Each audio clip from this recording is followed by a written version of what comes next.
I'm sorry for taking so long. I was taking my sweet time making hot chocolate. And before you know it, it's 21:06. At 7 actually, wow. Thank you guys for waiting for me. Ah! Oh, make some hot choco. Yes, we will be. Actually, we made one. But now I'm gonna pour cold milk and make it an iced chocolate. I'm gonna pour it away from my desk mat so it doesn't stain my desk mat, so I don't spill it. And also, thank you guys for the congratulations for 400. We hit it today actually in our morning brunch stream. Wow, and I'm very, very thankful for it. But honestly, I will thank you so much for, keeping up with me until now. And, I just want to try to keep doing my best. Even though it's making hot chocolate. I'm sorry, guys. But we're gonna be holding a celebration stream. I'm planning something by the end of the month, so be sure to be there. I'll let you guys know as soon as everything is finalized. So I really, really hope you guys will be there. Yeah, wow, it feels like surreal, because you reach this milestone and you're like, I'm so happy, but at the same time, it's just like, I'm happy, but this means I gotta keep working harder for you guys, right? Let's, I hope you guys will keep sticking with me when we reach higher milestones, and then we'll be able to, spend more time together. I wonder what's up ahead. The journey, the climb, the journey keeps going on. Thank you. Thank you so much. And speaking of 400k, some of the merakyats actually made a video gift for me. And it was really funny because it was really funny because I recognized your name. I think this is rather than I think one part of the gift was actually like I get to hear voice reveals from people. I'm just like, am I? This is a prize for me. I get to hear people's voice reveal? Question mark. Yes, it's the A-word video. It's the A-word video. It was so funny. It was so funny because at first I clicked it. I didn't know what to expect, right? And then as soon as I know what was going on, I started smiling. I started laughing. I started laughing really hard because I'm like, oh my gosh, what is going on? But then but then it really brought a smile to my face. And towards the end, I think I was just like really like close to tearing up because like the fact that you guys organized all this just for me, it really does mean a lot. And like, for you guys to personally say these greetings, these congratulations, recording your voices for me, that I really do appreciate it. I really didn't know what to say like when it like just sank down to me, and it's just like, wow, that's a lot of effort and dedication, and I can't really thank you guys enough. That made me really, really happy. And of course, all of your gifts, your fan arts, everything else, even you know, on Twitter, on here too, on chat, your words of congratulations. I am truly, truly, truly grateful right now. Even right now, I'm, getting kind of emotional. We're gonna play a game. But just give me some time to, say my gratitude to you guys. I'm not exactly good with words, and the best thing that I can repay you with is with me working the best that I can from now on, Yeah, that's it. If I'm not good with words, I will try my best to repay you guys with my actions. And with that said, I'm gonna pour some ice cold milk to my hot chocolate so it turns into iced chocolate. La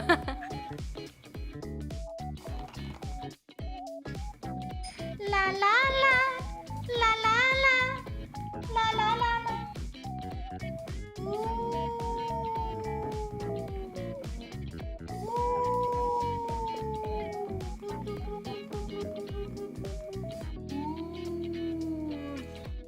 It's Chalky Milky time to celebrate our 400K. Thank you, everybody. Wow. Slurpee. And did you guys know? Did you guys know that tomorrow the waiting room is up? So I'm sure you guys know that I'm going to be having a classroom, the Polka Senpai. The specifics are, you know, on the tweet and on the waiting room, of course. So if you can, please do drop by. It's gonna be fun. It's gonna be, you know, some people are saying it's gonna be chaotic, but let's see. I hope I can be a good teacher for Polka Senpai.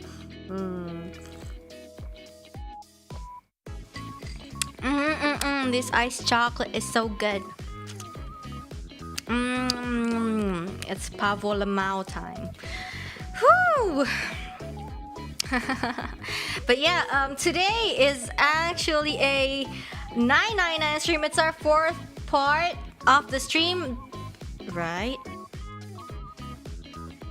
And then also I got this wrong.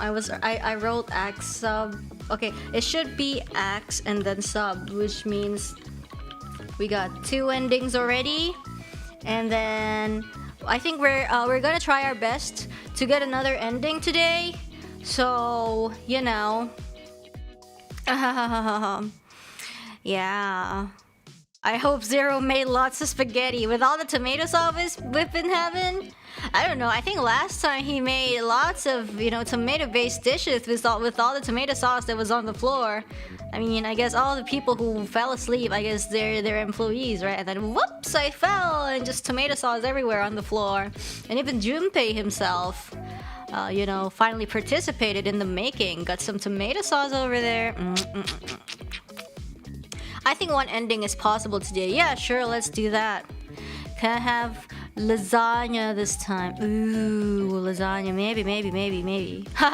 Oh, got the entire voice pack. Halu stonks. Thank you for your support. Did you guys know that you can find Reine, Anya, and Ollie in the city? You guys can have an encounter in the city. The link is just down below. Different scenarios, different languages. Ooh, 3 different scenarios per person. So, what are you waiting for? Want the max Halo experience? Ooh, only one way to do that. Map. Thank you.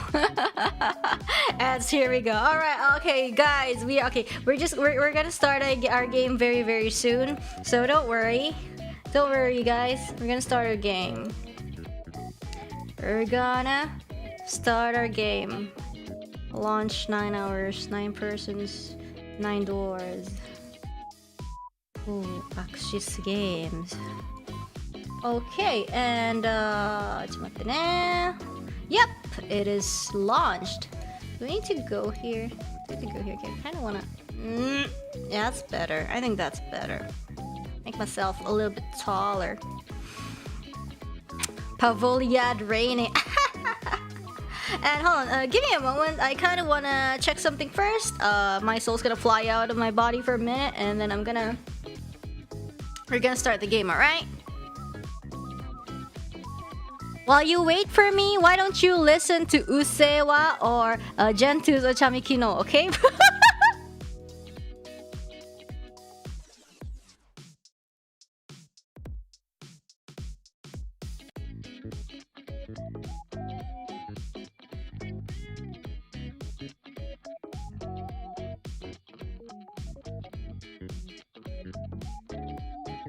Okay, sorry, apparently not enough time for either, but listen to them next time, alright? Okay, so we're just gonna continue our game, and I think I'm gonna close these tabs because I have so many. I have so many tabs open. Oh, I still have Photoshop open because I was working on thumbnails. Okay. La la la la la la la la la la la la la la. We're gonna be starting. What's memories of the escape? I'm kind of curious, but at the same time, I don't know. What's memories of the escape? Oh, so this is like if you just want to do the puzzles. Oh, I see. I see. And also, I haven't tweeted on Twitter, but that's fine, I guess. Let's continue. The last time we played the game, we were in C-deck hallway. When was that? I think we solved the puzzle in the kitchen. So yeah, we solved the puzzle in the kitchen, and then that's it, I guess. Let's load this data. Loading complete. Resuming game. Oh! Junpei, Clover, and Lotus leapt out of the laboratory. Ore? Oh, we were in the lab! Okay, it was that time where I almost forgot Clover. Oh my gosh. That was pretty awful of me. I'm sorry. Yeah, sure. But we almost froze talking about ice. Yeah. Right. So we were from yeah, we have Junpei, Clover, and Lotus. Nice.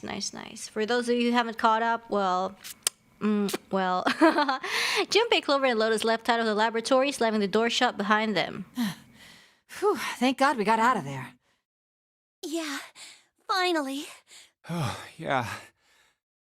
All three collapsed against the wall, breathing heavily. Junpei's heart was pounding in his chest, and his whole body felt weak. He inhaled gulps of clear air, and with each one, he could feel his body begin to calm down. All right, let's go. Okay.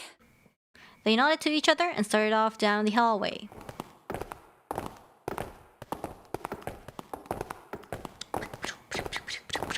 Before long, they found a few new doors, but all of them were locked. Damn, none of these open. They're all locked. How about that one? The final door sat in the corner of the hallway. Let's hope this is the door with the prize. Oh, this is the door that goes back to the big room, right? Junpei grabbed the door handle and was about to pull it open when a voice cried out behind him. Ooh. It was neither Clover nor Lotus, but he recognized it. Who was that? There was no doubt the voice belonged to... Guess! Who is it? Whose voice is it? Guess now for a prize of a... Wink. Who? I wonder. Who is it? Whoa. Jumpy! It's June! Huh? Huh? He spun around. There, at the other end of the hall, Junpei saw human figures running towards him. 3 of them. June? Santa! 7!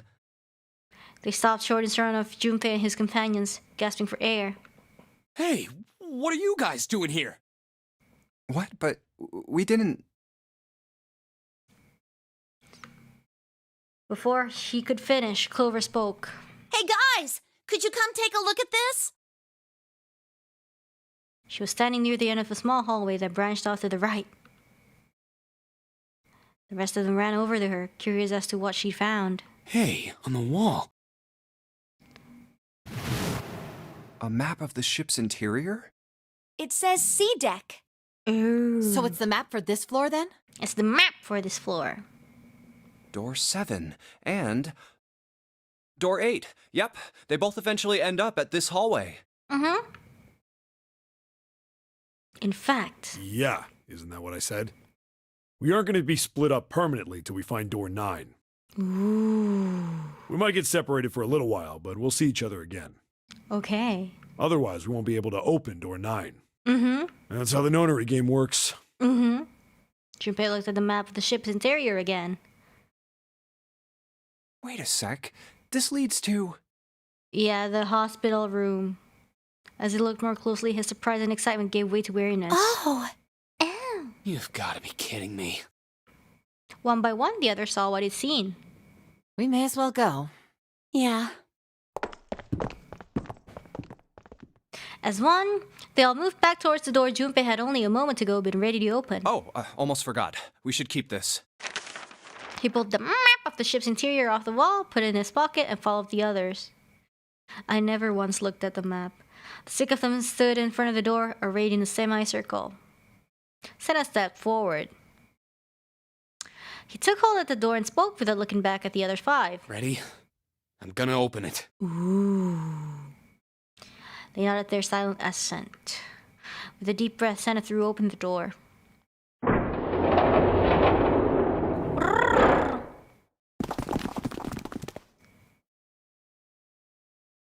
They poured through the doorway and into the room.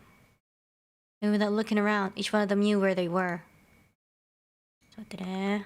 I knew it. They were just where the map had said they would be. We're back. The room. In the hospital room. I see. I believe I understand what you're saying. I see. The six of you split into two teams and went through doors 7 and 8. Mm-hmm. You solved the puzzles in the operating room and the laboratory. No one went to the shower And then room. met Rip. one another in the hallway after opening your respective locked doors. So, yeah, so Snake was never found in this route, I guess. He looked like anyone might after only just waking up, but it seemed that his brain was working as well as ever. He had managed to grasp, summarize, and understand each team's report. At any rate, I feel a bit silly for my little show of altruism. Ooh. I know I said I was sure you'd come back for me. I didn't think it would happen so soon, though. He shook his head with a rueful smile. Well, we saw each other again and we ain't dead, so I say that's good enough. Sun smiled. Anyway, I say we get out of this creepy old place. Yeah. We found the key we need. Yeah. The key? The key. Ain't that what I just said? I'm talking about the Jupiter key. We found it in the operating room. Oh. Here. Seven tossed something small and metallic towards Junpei. Nice catch. Jeez. He caught it and found that the object was a key. I see. So this is Jupiter. 21, 4. On it, someone had engraved a symbol very similar to a 4. He looked over at June, who nodded back. It had to be the Jupiter symbol. I'm gonna let you hold on to that, alright? Yeah, on it. Junpei tucked the new key into his pocket. So how many unused keys do we have now? There's Had the the Earth Earth key we key. found in the laboratory. The Saturn key card we Saturn found in key the kitchen. card. And the Jupiter key you just gave me. Okay. Junpei tucked the new keys into his pocket. June spoke up. The Jupiter key is supposed to be for the door at the end of that long straight hallway, right? Uh-huh. Yeah. If the map's right, then it connects to the central staircase. Then, next to the stairs, Wait! They were the first words anyone had heard out of Clover in quite some time. Her face suggested they weren't going to be very happy words. What about door 3? Oh, now she's gonna check out door 3. Oh. look, you saw the map, right? It's the same as 7 and 8. Just lead us back to the big hospital room. Yeah, but... There's no point to seeing what's on the other side of that door. Oh, are you sure? There is a point. At least there is for me. Yeah. There were tears in her eyes, but she glared at Seven as hard as she could, just the same. She looked very much like a frightened puppy. There wasn't a man alive who could have resisted those eyes. Seven looked everywhere in the room except at Clover and muttered and coughed apologies under his breath. Yeah, you're right, I'm sorry. Snake might be on the other side of door 3. Clover nodded once. The next person to speak was Ace. Very well. I'll be coming with you then. So we end up finding I've it had anyway. a nice long rest. I think it's time I was up and about again. Cool. So 7, you'll help me, won't you? Huh? Me? Junpei did the calculations quickly in his head. Thanks, Junpei. Little math. Okay. It looked like Seven was doing them too. At last, he gave up. Damn. Well, I guess that's how it's gotta be. So I'm going with you, huh? All right. Yes, you are. Alright, let's get moving. Dun, dun, dun, dun, dun, dun. And so it was decided that Clover, Ace, and Seven would discover what lay beyond door 3. Oh no, how are they gonna react? Hold on. Oh, Clover's gonna be so Okay, we're broken. heading out. Be careful. Be careful. Whoa. Didn't think I'd be hearing that from you, Lotus. Don't let it go to your head. I'd be in trouble if the 3 of you bought it. The rest of us can't open the 9 door. Ah, the truth comes out. Seven nodded as if this answer made much more sense, and he pulled the lever on the red.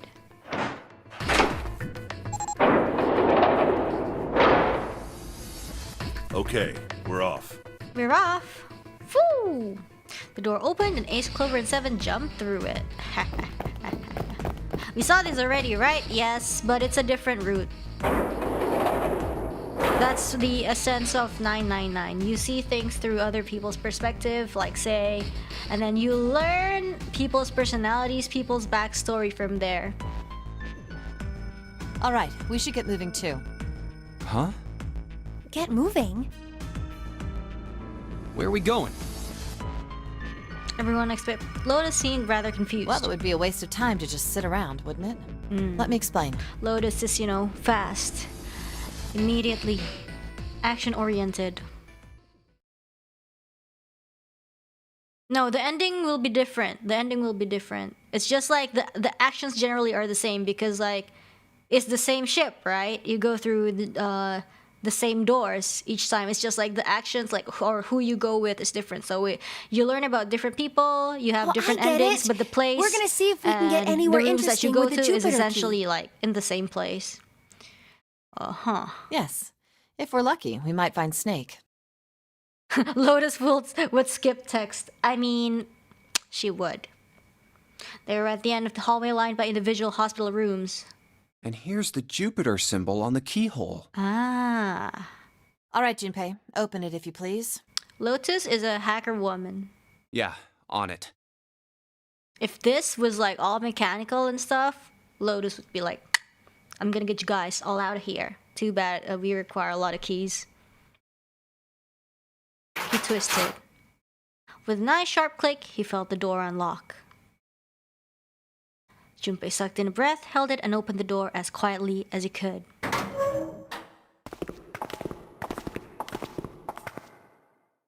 Inside was exactly what he expected to see from the map of the ship's interior. They were in a tremendous hall, almost like a ballroom, with a massive central staircase. Great, back to the beginning.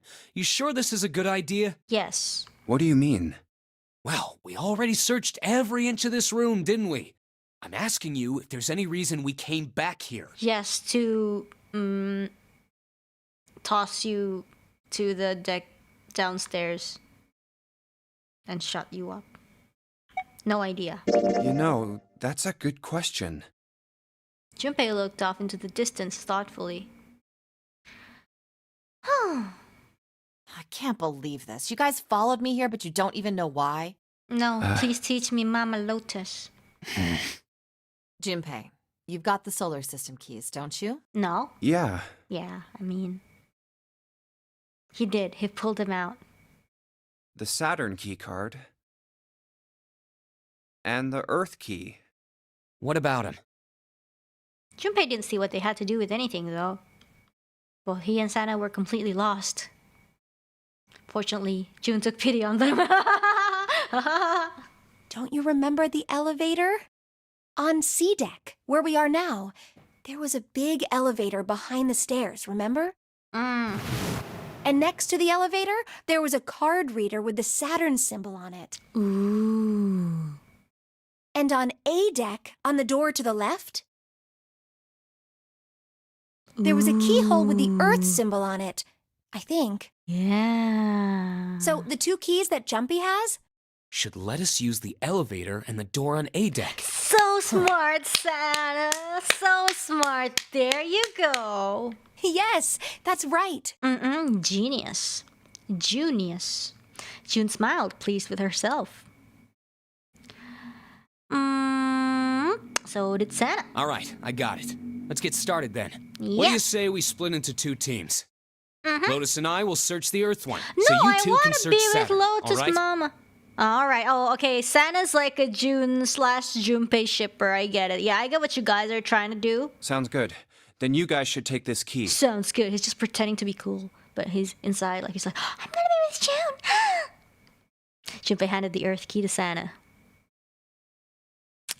They decided that their initial search should be brief. We have no idea what's on the other side of these. Uh-huh. So don't go too far. Just search for 10 minutes and come back. Oh yeah, that's not gonna happen. Someone's gonna... Oh, yeah. Plan decided, the two teams split it up. Wait, is this the elevator scene? There's a card reader next to the left elevator. Oh yeah, I can skip this.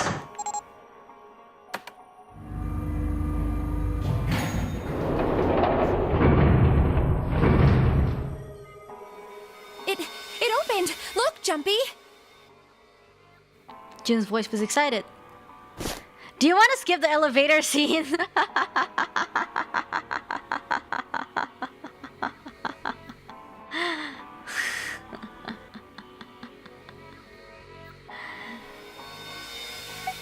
Like, you know, you guys keep asking me to skip, even though I couldn't. But then now that we are in the elevator scene, which is skippable, you know?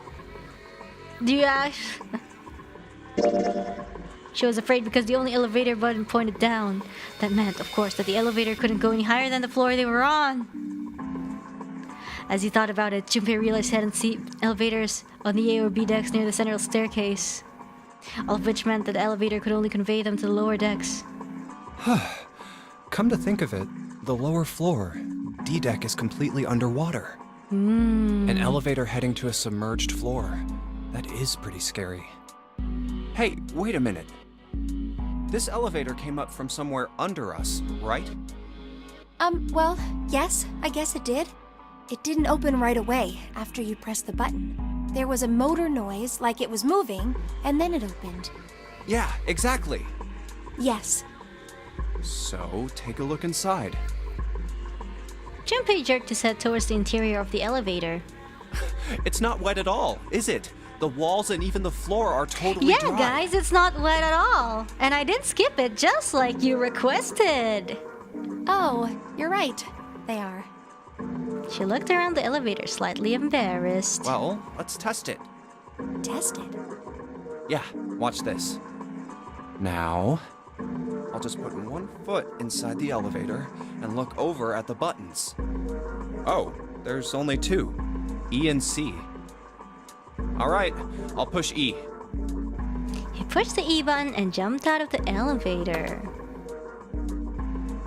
The door slid shut and they heard the grinding of the motor as the elevator car moved down.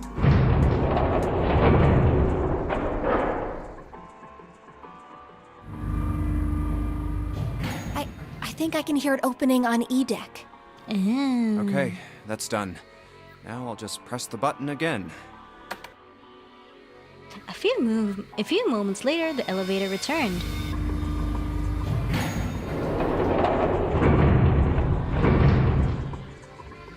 Yep, not a single drop of water to be seen.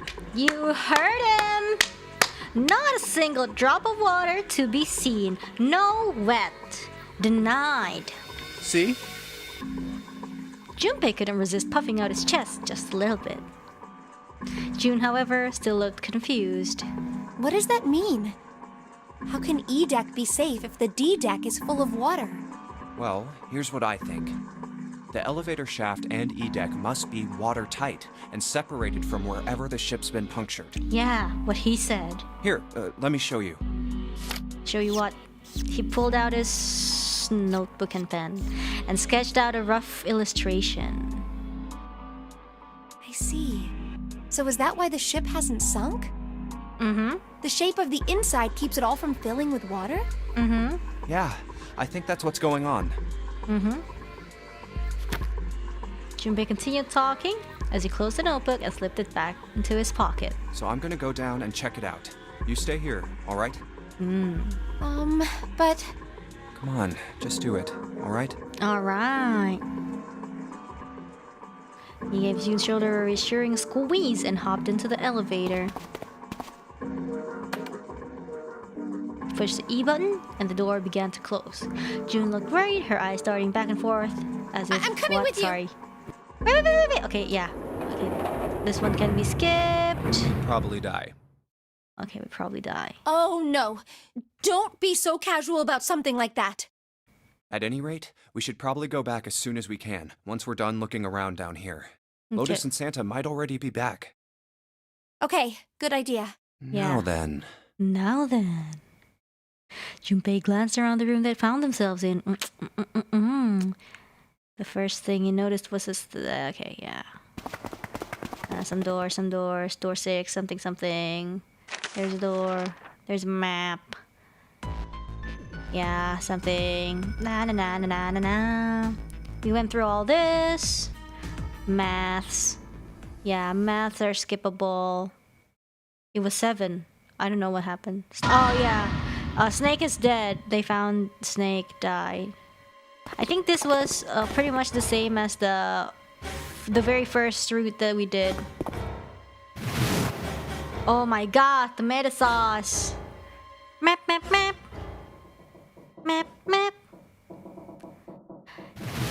Oh no, Snake was shoved in. And then he didn't make it, they said. Snake is die. Was Zero still on the ship with them? Junpei wasn't sure. I don't think it matters. Snake lasagna. They're all so shocked, but we're skipping the text so we don't know what's going on. Was he one of them? That's possible. Ooh. Looking at the clock to see what time it is. Yeah.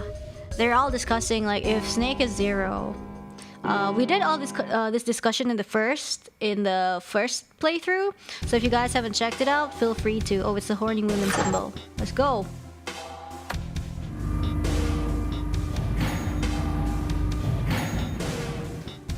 Yeah, we can skip all this. Yeah, guys, I always keep track on, you know, the skips, what can be skipped and what cannot be skipped. So you guys don't really need to tell me to, oh, I think you can. Like most of the time, if I don't skip, it can't be skipped, okay? I'm always keeping track of the skippable parts. I always press like the skip button if I can. I went through door, I don't know. Which door should I go to?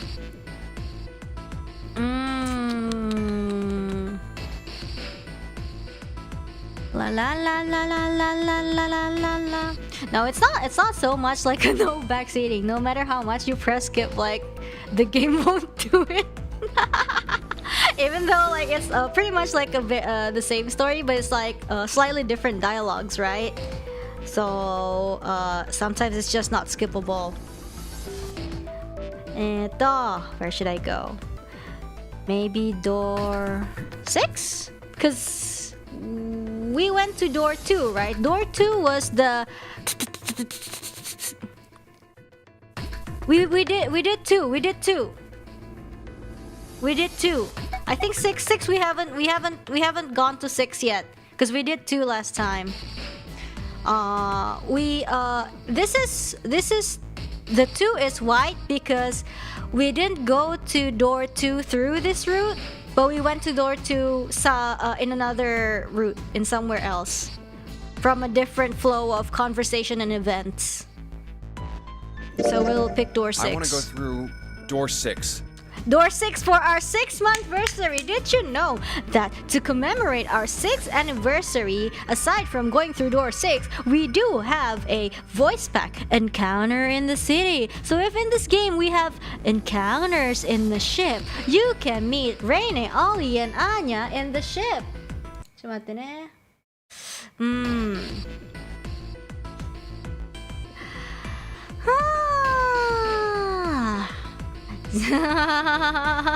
Mudah sekali, everybody. Very, very easy. Oh. Okay. Junpei flipped open the piece of paper. It read Junpei, door 6. Of course it did. Written it after all. Because we cheating. That's a problem? Why? June spoke barely above a whisper, but they all knew what she'd said. What? None of these teams will be able to go through the doors they want. Clover and I chose door 1. I don't care. I want to go Lotus door and I 6. chose door 2. I don't That's not care. enough people to open a numbered door, however. The digital routes don't match up either. Yeah, I don't care. We've got similar problems. Junpei and I want to go through door 6, I don't care. but our digital route is 5. If we're gonna open that door, we need a 1. Damn, what are we gonna do now? Assert T-pose to assert dominance. Fight it. Fight to the death. What are we going to do? Junpei crossed his arms and did his best to put his thoughts in order. The others followed suit, but with little result.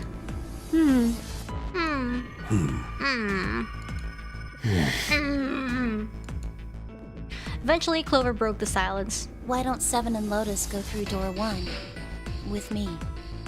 See? Clover finds the solution. I think, like, in this route, Clover is much more cooperative. Somehow. I think it's because we rescued her. Even though we almost forgot. Sorry, Clover, at least we rescued you. Seven and Lotus looked at each other. Yeah, some math. Some more math. The first problem resolved, Ace spoke up. What about me? I don't care, what about you? I want to Isn't go to that door obvious? 6. 6 months versary! You think you're more important than Holoro 6 month versary? Did you buy Encounter in the City, Ace? Buy Encounter in the City, and then say your opinion once Wasn't more. one of the teams just complaining that they didn't have a 1? You mean I should join Santa's team? Yeah, Yes. and also buy Encounter in the City, but you get what I mean. Clover nodded, her face still cold and emotionless. Her attitude and posture could not have been more different than an energetic girl of only a few hours before.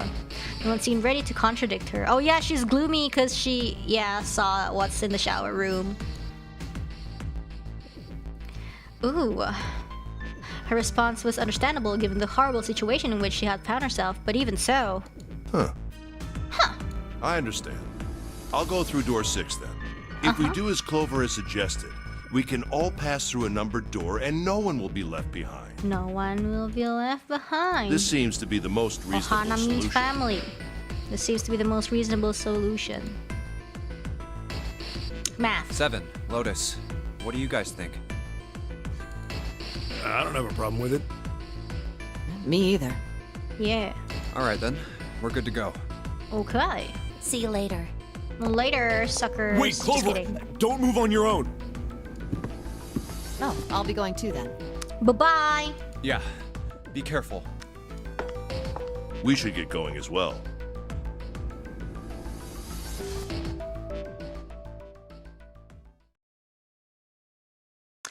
At last, Junpei and the other 6 had managed to separate themselves into 2 teams. Clover, 7, and Lotus headed to A deck, where door 1 was, near the main staircase. Bye! Junpei, June, Ace, and Sana, however, took the elevator to E deck.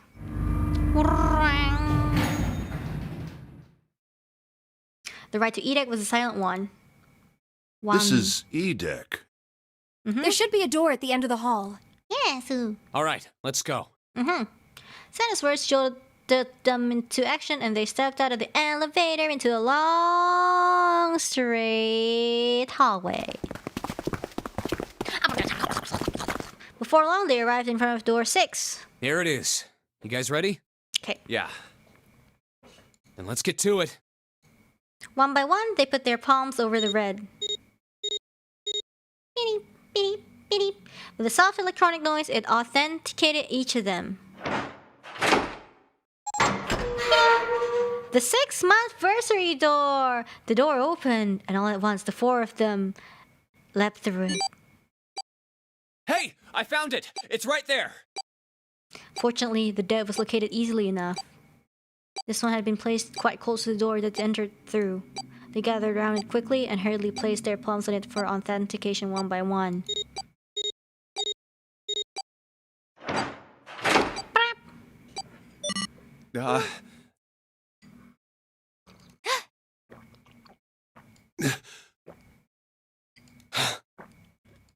Wow, it's a picnic. 4 people, huh?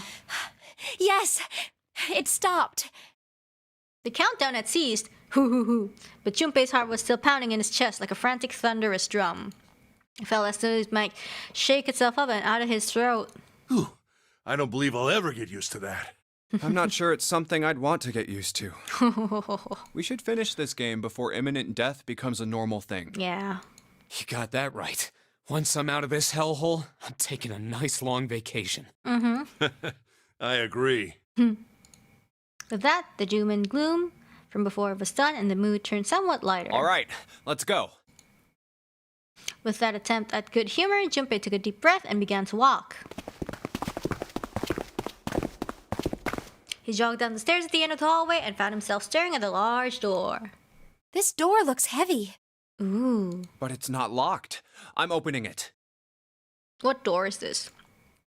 He took hold of the bar that served as its doorknob and shoved it down. Ouchie.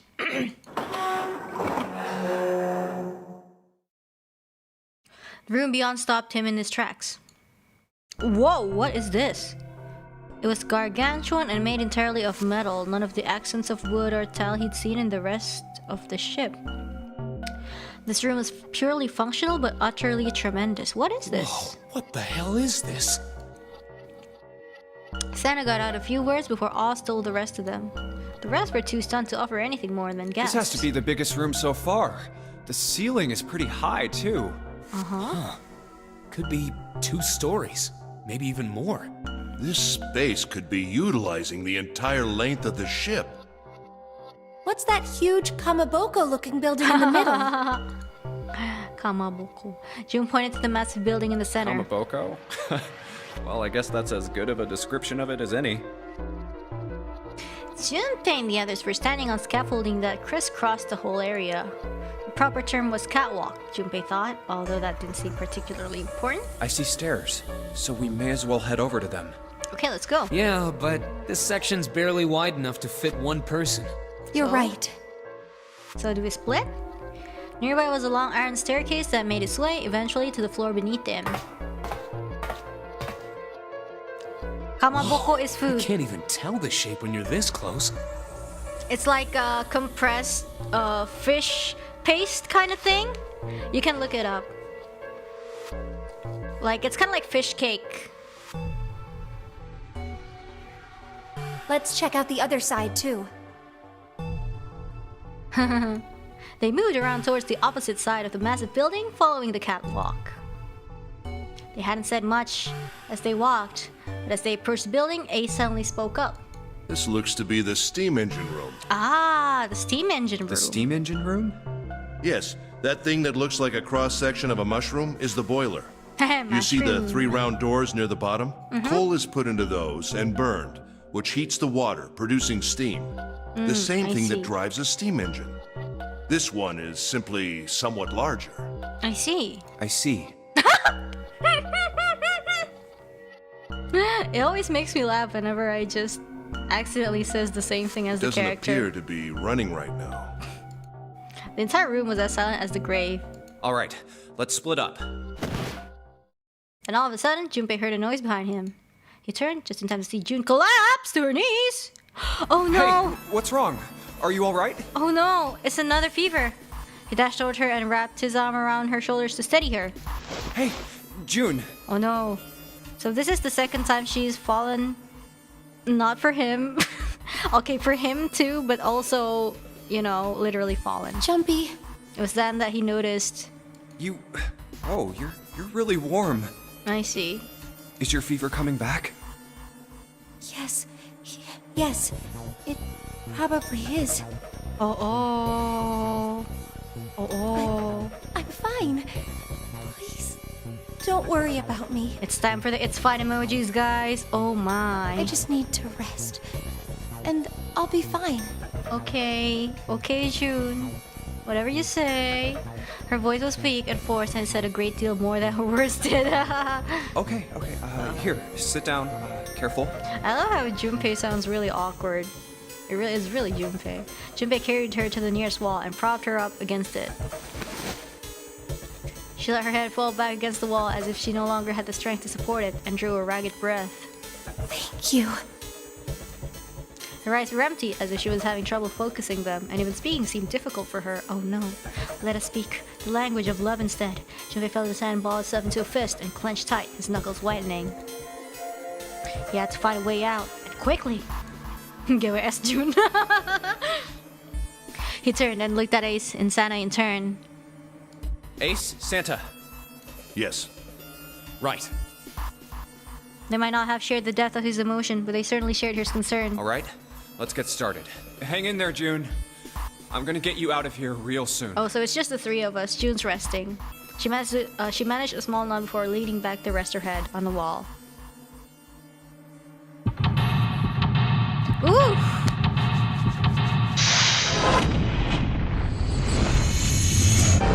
Seek a way out. Steam engine room. All right.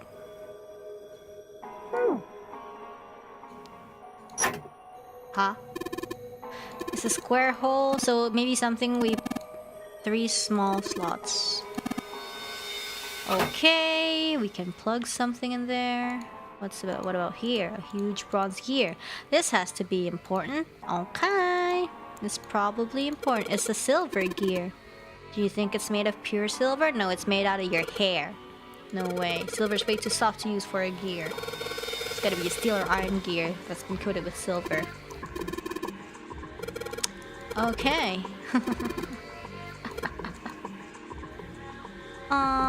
Oh, this is the silver gear. This is the golden one. Ooh. A golden gear. I imagine it was especially prepared for this game. Maybe it's important then. Ooh, it looks like there's a door over here in this tunnel. This delivers coal. The door is welded shut though. Then that sucks, I guess. Oh my gosh. Pair of wooden boxes. There's nothing in them. Eh, that sucks. Trash? Snowman's secret meeting. Oh, sand. So far there's nothing we can take. Oh my gosh, this room is so fast. This must unlock the door to the left. You have to insert something there, sure. Wow. Whoa. Look at these stairs. The gap, the height, the angle. It's perfect. Perfect for what? Just bring Clover here. Tell her she needs to walk up and down these stairs. Wait, why? What? What's he talking about? Oh, okay. Stairs are perfect for something? What?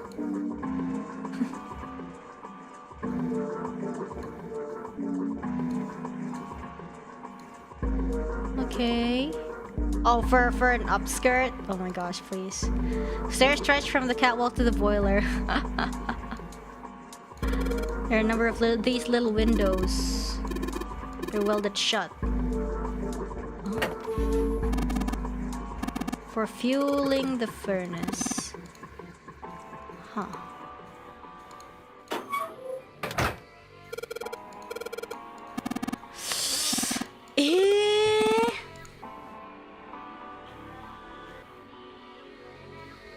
Okay, we can go up here. Attention, please! There are a number of lines engraved in this. Okay, let's do it. Nothing happened. Maybe it needs to be prepared somehow. Okay. Let's go up then. The furnace for the massive boiler. A? Let's open it. What's that? Pitch black. Let's go. And they're gonna be boiled alive. Okay, no. So we're on the other side. Okay, cool. There's also C though. So what's that? That's the pipe. This is like the biggest room we've explored so far. Like there's so many, I don't know. A whole bunch of boxes. Can't get through. What about that? Scaffolding. What about the C door? What about this? What's this? Hand operated You wish. The wheel isn't attached. We haven't even like gotten any items. We've just been... Ooh. June's resting right underneath it. Okay, so let's check B then. Huh. Use that to draw a map inside your head. Yeah, I wish. Oh, but this one has a wheel, so we can do it with... Yeah.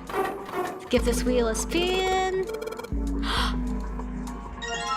Oh! Nice. And then we can attach it to the other thing. We finally got an item, guys, after looking for so long.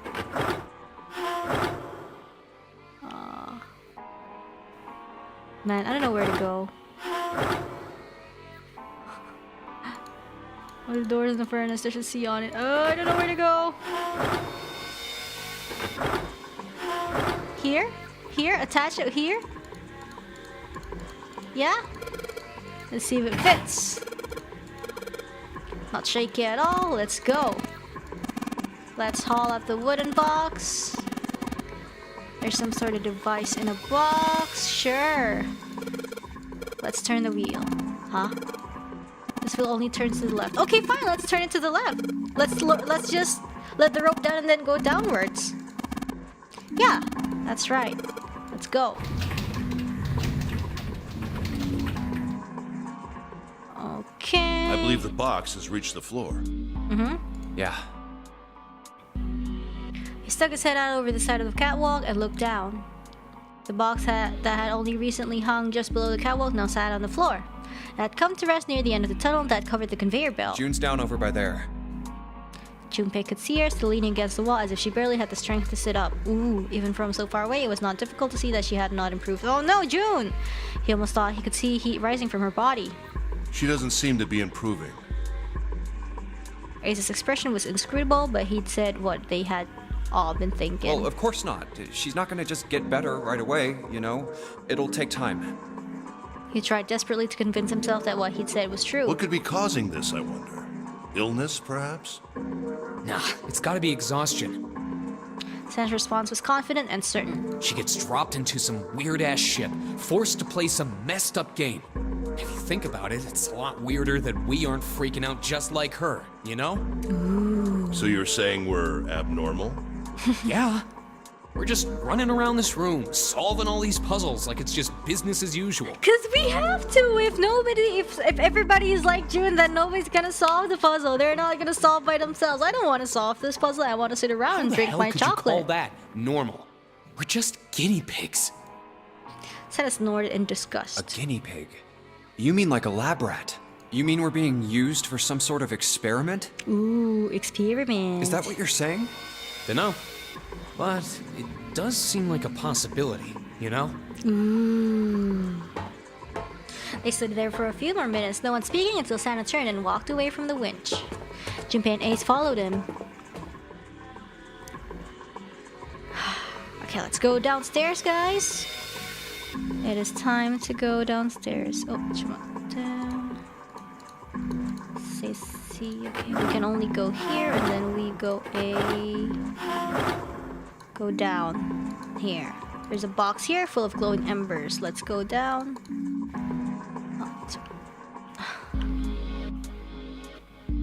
Here. Eh? What?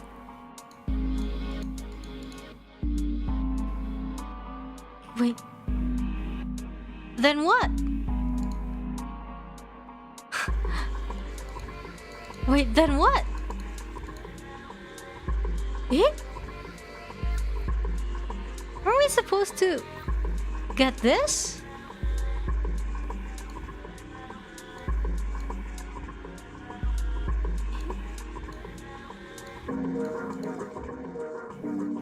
Or is it the... Or is it this one? Control panel for something? Maybe it's for this? Oh, nice.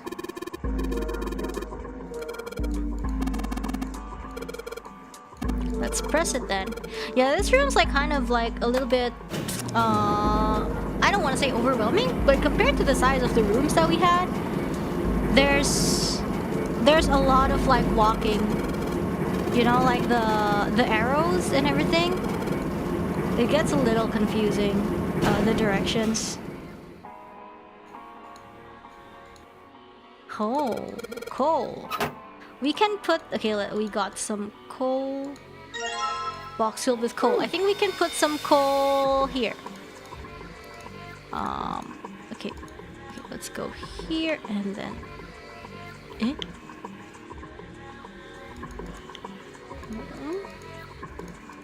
There's nothing but sand. I think it was this or the.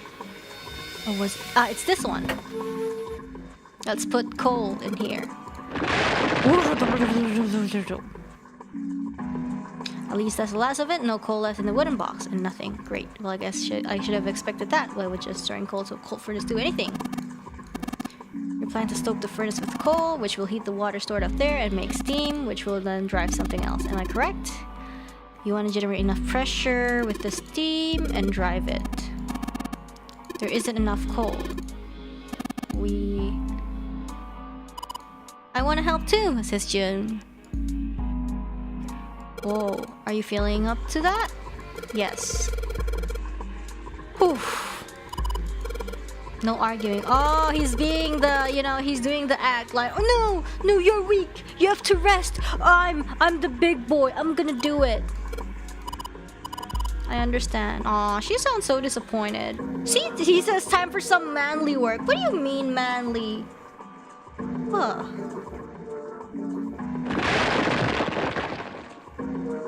What do you mean manly? Like, you're a twig. Man, this is a lot of work. Alright, this should be sufficient. Hand me your matches. Makes you think I have matches. Ooh, we can remotely ignite the coal. Maybe it's the attention device. The attention please device. Is this one? That means if we move that thing down, we woo.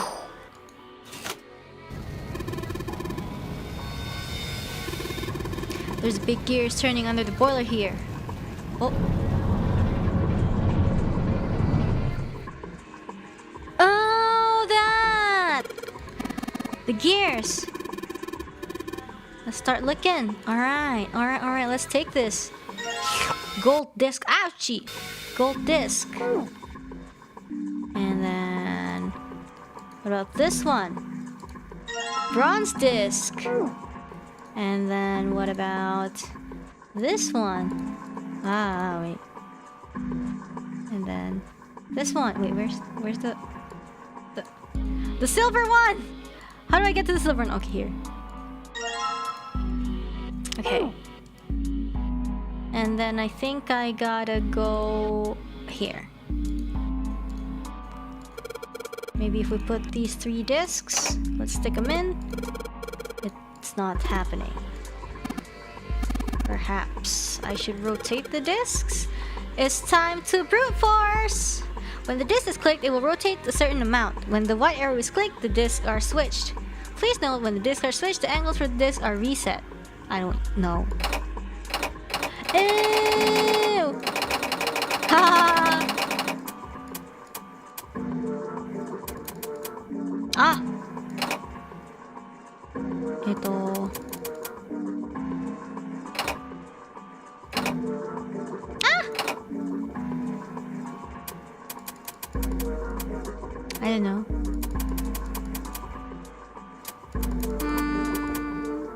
Nope. It's... okay, wait. So this one goes with this one. Oops. No, it doesn't. I don't know. I don't actually know. What? Oh, nice. Nice brute force! The red lines on the discs. I I think maybe I can make a star polygon with these.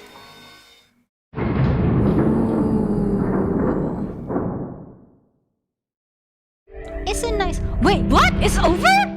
You found it. Wait, what? It's over? That's so fast. Yes! The door's open! What? That's so fast. What? Given the circumstances, Junpei's happiness was certainly understandable. Me too. I am oddly very happy right now because what? That's it? Ace seemed to share his excitement. All right, Junpei. Why don't you go get June now? Santa and I will keep an eye on the store. What? Santa snorted. Why do we need to do that? Even if it shuts, we know how to solve the puzzle now. We could just open it again. Oh, are you sure? Well, I suppose that's true. Shall all three of us go and collect June then? Nah, I'm cool. I'll let Junpei handle it. Oh, he still seemed irritated by something, however, and sat down on the stairs petulantly. So are you only interested in being contrary? Ace sighed, with the air of long-suffering parent. All right, I'll go get June. I'll be right back. He gave a quick nod to Ace and Santa and dashed off down the stairs.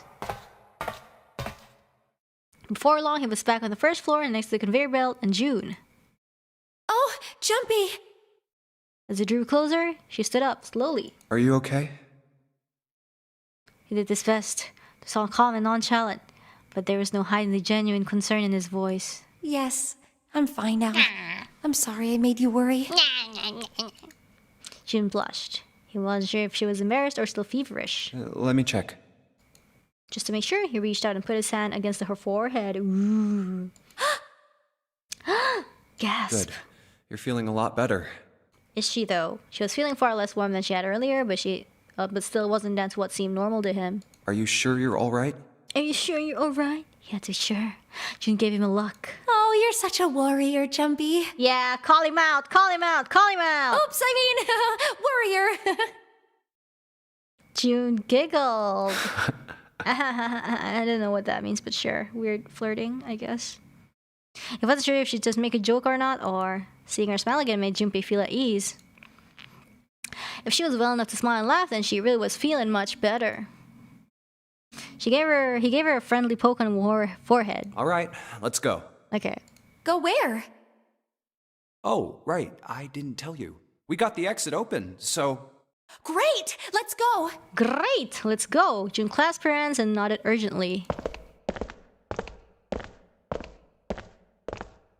They headed back to the exit, but on their way they found... Oh, it's... Santa? Is he dead? Oh, she's not. He's not. Sorry, I was too. Yeah, I'm a worrier too, just like Junpei.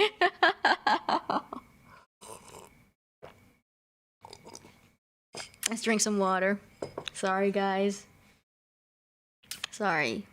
He was, however, holding something in his right hand and staring at it with a strange expression. Junpei and June slowed down and finally stopped in front of him. What are you looking at? Santa answered without looking up, his voice quiet. It's a photo. It's my sister. It's your sister? Sister? Santa, you've got a sister? Sister Santa. Santa simply nodded. Yeah. Kid was cute as a button. June cocked her head, confused. She was only about an inch tall then? Nice joke, June. Ha ha ha ha, so funny. Ha, everyone laughed for June. Santa glared at her. Oh, sorry. I guess an inch is a little large for a button. Probably more like a half inch.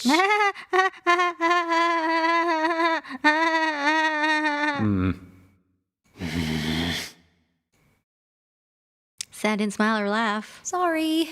Why are you looking at it? He simply turned back to his picture and spoke.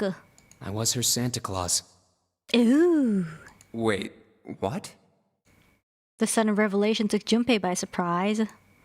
He had no idea what Santa meant. He glanced at June, who shook her head. She didn't know either. Have you ever heard the story of the two Santa Clauses? No? It goes that a long time ago, there were two Santas. One of them wore white, and the other one wore black.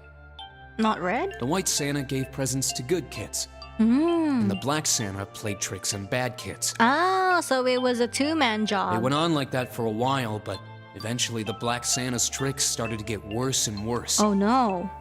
Pretty soon, the White Santa couldn't stand it anymore. What? He stabbed the Black Santa to what death. is this story? Holy crap, what? What kind of story is this? What the heck? What? When he stabbed the other Santa, the White Santa got blood all over his That's clothes. why it's red? That's why it's red now? What, excuse me? And that's why, these days, his clothes are red. What? You could say that red is all that's left of the Black Santa. Wow, okay, if you, wow, that was dark. So I guess that's why he carries on the task of the Black Santa. Really makes you think. Junpei was silent. He could think of nothing to say. I mean, I would be like that. If I was Junpei, I would react the same. June was staring at Santa, sadness playing on her face. What? He continued. I wonder which Santa I am. You're the white one? I don't know, you're white and black though, so you're half and half? The White Santa or the Black Santa? I see. Huh. Oh. But if it's like half and half, isn't it just the white Santa, the aftermath of the white Santa? If it's half and half?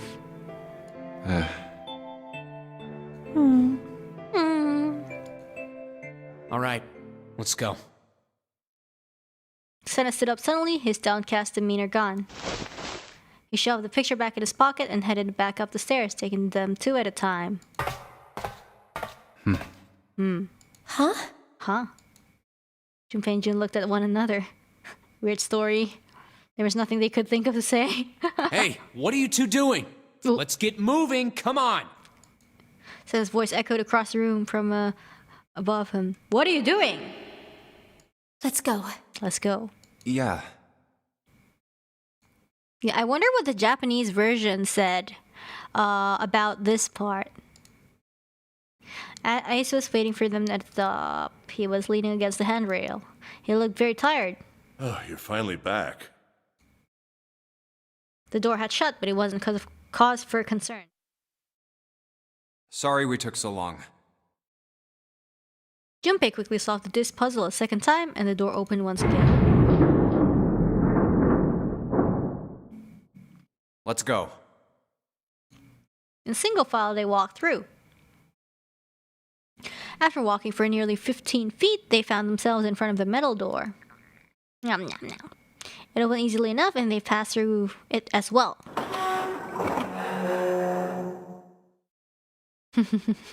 That guy literally just clogged up the stairs they were going to take just so he could drop that lower.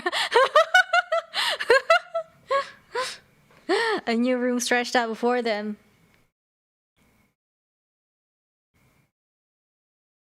Huh. Is this a warehouse? Is it No, a warehouse? I believe this is the cargo room.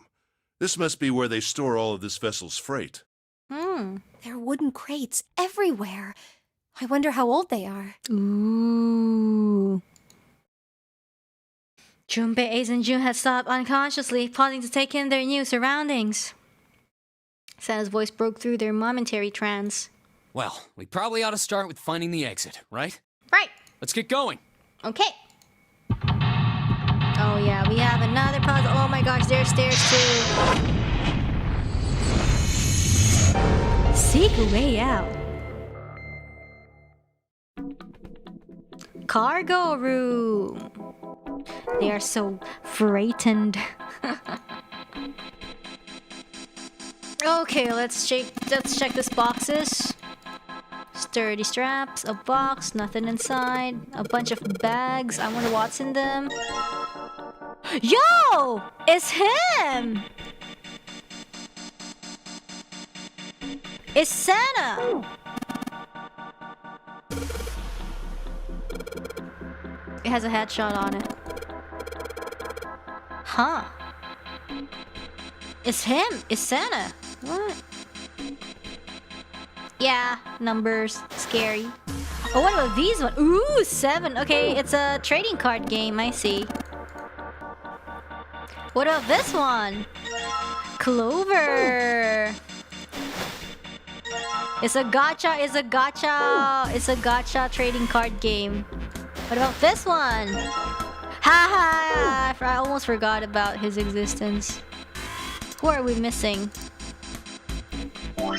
1, 2, 3, 4, 5, 6, 7, 8, 9. Missing 4. There you go, 3 stories. Oh, he's going? This is the only door here. This is the exit. Oh, there's a keyhole. Okay, and then let's go up. Ooh. What's that? Ooh. Ooh, there's a coffin? Weird. There's a coffin. That means only alive with a 9. Maybe it's because only 9 is dead. Just kidding.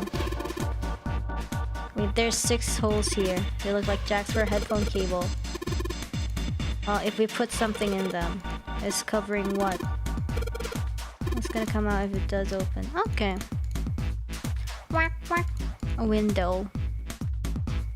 Maybe it's a vampire's bed. Ooh, it's a box. Oh, why is his card not in a bag? Is it because he's an SSR? I don't know. Liquids are on the barrel. Yeah, there's nothing in the bag anymore. Okay, what about this? Oh, tiny box? Oh, this is the only area with a fence around it? Let's climb it!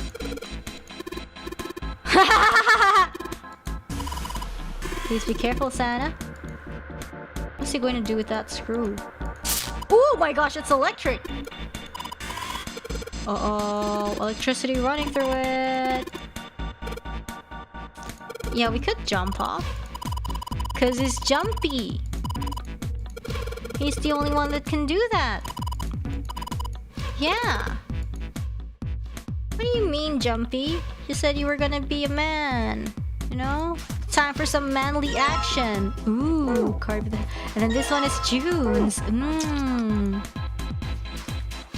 And then what are we missing? 8. And then whose card is missing? Whose card is missing? Lotus's card is missing. What else? What's this? It's locked. We need the key. All the boxes.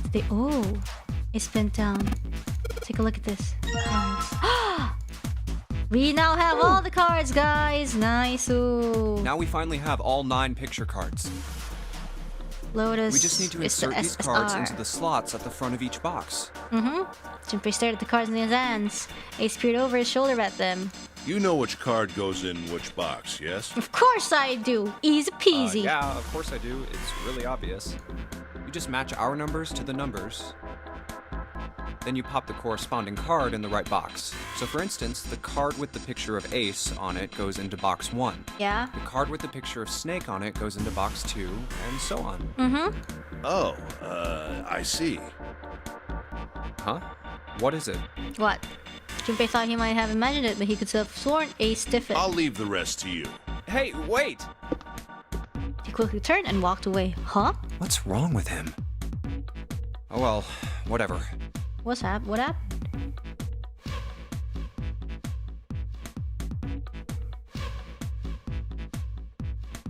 Weird. Doing his best to clear his mind for the task at hand, he turned back towards the boxes. Time to solve the 9 boxes puzzle. 9 cards with pictures and 9 boxes. Junpei stared at them for a moment and then began. Ace's card is in box 1, Snake's is in number 2. Yeah? I just need to do the same for the rest. And finally, the 9th man's card into box 9. Nice! All 9 box lids popped open at once. Oh, they opened! But that's empty. What the? And each box was a single pin. 9 pins? For the thingy? 9 cards, 9 pictures, 9 boxes, 9 pins. They look like sewing pins, but much I guess thicker. I'll take them with me. It's for, you know, it's for the one upstairs, right? I think. 9 pins. Okay. Oh, let's go up. Let's go up, up, up, up. Put the pins here. Yeah. Why don't you try it? Let's see what happens. I think 2, 4, and 6 should go here in the top part, and 3, 5, 7 on the bottom part. Some of them lit up. 3 and 6. I wonder if there's some kind of rule that determines which lights go off. Huh. You think maybe it's a digital route? I don't know. I don't know. Something math, something quick maths. Something, I don't know. That's how it works. There's one thing I'd like to check. Well, if he wants to try, he's certainly welcome to. So he'd put the 1, 2, and 3 pins on the top, and 6, 7, and 8 pins on the bottom. They turned off. What the hell? I don't get it. Is the digital route of the pin she answers the same as the number of the lights that are lit? Those lights turn off. Looks like that's the trick.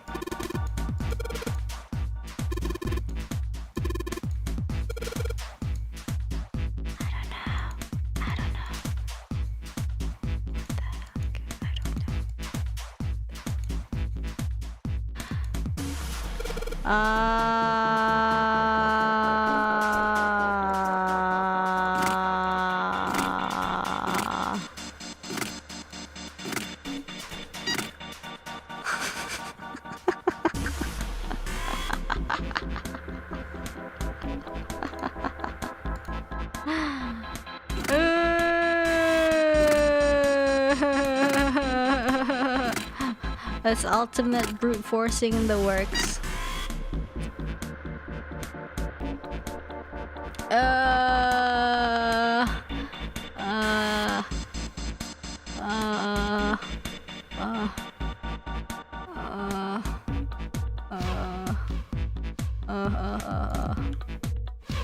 Wait, oh no, I can't access the calculator. Okay, I have my phone.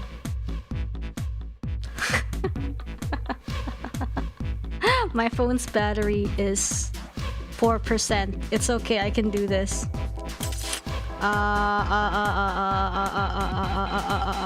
Calculator.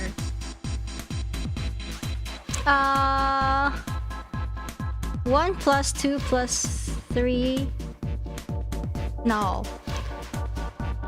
4 plus 5 plus 6.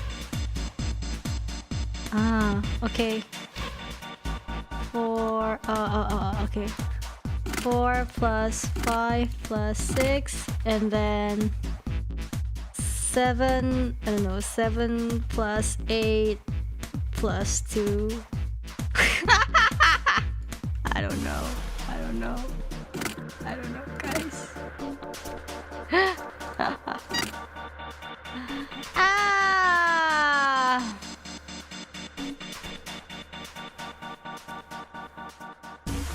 Wait, then we're supposed to like turn it.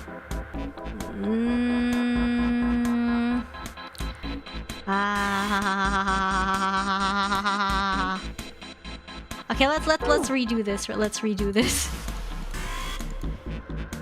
Let's redo this.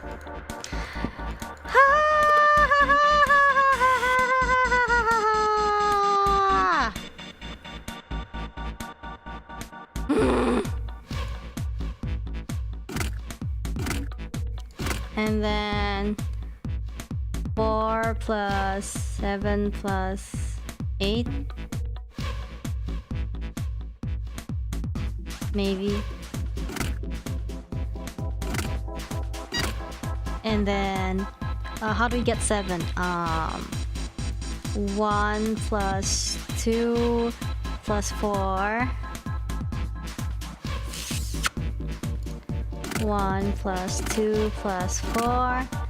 And then how do we get 8?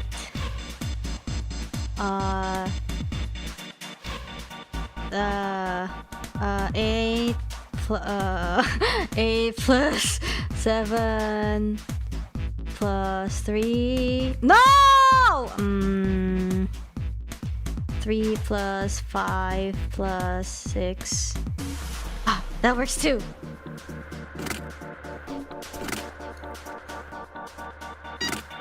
Okay.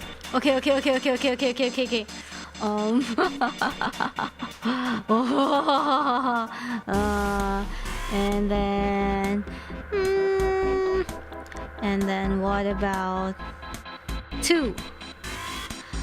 8 plus 7 plus 6 is 3.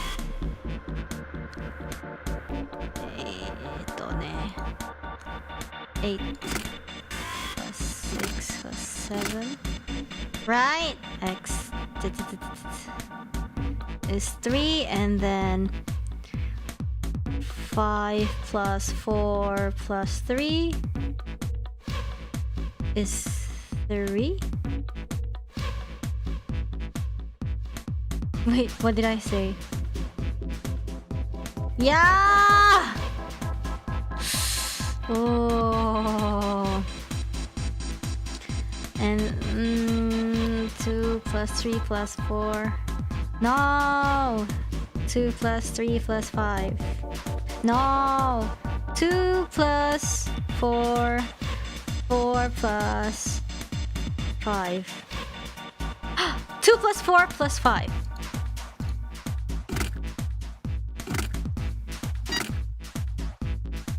It's just 4 and 8. We really do need a thinking emote, huh? What about 4? 8 plus 7 plus 5. No. 8 plus 3 plus 2. Yeah.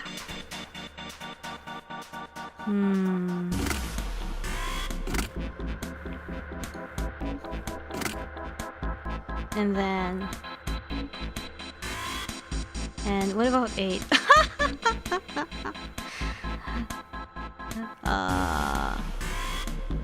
6, 7, 4?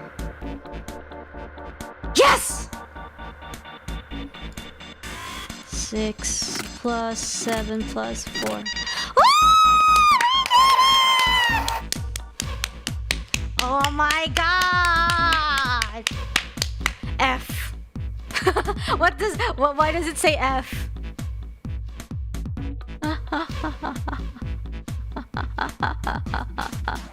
Wow!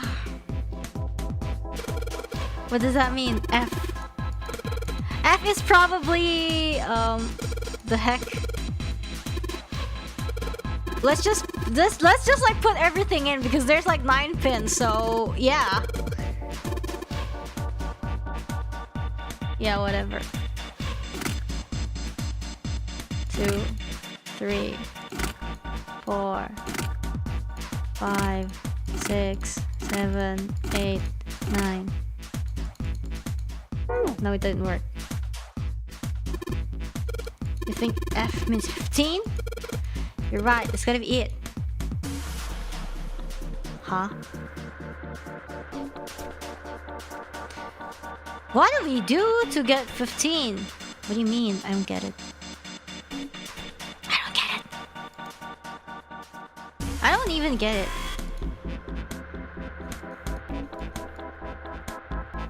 $15 all sides with F. Ah!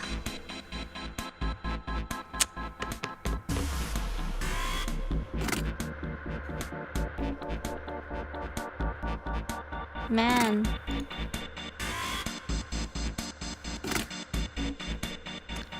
I don't know.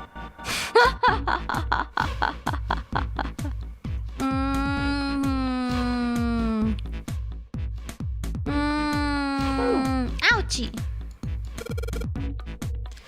Ouchie, ouchie, ouchie, ouchie, ouchie. 5.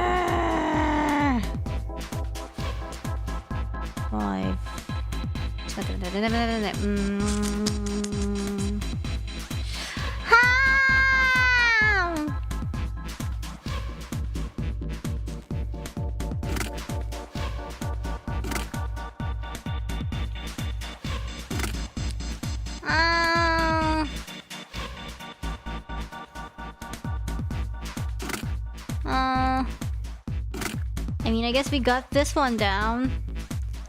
And I guess...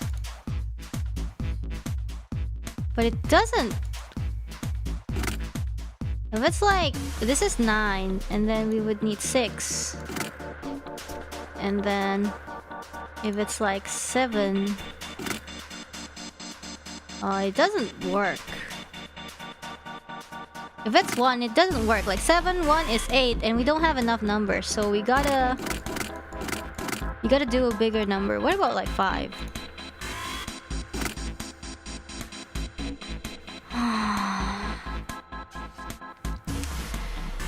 Five and 9, and then 9, 5, 1. That's 15, right? And then 3 and 5 is 8. 8 plus 7 is 15, I think. My god, basic maths, guys. My brain. 5 plus 2 is 7. 7 plus nggak tahu. Did I just count that? Yeah. Oh yeah. Okay. 8. This is okay. This is. Wait. Did it not work? Did it not work? Huh? Did it not work? So what? 6 plus 4 is. Wait. Top line is wrong. Wait. Hold on. 3 plus 5 is 8. 8 plus 7? No, this is correct, right? 8 plus 7.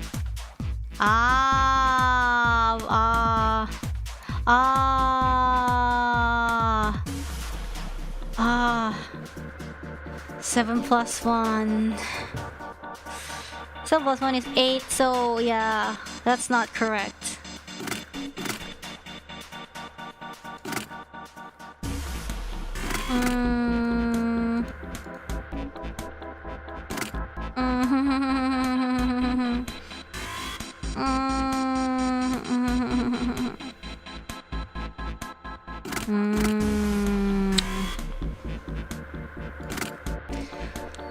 What now? 9 plus 3 is 12. Nah. 9 plus 2. 9 plus 2 is 11. Nah. 9 plus 7 is already wrong. Why is it?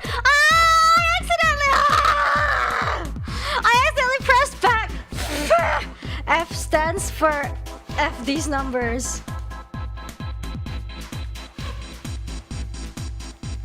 Anyways, let's go. We can do this. So this is like 6, 4 is 10, right? 6 and 4 is 10. Yeah, this is already correct. And then I think I forgot which one is this, but you know what? I don't know. Maybe it's 1. Maybe it's 1. 6 plus 9, maybe. I think. I don't know. I don't know. Or maybe 1 and 9. 9 plus 7. Oh, this one's 16.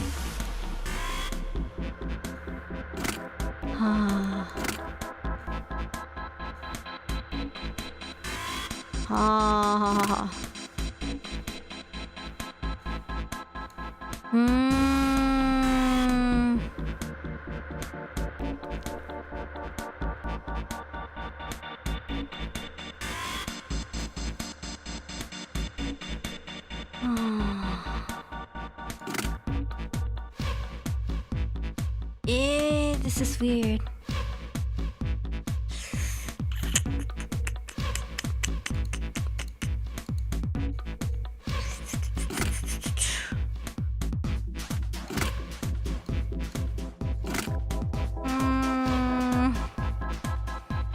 Yeah, this doesn't make sense.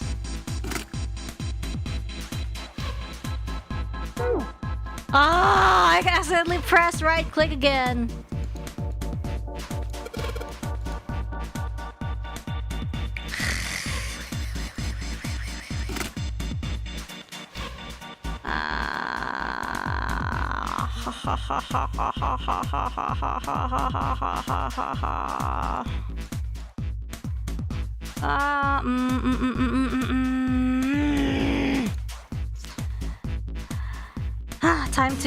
Time to remove the right click button. You are absolutely right.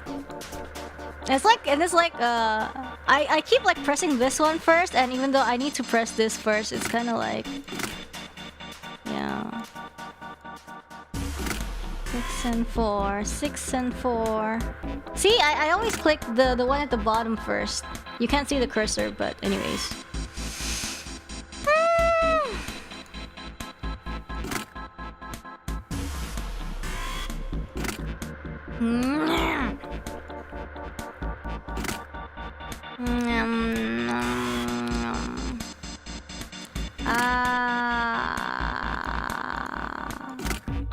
I don't know.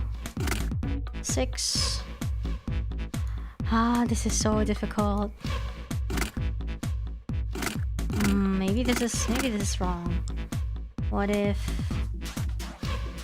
I do this? What if I do...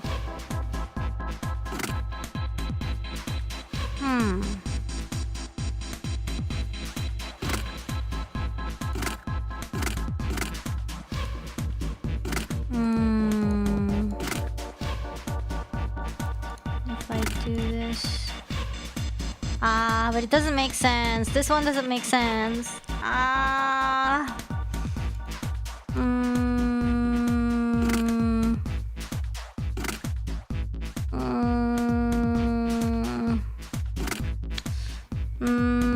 This is difficult.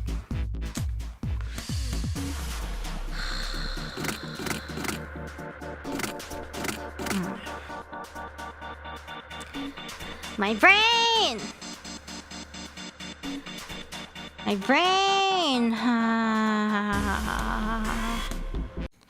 Ouch, ouch, ouch, ouch. Sorry. Oh, my brain hurts so much.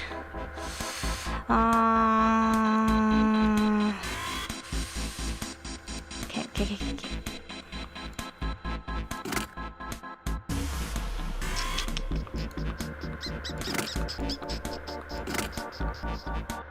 Wait, no. Oh, wait. Okay, maybe I'll do this. I don't think. 2 plus 5. I keep pressing it. Yeah, Sana, I got it. I got it, Sana.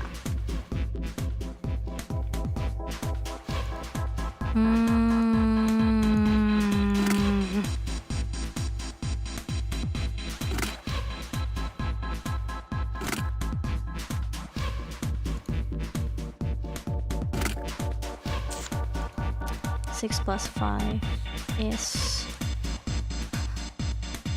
I don't know. It's 11? And then 4? This doesn't make sense.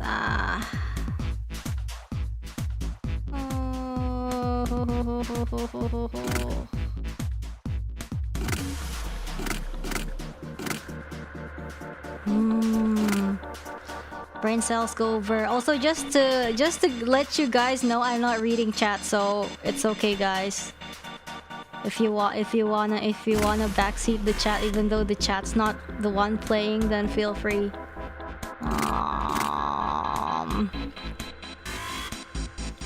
5.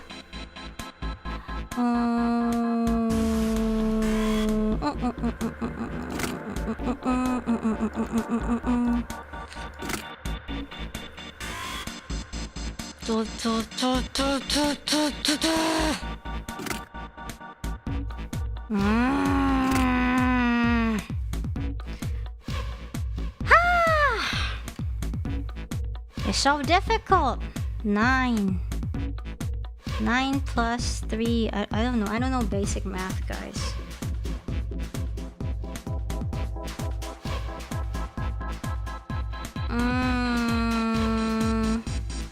Nine plus 4 is already 13. 9 9 plus 4 is already 13, so we add 2. And then... I don't know, guys.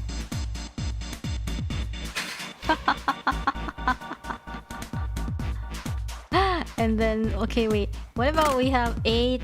If we have 8 here and 7, does it add up to... No, it doesn't! It becomes 16, then we do this. And then...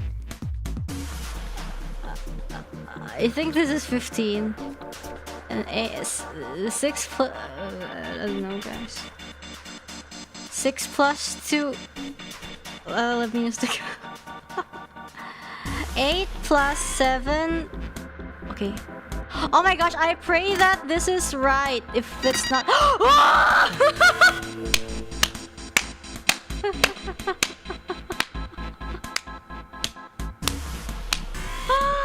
Oh my god! Finally, how long did that take? I don't even know. Basic math. It looks like there's electricity going to the monitor on top now. Alright, let's see if we can activate the device on the top. That's enough math for a year. Bye. A green button, a red button, and a lever. Ooh, we're playing UFO catcher.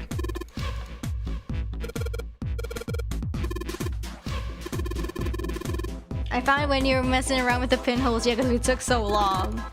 According to what it says here, this thing's a remote control for that. UFO catcher. Pushmaster 5000. You see the coffin? Don't you want to know what the deal is with it? Yeah, let's check it out.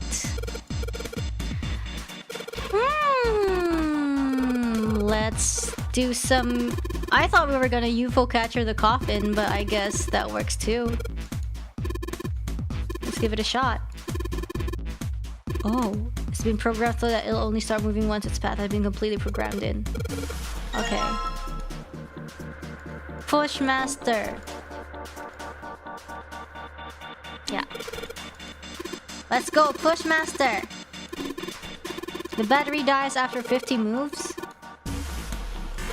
It can't move the heavy metal crates. When a square adjacent to Pushmaster is clicked, the Pushmaster will move to that square. I don't know.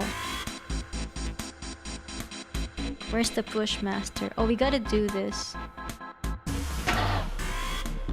Oh, it can't push the heavy metal crate.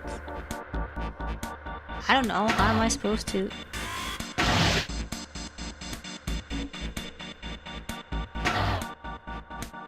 High coffin.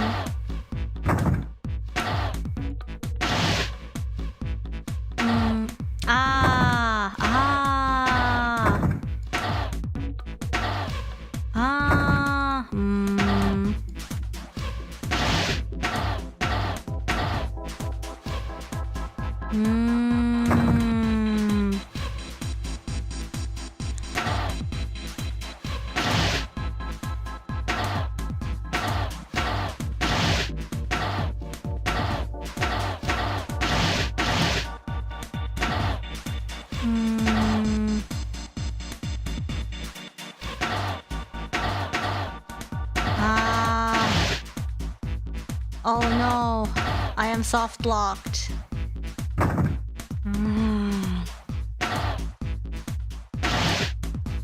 And if I go here, it's soft locked, right?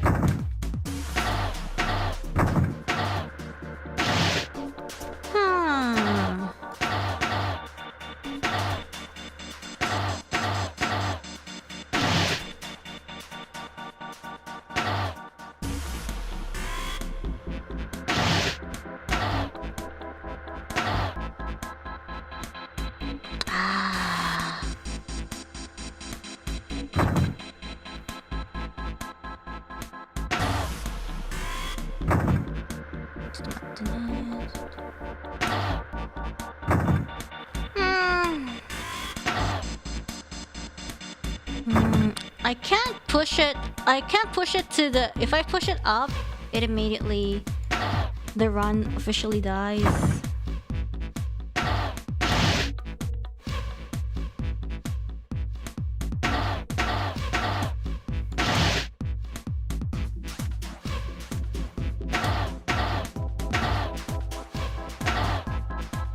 Oh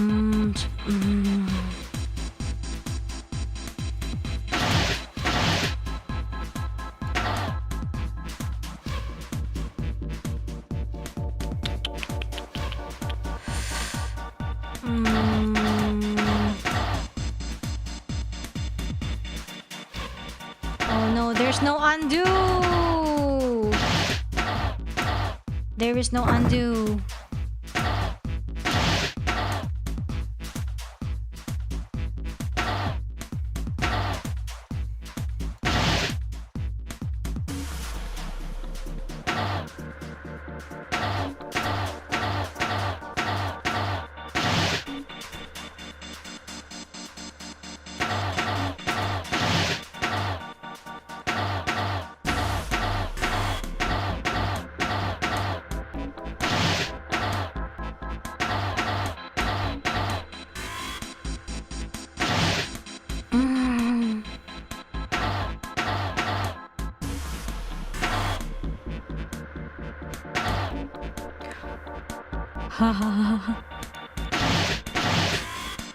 Oh no, there's not enough.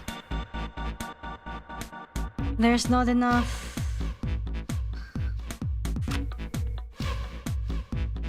Yeah, there's not enough. Yeah.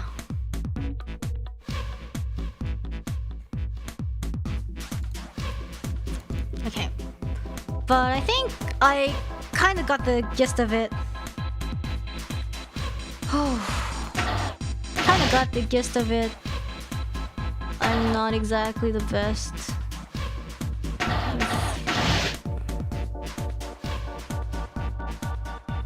I forgot what I did. I forgot what I did.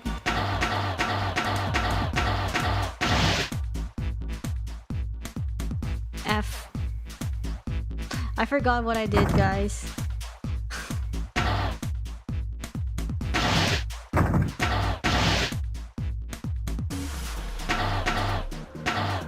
Wait, I get more moves. Wow, I got 51 now.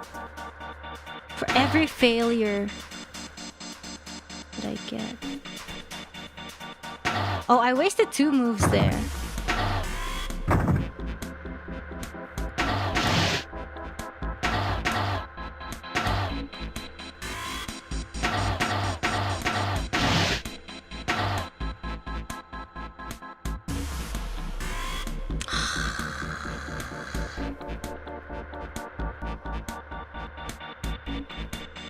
I was doing it right the first time. The problem is I don't remember what I did.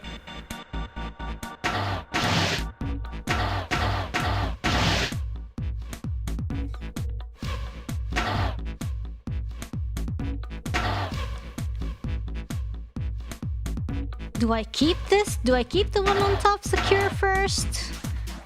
Or do I not need to? Or do I not do that? Let's not do that maybe. I don't know.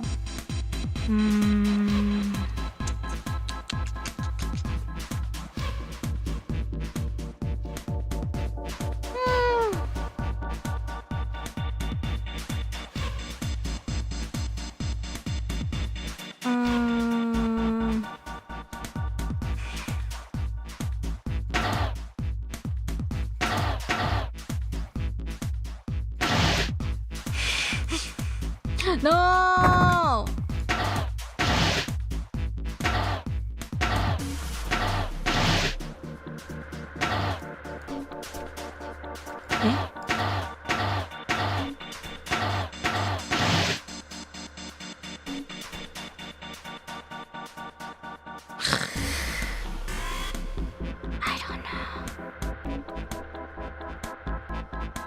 I don't know.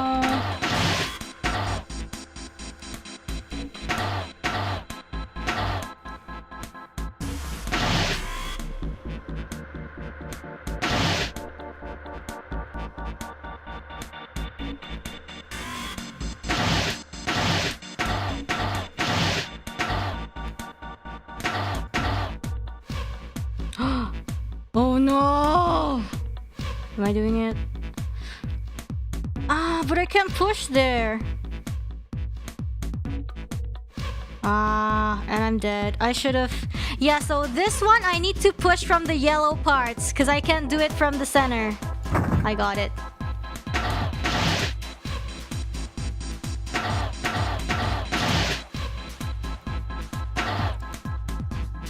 Oops.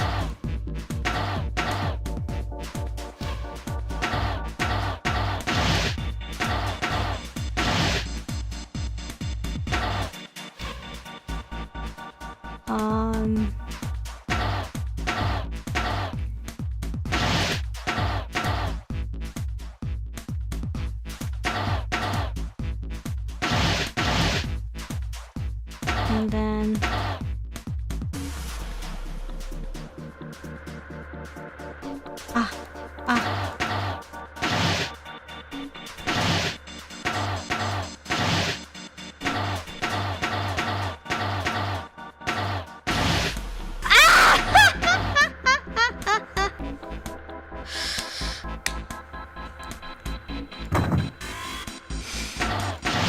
oops. I forgot what I did. I forgot what I did. What did I do? I forgot what I did.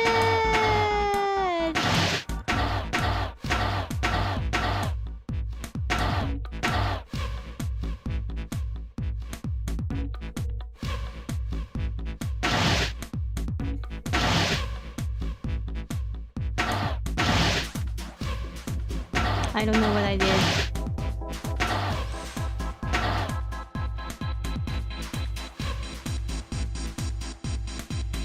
F.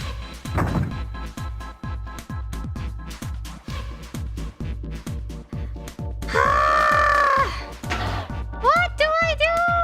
I forgot.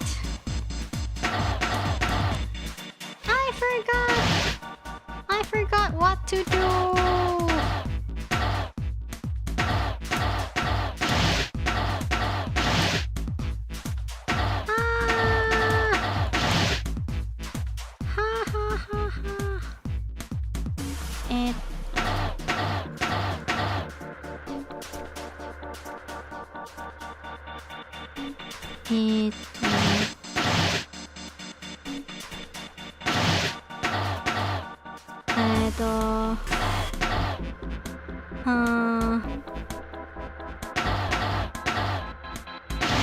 Do we have enough?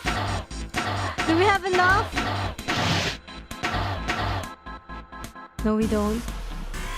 No, we don't. And we're dead.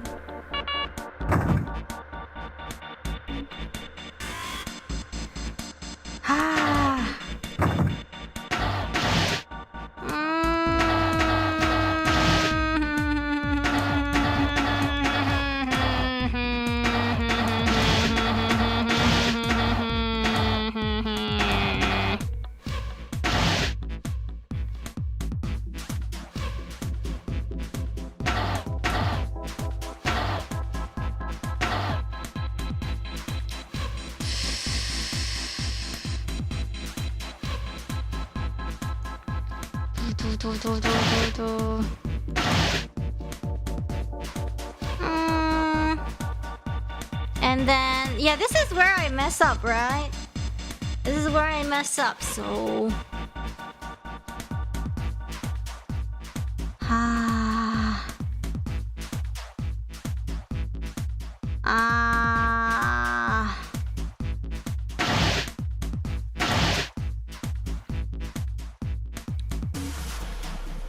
And then...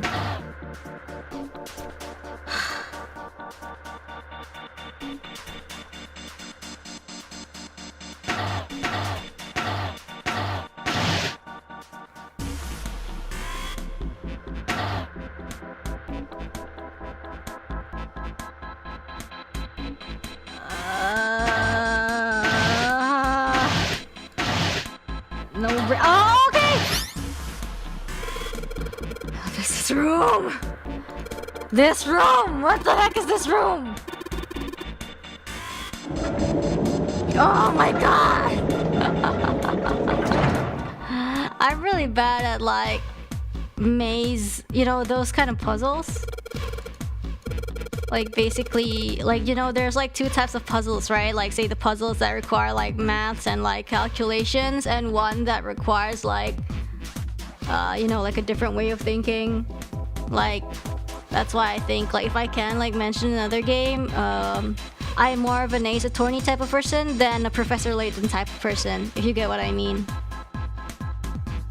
Like they both are, you know, mystery puzzle games, but like the way they are, you know, the puzzle types is very, very different.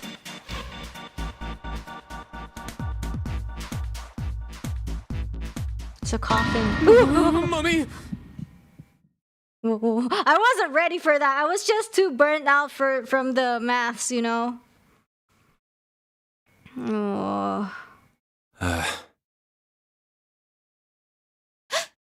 Oh. Just kidding. Really? Whatever. Just open it. Okay. A small key and... Ooh, a gun? A gun? Yeah, a revolver. It looks pretty old. I wonder if this is a replica. This thing is... This thing is... Are these real bullets? That's not a bullet, that's a gun. Oh, if this is real... Oh.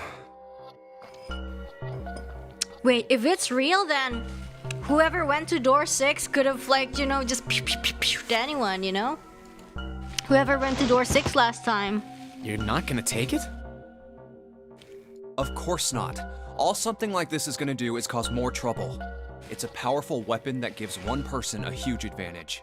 Something like that would be way too dangerous to have around. We're in enough danger already. Yep. Yeah, I suppose you're right. Maybe Zero put this gun here, hoping that something like that might happen.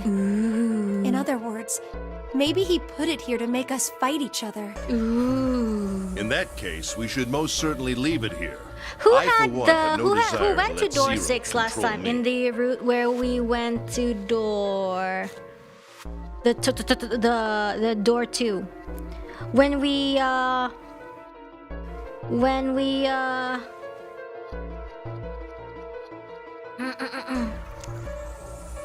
we should leave it here? Really? Me neither. Okay, we've got that figured out. But you aren't gonna leave that key in there, are you? Of course not. We'll take that with us. Rusty key.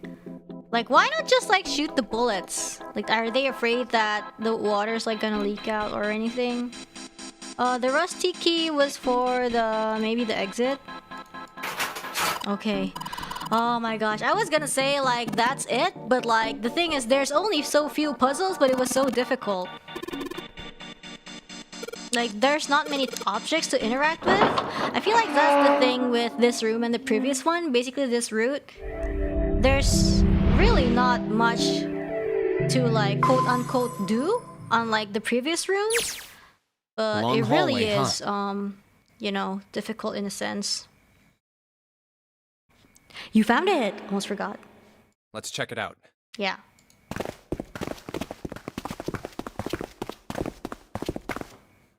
We've seen this elevator before. Yeah. We got off the one on the left just a little while ago.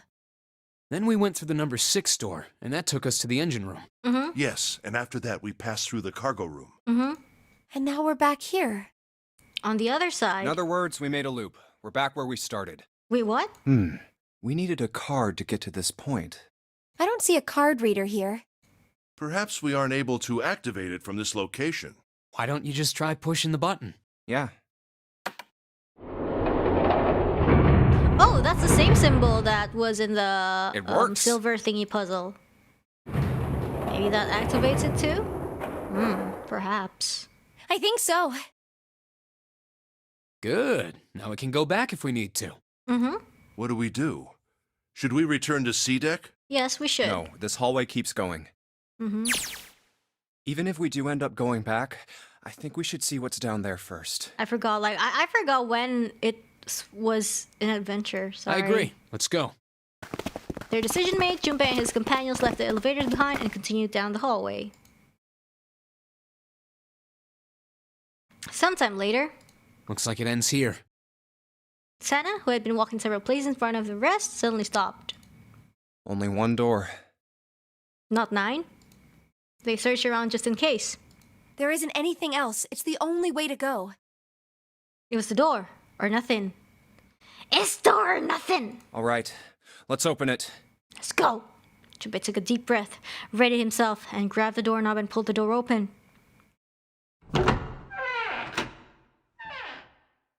Was in the door. He paused for a moment, then stepped through into the room. The mystery room. And there he saw the number that had hung over their heads since they'd woken up. 9. The 9 door. It's the 9 door! I think this is the first time that we saw the 9 door. Like the numbers on every other door, this one too was a rough shape made out of red paint. This looks really suspicious. Its door was set into the back wall of the room.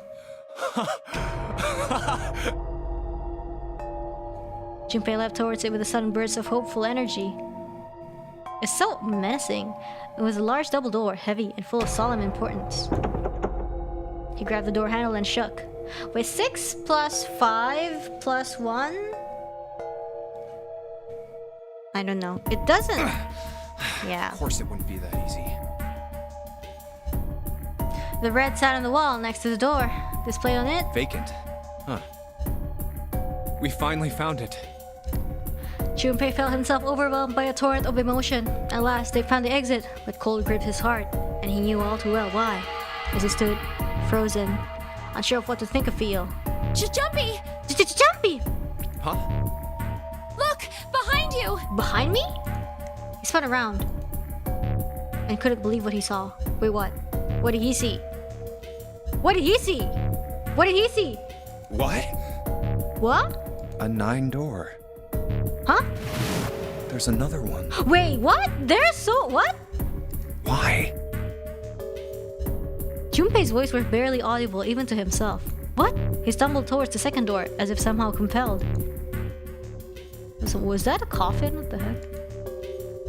It sat in the starboard corner of the room, on the same wall as the door they'd entered from, but in the opposite corner. It's 9, no matter how you look at it. Ah. The red is there too. So this is a real one? Junpei shook the door handle pointlessly and muttered to himself. Why the hell are there 2 doors? Yeah, why the hell are there 2 doors? It was Sana who answered. There were always 2 doors. I mean, if you think about it. If I think about it, is it math time? 0 never actually said there was only 1 door with a 9 on it. I mean, technically, yeah. It is hidden, but an exit can be found. Oh, seek a door that carries a 9. Seek a way out. Seek a door that carries a 9. Ooh. Of course, we just assumed that there was only 1. After all, why would there be more than 1? Oh, man. We fell for it. There are 2 doors. That means that all 9 people who had met at the central staircase could escape. No one would be left behind. Now it makes sense why the bracelets are numbers. 1 through 9. Divided into teams of 4 and 5 people. I was actually disappointed that Junpei didn't say 1, 2, 3, 4, 5, 6, 7, 8, 9. The digital root of both teams ends up being 9. Take 1, 2, 7, 8 and 3, 4, 5, 6, 9 for example. The digital root for both teams would be 9. Ah. Or 2, 3, 4, 9 and 1, 5, 6, 7, 8. The digital root is still 9. There are a bunch Ah. of combinations that work and they all end up the same way. I see. If one team has the digital root of 9, so would the other one. There's no need for anybody to. What does that mean? That means that this game was to test whether we trust people or how wild we would act when we're put in a life and death situation. I don't know. The answer's simple. From the very beginning, the Nonary game was designed to save all 9 people. Yeah, it was never like That's how it a was meant to be. killing game. It was like just a puzzle game. 0 didn't lie.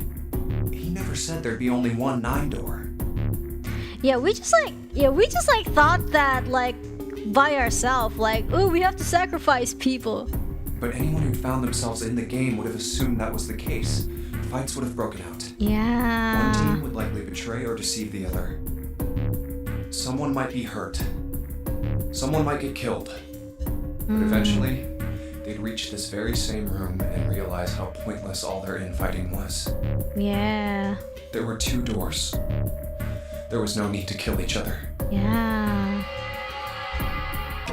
They'd understand and be appalled, overwhelmed with guilt at what I've done. This game was designed for that purpose. Ah. This Nonary game. We were all arguing and fighting over doors at the beginning. Uh-huh. But if there had been one slip-up, one tiny mistake that led to more, everything could have been so much worse now. Mm-hmm.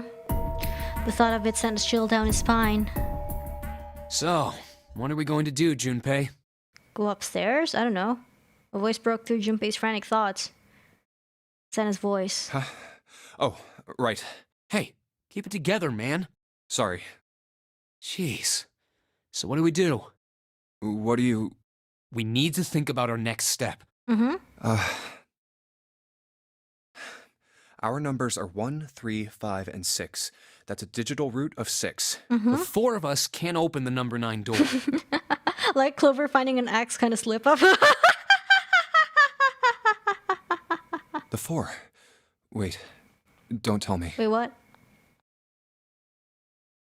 Our numbers are 1, 3, 5, 6. That's the digital root of 6. The 4 of us can't open the number 9 door. The 4, wait, don't tell me what. Yep. There's one combination that'll let 3 of us open the 9 door. Uh-huh. That's why I'm asking, what now? What now? What combination? I don't math. I don't math, so you have to spell it out for me, game. Took him no time at all to determine the answer. Wow, you're so good. There was only one combination of 3 people that would give a digital root of 9. 1, 3, 5. So that means Junpei, Sana, and Ace. Yeah, bye. That would mean bye, gotta go June. back. Bye, June. Bye-bye. Bye-bye, June. It's time for you to, would you like to be a I resident agree. of this ship? We cannot leave June behind. Junpei let out a breath he hadn't realized he'd been holding. Are you sure? Yeah, I'm sure that... I don't mind staying. She doesn't mind. June's body betrayed her true feelings. Her eyes were wet with the beginnings of tears and her legs shook. Oh, sorry. Okay, well, let's go back, everyone. It's okay. There's no way we'd leave you behind. Yeah, what he said. Sana had said what Junpei had known the moment he realized which 3 people could go through the door. Besides, I'd rather drown at the bottom of the ocean than escape with this sausage fest. Atlanta. Maybe I'll get to go to Atlanta.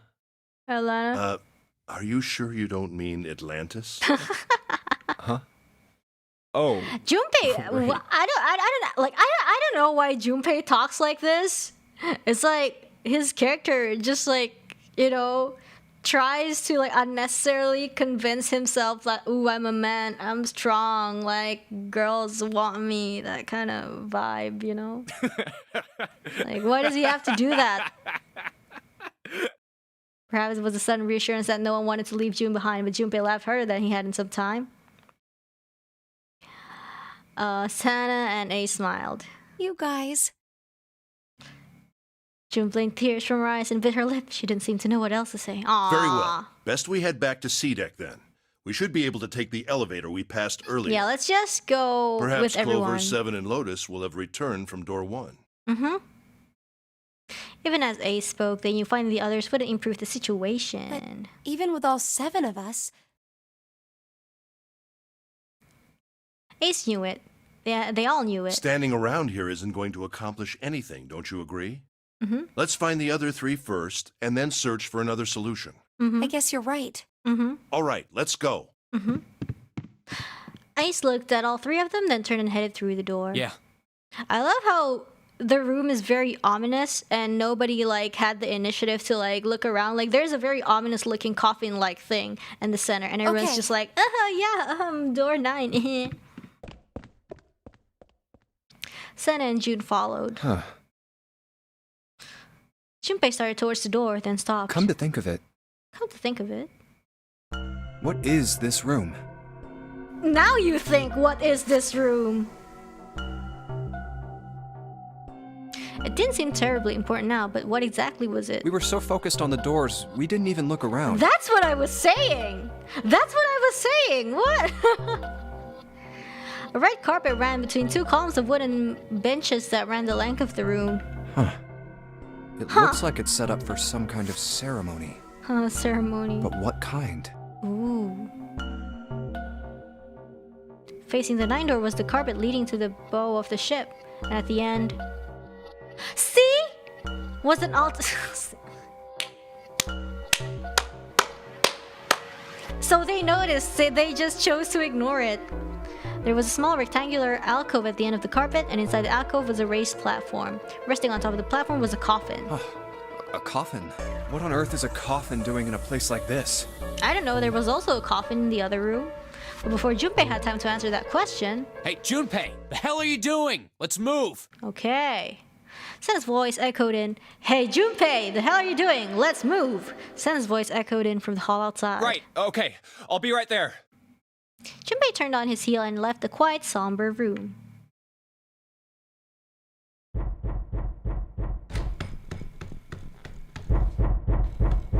Wait, someone's knocking from the coffin?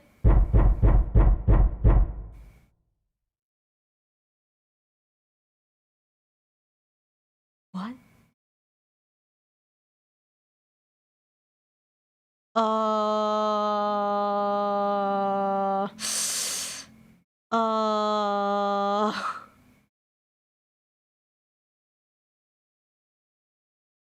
Dang.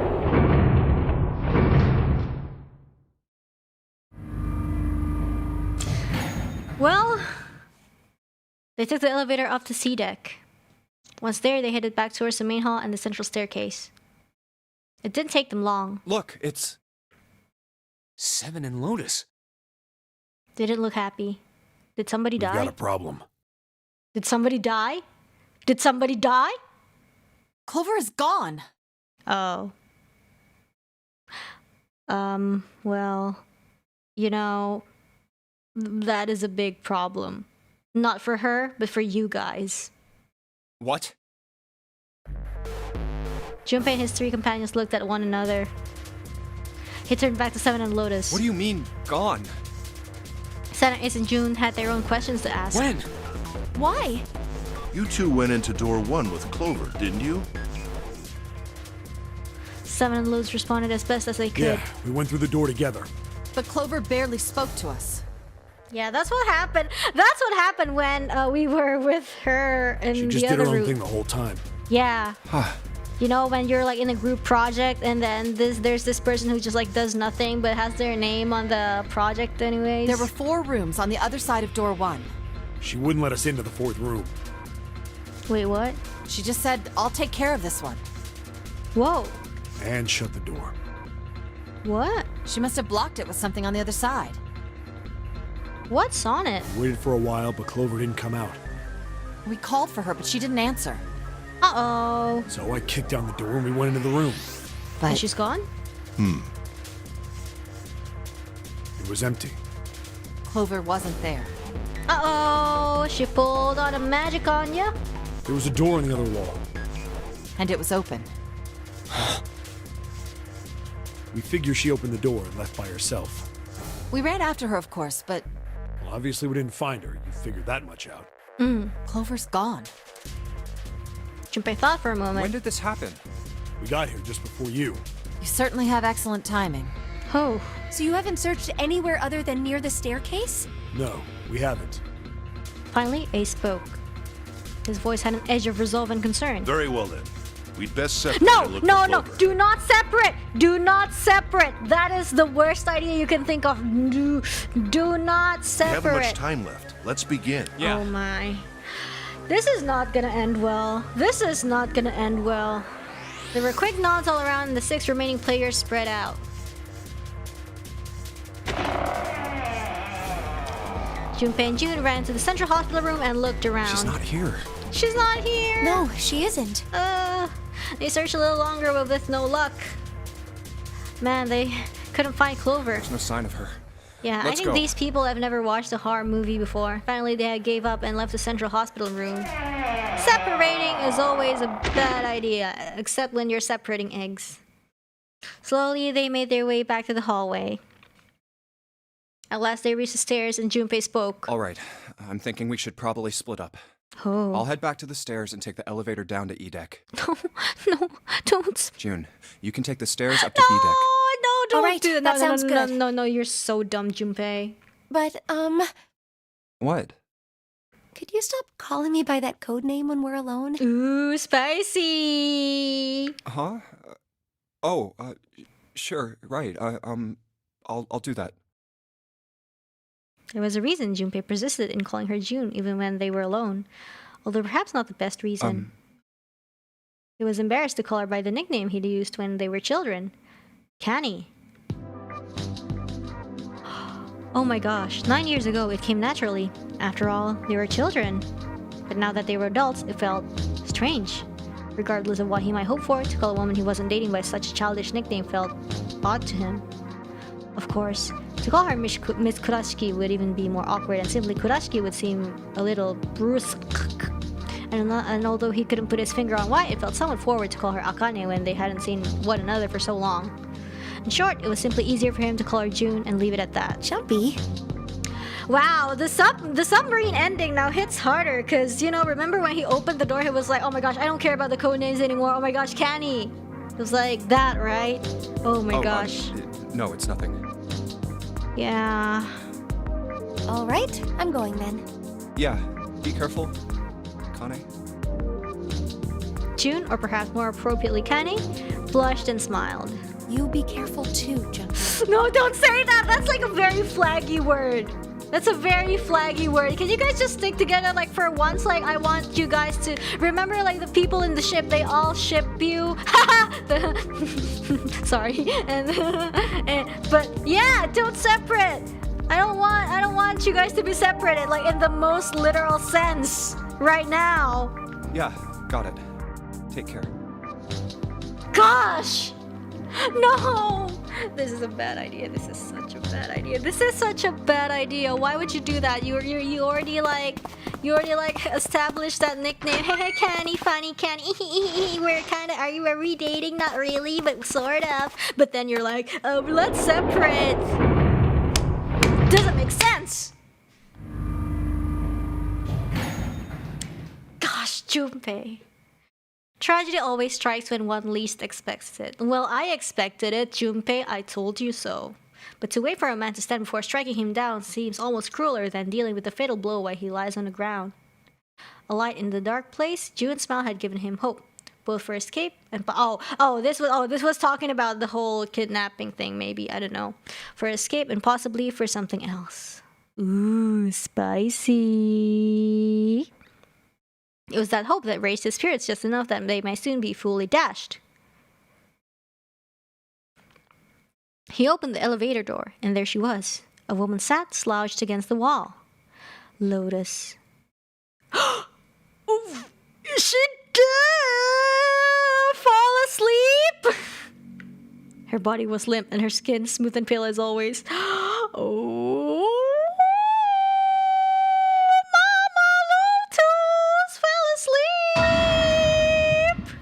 Was covered in bright red tomato sauce. Junpei felt his chest constrict. He couldn't breathe and his legs began to shake. Shake it. A slow cold drop of sweat trickled down his back. He felt his stomach somersault. Junpei's mind went blank. All his thoughts replaced with endless, hissing white tss. Driven by little more than instinct, he began to walk towards Lotus, slowly. Each slow movement of his stiff limbs brought him closer to her sleeping body. Finally, he stood next to her. Robotically, he bent down and put his hand against her neck. There was no pulse. No rise and fall of breathing. She was slightly warm. Something somewhere in Junpei's shaken mind told him that meant she had been, put to sleep recently. Yes, Junpei thought, his mind slowly returning. She had been put to sleep. Someone had put her to sleep. There was a deep cut on the left side of her chest. But tomato sauce still oozed from it, although clearly her heart had stopped beating some time ago. The weapon had been a knife then. Perhaps she had been stabbed in the heart once. She would have died immediately. Took little comfort from knowing she must have suffered very little. Only then did Junpei notice. No, Junpei, go upstairs! Lotus's bracelet was gone. Yeah, like, they took it so that they could get the door? Activate the door? Lastly, let us discuss how to remove the bracelets. There are only 2 ways to do so. 1. You escape from this ship. 2. More hotly, which is 0. In other words, once the bracelet is taken outside the confine of the ship, or the backside of the wearer's heartbeat has fallen to 0, it will shut down automatically. Was that why the killer had ended Lotus's life? So that they might have the number 8 bracelet? If that was true, then the killer was whoever wanted the number 8 bracelet.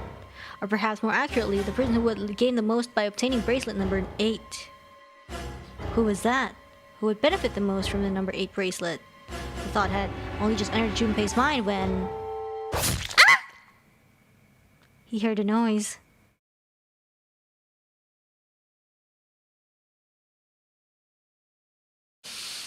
A sound like a sharp knife cutting through wet meat. It struck him as strange that the noise came from inside his own body. A moment later, the pain hit him. It wasn't merely pain, there was heat, extreme heat as well. Felt as though molten iron had been splashed against the side of his body. Finally, his brain made the connection. He had been stabbed. But where? His body was quickly going numb. He couldn't tell where the knife had met his flesh. Given the circumstances, however, he had most likely been stabbed in the back. Quite literally and figuratively, I'm guessing. Whoever had killed Lotus had now done the same to Junpei as well. His voice was little more than a weak groan. With what little strength he had left, Junpei turned his body, trying to catch a glimpse of his attacker. But as he did, the knife dug itself in deeper, twisting viciously.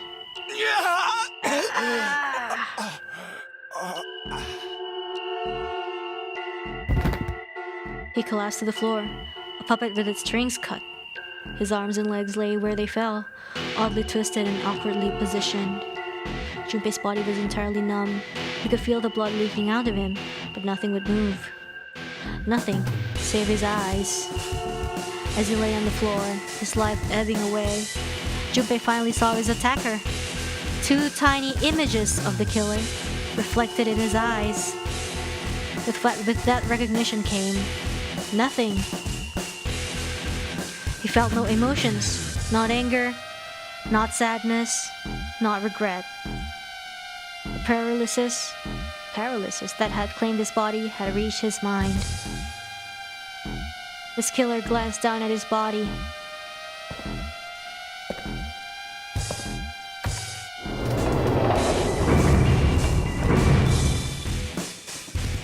Then, without a word, climbed into the elevator and was gone. His eyesight began to fade. The world grew blurry and began to dissolve into an empty, white fog. The fog crept into the edges of his mind and worked inexorably inward. Soon, it swallowed up the last that remained of Junpei's mind, and his consciousness left him. There was nothing more. Into utter emptiness, he fell. Into 0. Whatever Junpei had been was gone.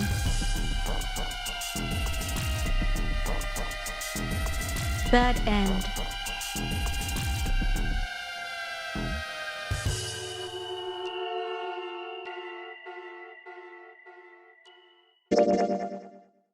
Yep, let's save this.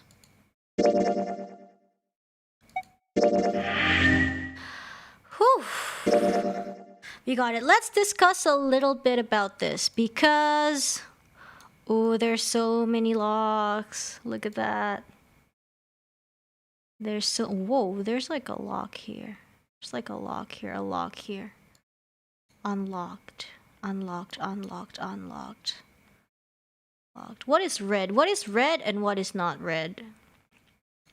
So this thing, okay, remember the sub ending? I think Lotus's bracelet was also missing in the sub end, so the culprit is definitely the same one, and it's definitely not Clover, because remember the axe end, they showed that it was Clover who did it, but this one, it really didn't show, so it's definitely like someone more important. You guys have been saying like it's Ace, and I might think like it might be him too, but like what is he gonna do with like 1 + 8? Don't you guys need like a minimum of like 3 people? Unless it's like minimum 2 people, then you know. Yeah, the person who killed everyone in the submarine, and the person who killed Lotus and us here, and presumably probably he's gonna kill everyone, I think. It's probably, yeah. Didn't Ace die in the submarine ending? Wait, he died? Did he even die? I don't know. But yeah. But it's, yeah, I don't know. Oh, but then yeah, the 9th man also died. So that would make sense. That would make sense. Like, if you, like, 9 doesn't matter, because whatever is 9 is always going to be 9. And then there is, you know, remember, I think there was one thing that, the submarine. Oh yeah, I think Ace was like lying down on the staircase with like Clover and something, but they only checked Clover. So really, it could have been like anybody else. But I think like judging from this, like Lotus is the one only showed who died. So I think it would make sense if it was Ace. Like, I think at this point, too, like, we're kind of expected to find out anyways. We already went through, like, 3 endings. The game has already given us, like, so many hints, you know? Santa is also sus. But why is Santa... Because Santa is 3. Like, why would he take the 8 bracelet? Like, it doesn't add up. You know? And then, in the Axe ending, yeah, see, Ace also asked only Lotus to come with him. Remember in the Axe ending? Yeah, and then that's when Junpei met Clover by the elevator. So I think like Ace asked Lotus to come with him so he could kill Lotus and steal her bracelet. But anyways, let's go. Let's check out the next path. This is still locked, so we're gonna go through, let's see. We're gonna go through this one. This one? Unlocked? So we have to go here? This escape place? Follow one of the key paths? So here? Let's redo this? Huh. So we redo this escape part? Second class cabins? Yeah, let's follow it. Let's redo then?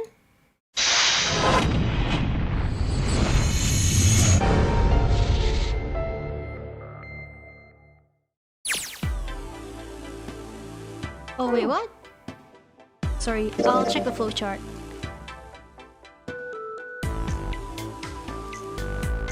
So does this mean like, if it's like X, does it mean that I have to do this first?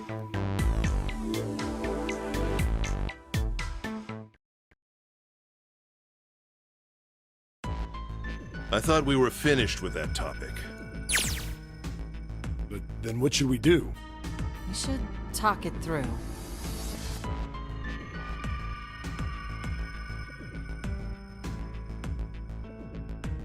Let's try to skip.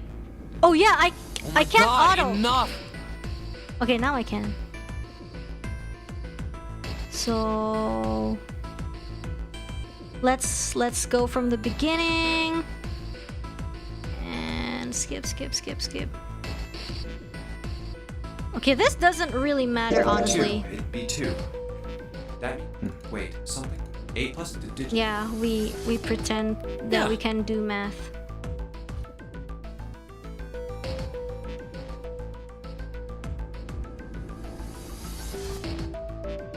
Decided that... Wait.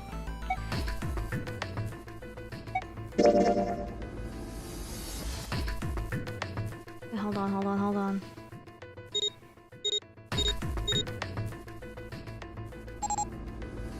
Wait, sorry. What are you doing? We need to hurry. Do I need to check? Which one do I need to check? This one? The red key? The one with the red key? The one with the red key? No, cause like it's very confusing with like the way they labeled this. I kind of don't understand.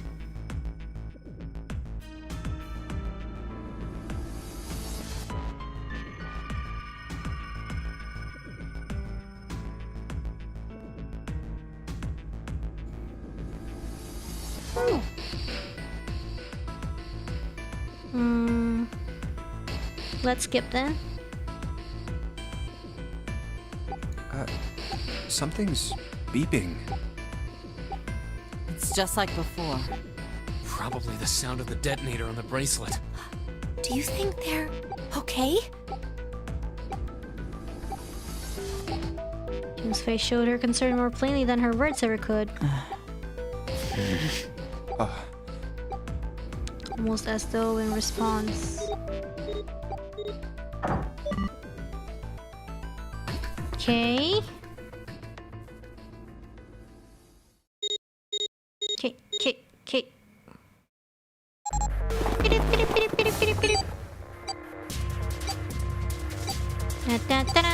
Time to skip. While we're waiting, have you guys listened to Gen 2's Ochamekino? Have you listened to Reine's Usewa? Have you listened to Reine is King? If you haven't listened to an encounter in the city, the link is down below at the description.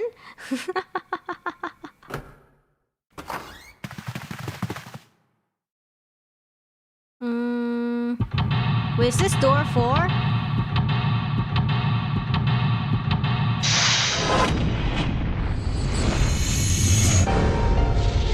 Seek a way out. Are you sure it's door 4?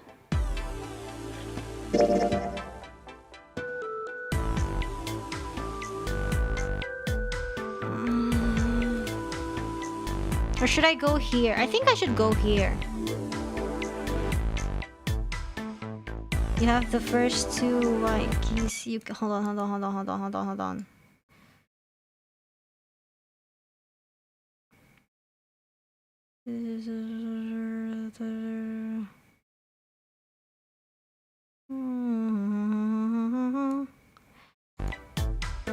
Yeah, the flowchart is kind of confusing. I don't think we should take this.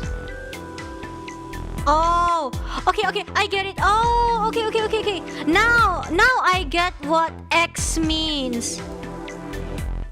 Now I get what X means. X means that it's red and then I took the wrong decision. So that means I have to go to door 5 now. Okay.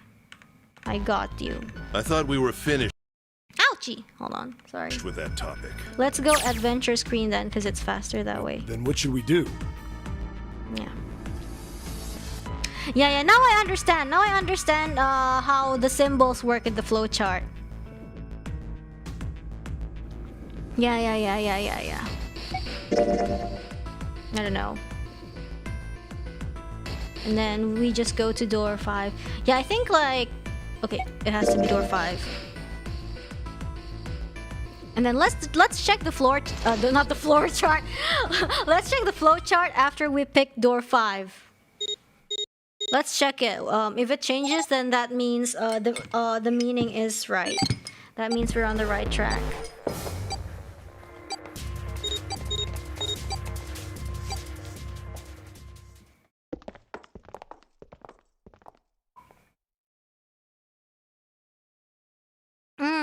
Pouring some chalky milk.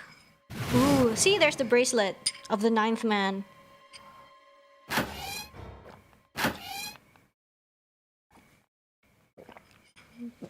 There's something in this room.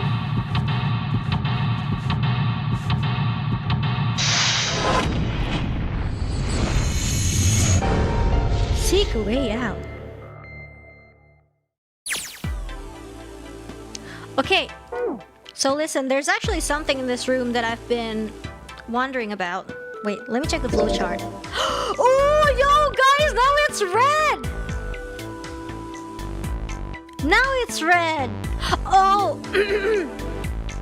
And now this is locked. Oh, and now this is locked even though you have the items because you can't jump from 5 to 4. You can, once you reach this, you can only pick these ones. I think I sort of get it. I think I get it. I think I get it. I think I get how to read the flowchart now.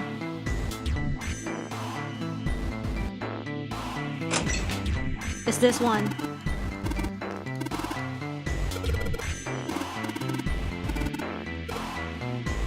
If there's like a weird safe that never... It's just weird, I don't know. Score plate C. Let's just try to speed run this even though I don't understand, I don't know.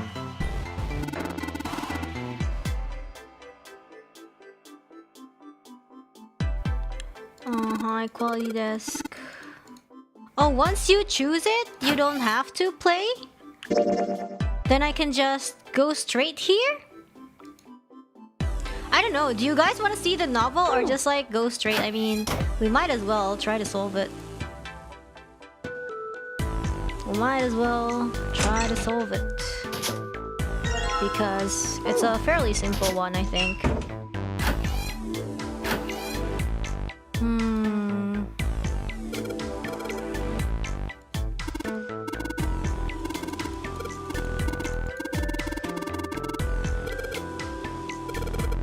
Okay, let's see if I can pull it out. Eh? Ah, something's watering 7 watt.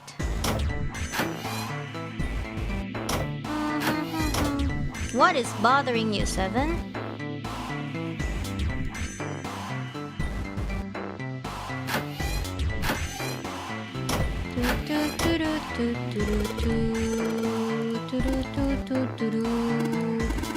This is the exit.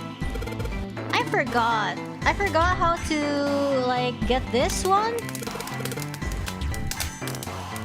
Ouchie, that's hot. Yeah, I forgot how to get that one. Oh yeah, vase and then fill that bathroom. Yeah, fill this with water and then use this. And then we drain this. And then we got the score plate, and then what about and this one we use the vase for this one. Time to put this fire out. Yay! I don't know how many you need. Do you have enough? Hey. Skip.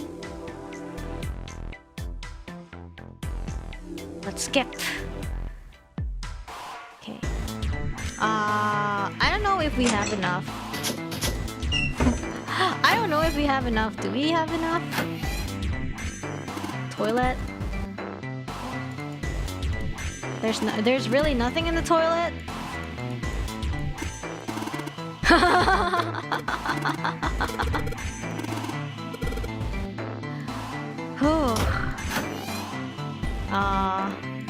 Anyway, let's try to put this together and see if we have enough. Oh, it's a map of the ship. Oh, and I think there's a score by the bed. Ooh, Snake can play. Yeah. Piano is a part of the puzzle. Something will happen. Let's check the bed. There's something here. Yep, and then I think we have everything now, right? What's wrong? Yeah, let's skip it. It's enough playing around, and then we can put the ceramic, and then now we can play the music. Yeah. And then I'm just gonna do do some trial and error.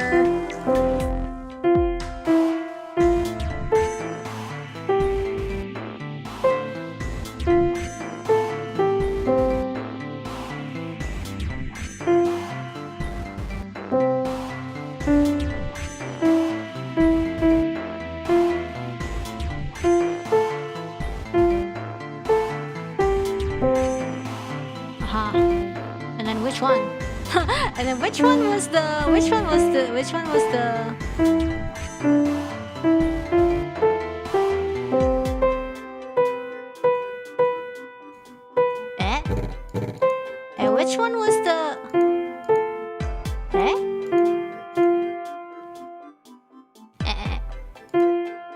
Mate.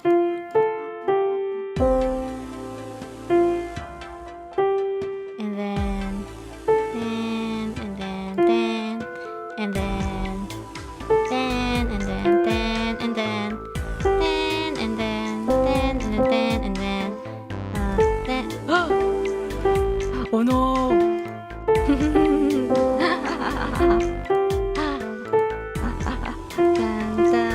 Oh no! Sorry guys,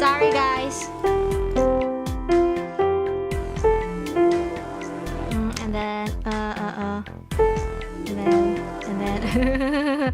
I forgot which one this was.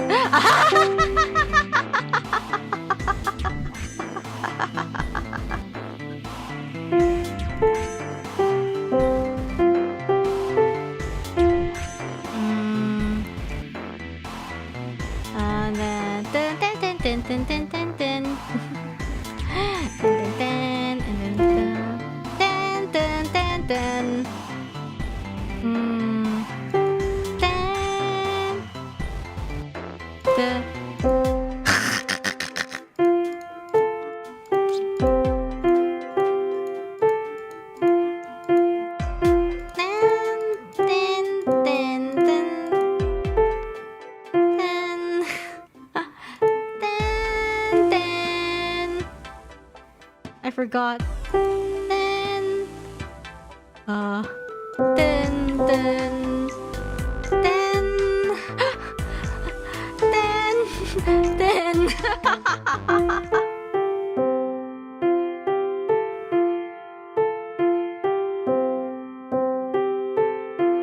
Okay. Yay, we did it. Looks like it worked.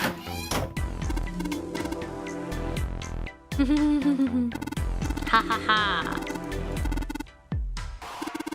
Westminster? Palace in London. Ooh. Let's leave this place immediately. I don't play this anymore. Let's go. Alright, let's go.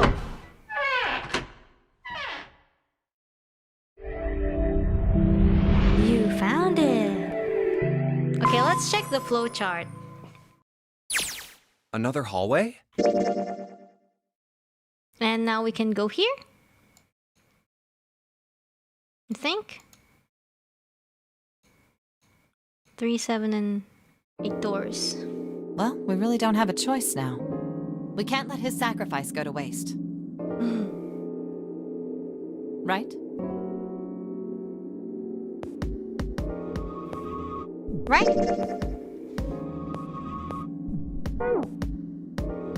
Like you even mean that. Like you even mean that?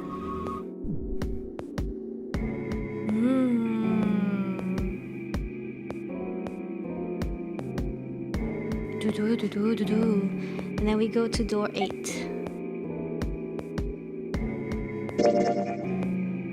8 it is.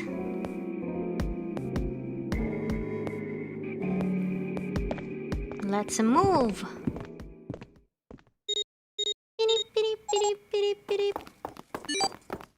What's door 8 again? I don't remember.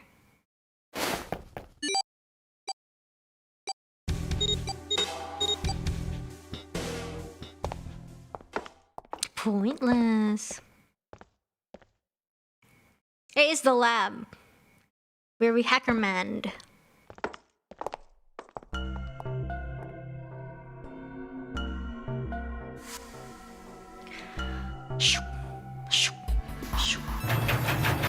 Dun dun dun dun dun dun.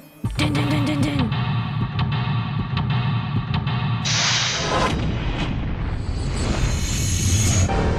Seek the way out. Let's play this room! I'm only interested in Mama Lotus. So we need to play this room. Because... keyboard. I think this is the keyhole, and I think we need that, where's the computer again? Here, we need the prong thingy. Wait. There's a power button, but like there's no power cable, and then we need the cable, and then we have to ask Clover if there's like a prong. Ethanol. Hey Clover. Junpei, do something please. I am doing something. Are you doing something?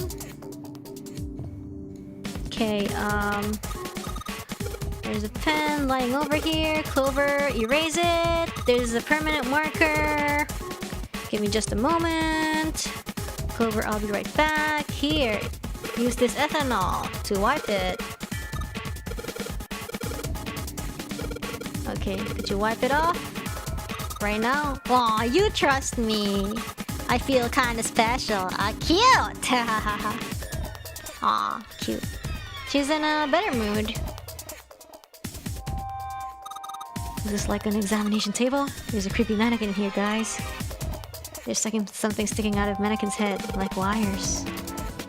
Ooh, they were doing experiments on humans. Oh, there's a mannequin. Okay. Oh, let's erase it, Clover. Let's soak it with ethanol. Let's soak it. It's working! There's some kind of weird drawing. Let's... Clover, take a look. Wait, I think there's like a cable here. What this is... There's control, try turning it on, there's no power. And there's a sink. I think the sink does nothing. And... Can we talk to Clover from here? Paper with numbers. I have no idea what they do, but cool. And then there's a lot of these. It's a power cable. Let's take that, but then as soon as we check the computer, we find out that it needs a 2-prong cable. Yep. What's wrong? The cable has 3 prongs, and we're gonna need an adapter for that. So we asked Clover for it. Oops, I always... Hey Clover, how are the power cables over there?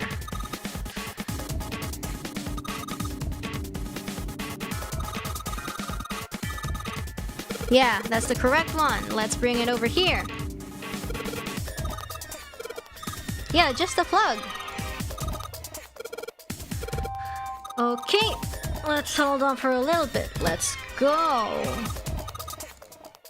Okay, let's check it out. Take Clover. And then we combine it. And then we have 2-prong power cable, and then we're just gonna... Oh, sorry. I'm counting on you. Aw, that's so sweet. That's sweet. That's so sweet. Clover's so cooperative.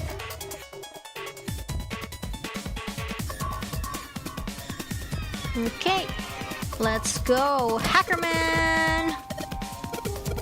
I don't think anything's going to happen. Why not? Well, it's not connected to the main computer. You never know until you try. Oh, that worked. Okay. The soft hum, it turned on. Streams of letters that made no sense to Junpei began to scroll across the screen. Do you want to skip? Yeah, we can skip, I think. What kind of job do you have? What are you? Oh, see, this one is a new dialogue. Cause Junpei's so amazed, right? Like, Lotus is like, Hackerman. I'm unemployed at the moment. Oh, she's unemployed at the moment. I used to work for a cybersecurity firm, but I see. Why? Lotus blinked. Huh? Oh, it was just something. Something happened. Maybe it has something to do with her, the kid? Her kid that went missing, remember? Like in the, torture room? She told us something. I see. This was not an avenue with questioning to be pursued, Junpei realized and quickly shut his mouth. Lotus' fingers began to move again, and in a few seconds she was back up to speed.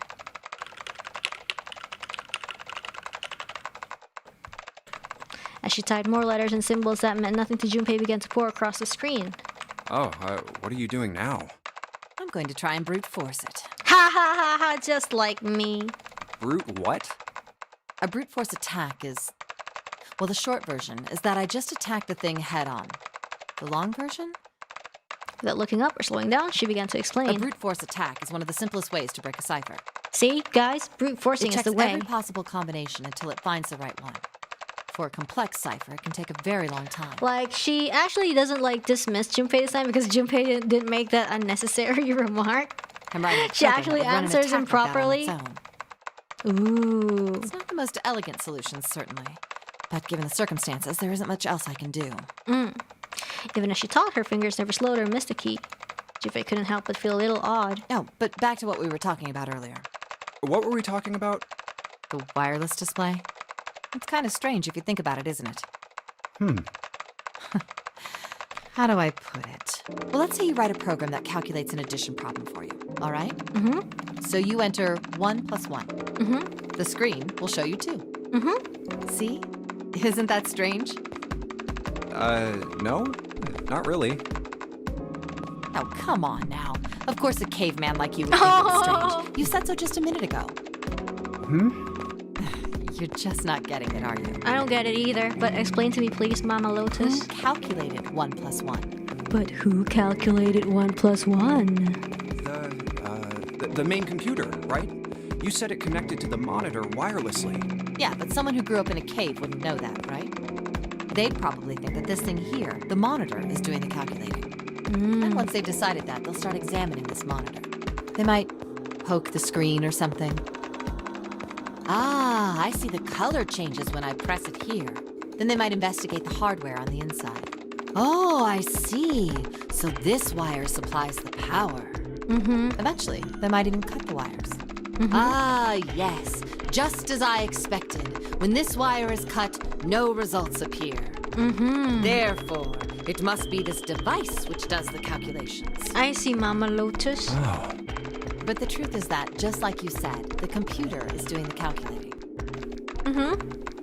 But these cave people wouldn't know that. Because they have no idea that the monitor and the computer are connected wirelessly. Ah. Lotus continued to type. Junpei scratched his head. So, what are you trying to say? Nothing, really. It's just, I thought maybe. What if the relationship between human beings and our brains is like that? Huh? Well, let's say you stick a bunch of electrodes into parts of the brain. Just like that machine down there? A scientist examining the signals they send out might say, interesting. So stimulating this part of the brain causes the person to see colors. That must mean this neuron cluster controls that function. I see. Okay, let's see what happens when I cut out this part. Ouchie. Ah, just what I thought. Cutting off this part causes that function to cease. Therefore, human thought processes must occur in the human brain. Wow. See? Doesn't it sound the same? Maybe the brain is just an output device, like this monitor. Maybe our thought processes actually occur somewhere else, in a main body. A main body. We just don't know it. We never even think about it. Just like those cave people wouldn't know about wireless communications. We can't This imagine typing that is there's pretty- some unknown medium that transfers information into our brains. It's where taking we quite some experience that time. information as thoughts. Junpei didn't say anything. Not so much because he had no retort. No, her argument just seemed silly, and he was a little surprised to be hearing something like it from someone like her. The brain is just an output device. Human thought actually occurs somewhere else. That's just crazy talk. Did Lotus really think that? He wondered. It was a little creepy, Junpei thought. It sounded altogether too much like a bizarre, cultish religion. Maybe that's the cause of Seven's amnesia. Oblivious to Junpei's increasing discomfort, Lotus If continued. memory is actually stored somewhere else, in some sort of main body somewhere, maybe he hasn't forgotten anything at all. He's just having a difficult time accessing his memories because the monitor, his brain, has been damaged. Huh. I suppose that would explain aphasia and blindsight too. Perhaps they actually can speak or see. The monitor just isn't functioning properly. I see. I kind of understand where she's like coming I guess from, people but with at the same time, prosopagnosia just could be like suffering from the same thing. prosopagnosia. Wait a minute. What? He knew what aphasia was from watching medical dramas on TV, and blindsight was easy enough to guess, but he'd never heard the word prosopagnosia before. You've never heard of prosopagnosia? No. Lotus spun around in her chair to look at him. Junpei just shrugged and shook his head. No. What is it? Well, put simply, it means a condition where the mind can't distinguish between human faces. Oh, In other words, my face would look the same as Clover's or even yours. I see. So they can't remember faces, which is how most people recognize each other. Okay. That means that people with prosopagnosia have trouble recognizing even people they're close to. Does somebody Usually they in the can ship make do by have associating people with other things. Their voices, their prosopagnosia? clothes, their hair. Does that mean other people's faces look like blanks? No, I don't think so. Well, you've seen monkeys, like in a zoo, right? To you and me, all the monkey faces look the same. Even though they've obviously got faces. It's almost impossible for a human to distinguish between them. The zoo staff that works with them would learn to identify different monkeys eventually. But you or I couldn't, unless one had a scar or something else to set it apart. Well, that's how people would be to someone with prosopagnosia. Now imagine Lotus with Seven's face. Prosopagnosia. Huh. I didn't even know that kind of thing existed. Ooh. And, what were we talking about? The idea that your brain is just an output device, like a monitor. Oh my god, wait, what? Remember the faces with the cards? Same face syndrome. Remember the puzzles?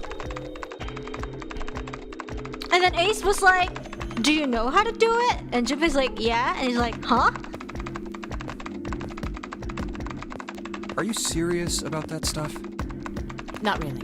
It's the puzzle in the same room with the coffin and the one with the painful math. There was this really easy puzzle with the like 1, 2, 3, 4, 5, 6, and then so the cards. We just pretty much collected like card cartridges with all our faces. Like say Junpei, a card with Junpei's face. So Junpei, it obviously belongs to slot 5, right? There were 9 slots. So we about were the to other put half? like everybody's faces in the corresponding slots, and then Ace was like, do you know how to do this puzzle? Question mark. And then, yeah, Junpei was like, the heck are you talking about? And then he was like, I guess I was just adulting. But then he could identify them by their clothes. I don't know.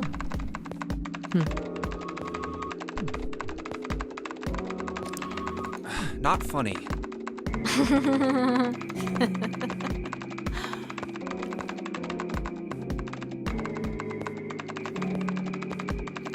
Also, when Snake goes missing during the convo with Ace, Junpei points out that Clover and Snake don't really look like siblings, but Ace just gets confused. Huh. A tiny detail. I It's see. nothing more than a story I made up out of boredom. Don't take it seriously. I think like this is why the original game didn't have flowcharts, because you're kind of supposed to like pick up these tiny things and like, wait, this lines up with the fact I learned in this route. I think that's why it never had like flowcharts in the It was the first thing that came to original mind, and I game. just talked about it to kill time. But looks like I don't need to talk anymore. Why? I don't have to kill time any longer. Because it's done. As you spoke, Lotus raised her right arm high and brought it down in the enter key. Oh, then you finished that brute whatever thing? I certainly did. And let's see what we got. Chunks of text flickered on and off in quick succession, and then a line of numbers appeared, blinked, and disappeared. The screen cleared, and all that was left was the word accepted. Piece of cake. Lotus would clearly have patted herself on the back if it would not have made her look entirely ridiculous. After a few seconds, the accepted disappeared to be replaced with 9 squares arranged in a 3x3 square. The screen changed again. What the hell is that? No idea. Looks like a puzzle. Uh-huh. Suddenly, Lotus stood up. Huh? Aren't you gonna... I don't know... Okay. I brute force this thing. Okay, good. Easy peasy. Alright, I solved it. And this one? Look, Junpei! The lights in the lockers are green! Ooh, we got stuff. The Earth key, and the other key is the activation key. We can skip this. I wanted to ask you something. New dialogue, ladies and gentlemen and others! Junpei, you went into door 5 with my brother, right? Did you hear him say, like, anything weird? Yo, new dialogue. Huh? Why is she asking me this? Junpei wondered. The more he thought about it, however, the more it made sense. Wow, I'm stuck here with 2 women. Snake had been gone for a long time. Clover was quite attached to her brother. Of course she would have been worried about him. Well, let me think. He thought about back to when he'd gone through door 5, hoping he might remember something, even a small something that would help her. However...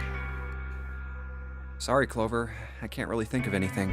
I mean, he did mention that his hearing exceeds that of a regular person, or something like that, but that's about it. Okay. Clover's words were barely audible. She nodded vaguely to Junpei and turned to walk away. Hey, wait a minute. Hmm?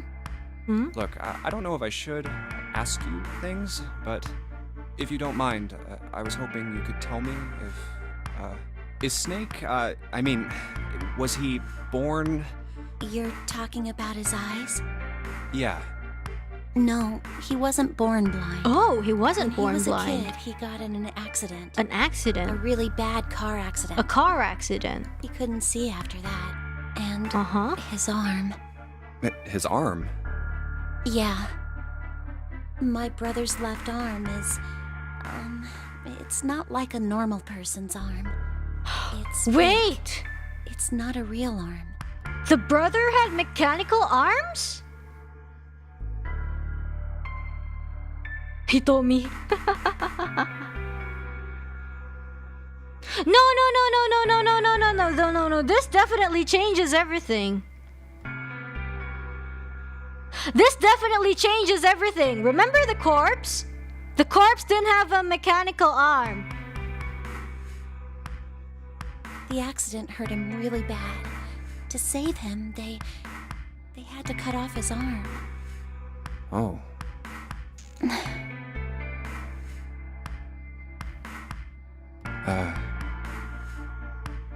Oh, and like... Huh? Who said... Who knew karate? Was that Snake? I don't know.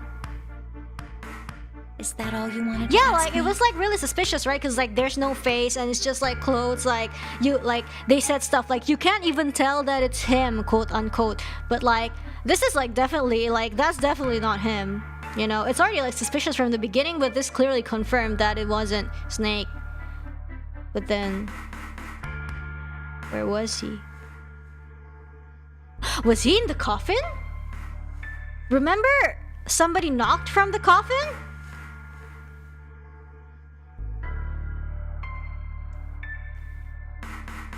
Remember he said that he had, like, great hearing? Or something? Like, maybe, like, he actually, like, overheard all of them talking, and then they were like, oh, yeah, let's go. And then he heard them, and then he knocked? Look, I'm sorry for making you talk about all that painful stuff. It's not that. Clover really shook her head and walked down the stairs.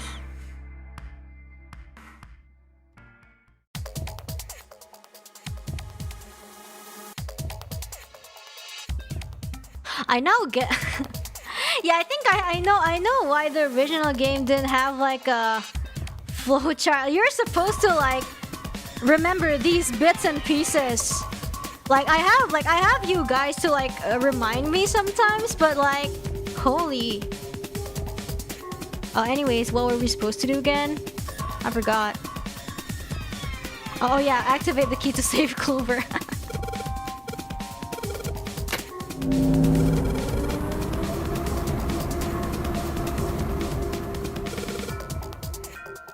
Yeah. Okay. Wait, what?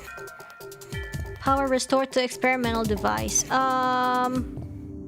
What device? This one then? Yeah, let's turn it on. Turn this dial here, turn, and crank it up to the max and fry everything. It's gonna be like my brain when I went to that room with the golden gun and the coffin. Wait, what? Let's increase the voltage. Don't forget to open the door for Clover. Okay, Clover's been a good girl in this run, so I'm gonna be nice to her. I'm gonna remember her. I'm gonna remember to open the door.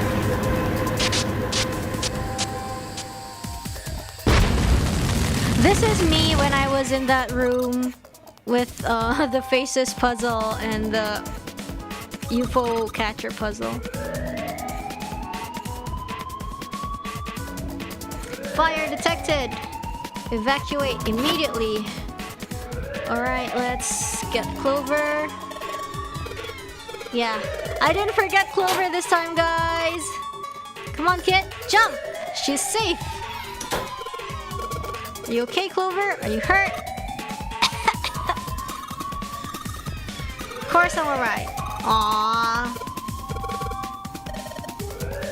Okay, let's go! We got two best girls over here.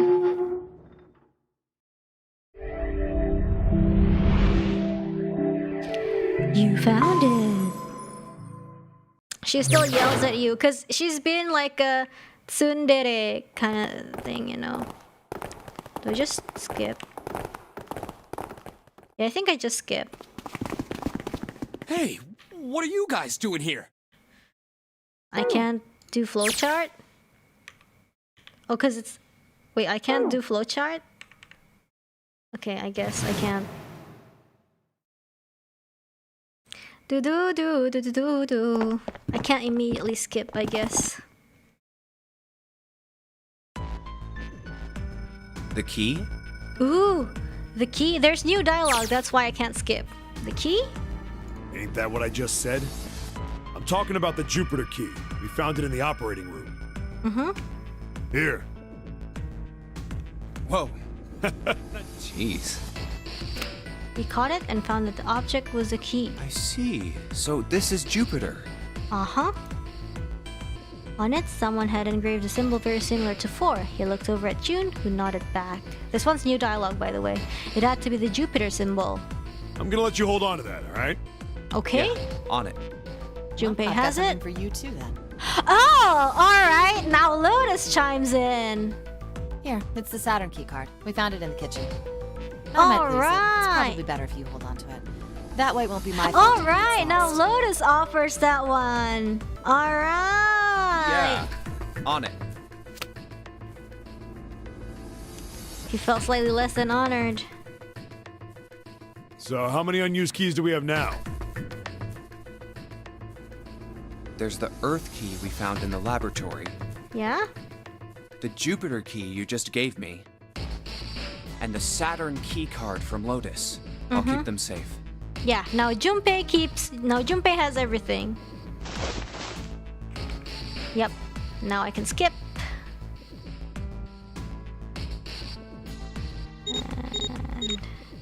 And Okay, we're heading out. Okay, and we're heading out.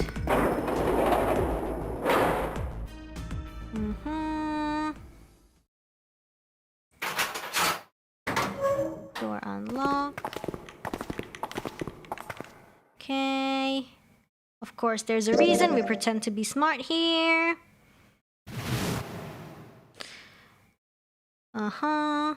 Yeah, I can't press the map somehow.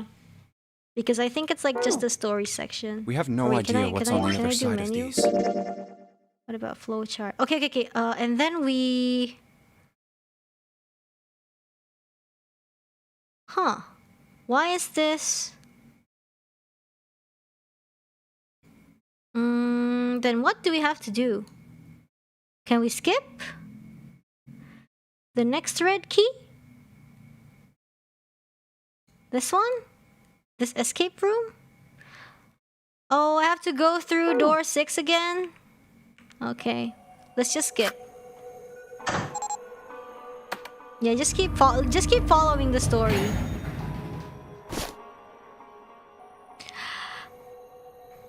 I'm gonna be nice. And you guys can watch this. After a little thought, Junpei decided that she had to be nervous about being locked up in such a small space alone with a boy. Well, we will be all alone in here. In a way, it was kind of cute. Very demure, you could say, he thought. Still, even though it wasn't exactly roomy in the elevator, they weren't going to be pressed up against one another. At least they didn't have to be. Still, it was making her nervous. Junpei couldn't help but think how innocent she was. Jumpy? Huh? Oh, nothing. It's not important. Come on, let's go. Again, he stepped towards the elevator, and again, he felt himself restrained. I said wait a minute. Why? Aren't you afraid, Jumpy? Afraid of what? Well, I've never... You know. It's your first time? She's never been in an elevator with a man alone before. Even so, she still seemed awfully alarmed. I might... get wet. What? Down there. I'd get soaking wet. Well, I mean, of course you would. That's the way it works. I mean, I've never heard of anyone getting soaking wet somewhere else. What about when you're like drooling because your food is so mouth-watering? That's true. That's not true. And you know it. You don't mind? Mind what? Or when you're crying, your eyes, your face. Getting wet. Well, I don't know. I think I'd probably, like it. Gosh, Jumpy, you're so brave. You're so brave. Really? I mean, I kind of think any guy would do the same thing, you know?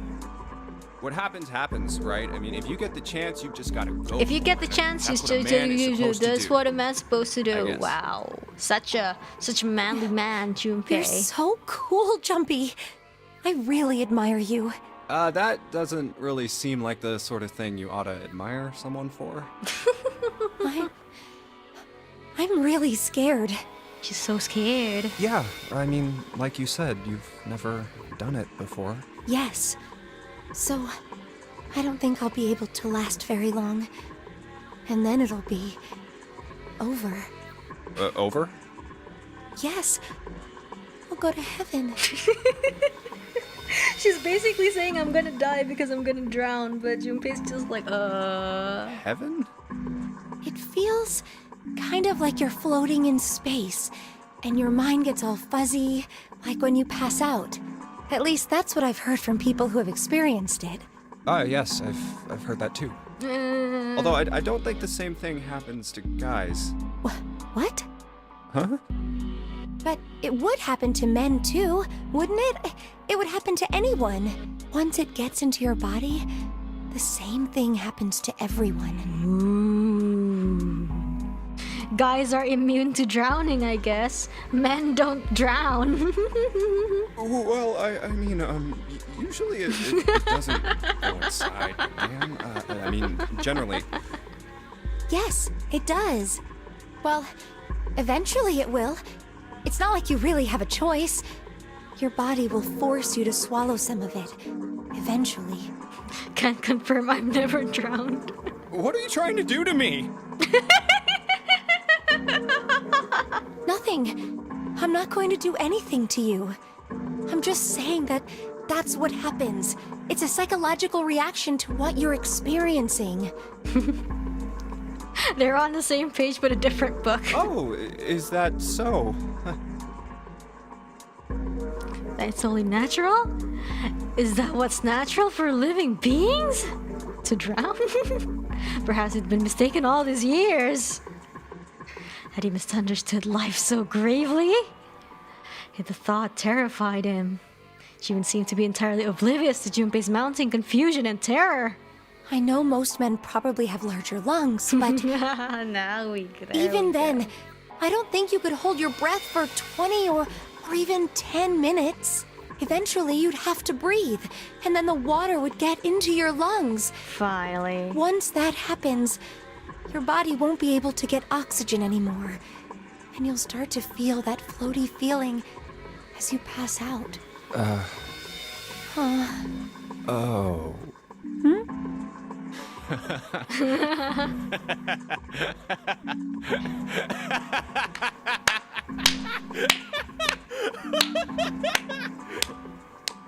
Okay, guys, let's skip. It's time to skip. Whew, Junpei. With wild dreams and imagination. But it's okay, if he has dreams and imagination, that means he still has a will to live, right? So that's good. I really love the voice acting. Like, Junpei always sounds so awkward around June especially. It's so funny. Ah, yeah, this is door 6, where all the hell is. Skip, skip, skip, skip, skip, skip. Skip, skip, skip, skip, skip, skip, skip, skip, skip. And then do I have to... Ooh! Oh yeah! Like this. Yeah, they found Snake, but it's so weird because there's no mechanical arm. There's no mechanical pieces. Right? It's so weird. It's not Snake. It's not Snake. Clover, say something.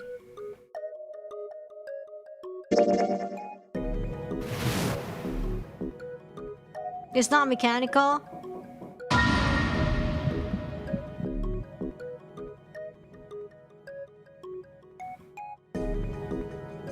Was he one of them? Well, that's possible.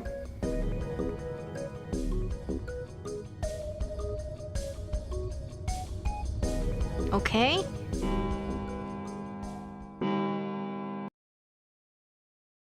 There's no... Which one is the new dialogue? The horny women card. Let's go. Clover is too traumatized to think. Yeah, I think like if you see something, like your mind would definitely... It would definitely mess with your brain. Like you can't think logically. Yeah. I think that would make sense that she wouldn't notice too. I think like eventually when she calms down, she would probably like think of it. But at the same time, you know.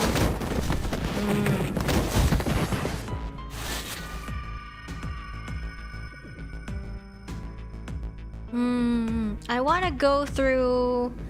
Which door? Door 6? Again?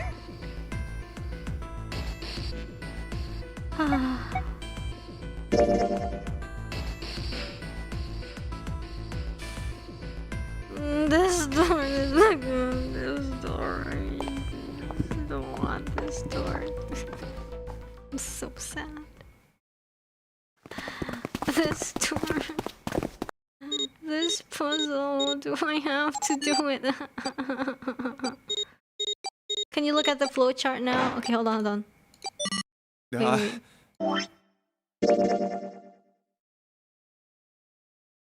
Oh yeah, I mean, anyways, I'm gonna go anyways. I'm gonna go here anyway, so...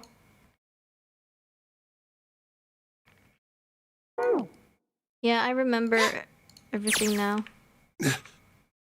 Yeah, I should have gone with adventure slightly faster.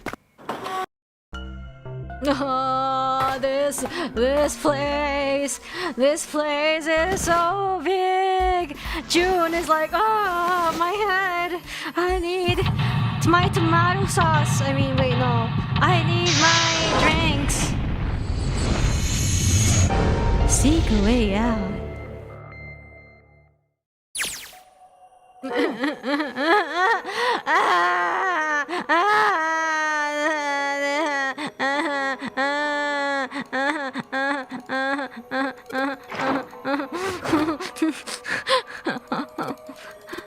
Five minutes of Rainy crying.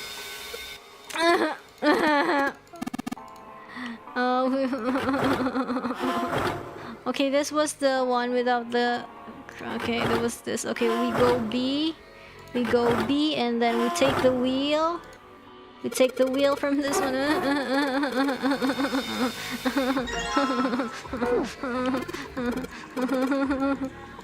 Can't I skip?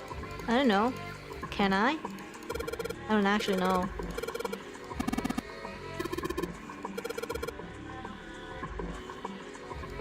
For my own sake, please skip. Okay.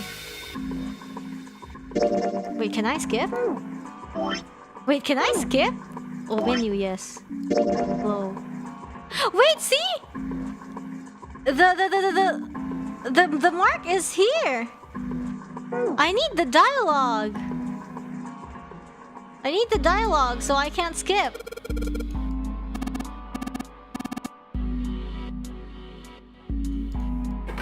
The mark is at the escape room. I can't skip. That's why I wanted to play it in the first place, because I can't skip.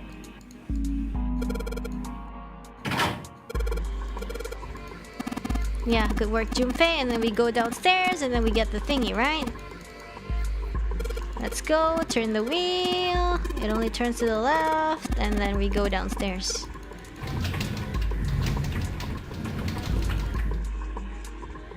Okay. I believe the button. Let's go, let's go, let's go, let's go, let's go. We're guinea pigs. You know, speaking of experiments, Ah! there was this experiment some scientists did with rats. New dialogue. First, they took a squarish C-shaped tank and filled it with enough water that the rats could drown in it. Ooh. The tank has two exits. Just to make it easy, we'll call one A and the other B. Exit A is pitch black, so dark even a rat can't see anything. Ooh. But exit B is electrified, which means the rat can't leave through it. So, what would a rat do if it was put in this situation? Which exit would the rat choose? B? B, of course. The rat has no way of knowing that exit B is electrified. Exactly. The rat goes to exit B. Yep. Of course, like I said, it's electrified. Which means the rat can't get out that way. So, after a lot of trial and error, the rat finally finds exit A. I can't say that's very interesting or relevant. It's simply the story of a laboratory experiment. You're right. It isn't very interesting. Yes.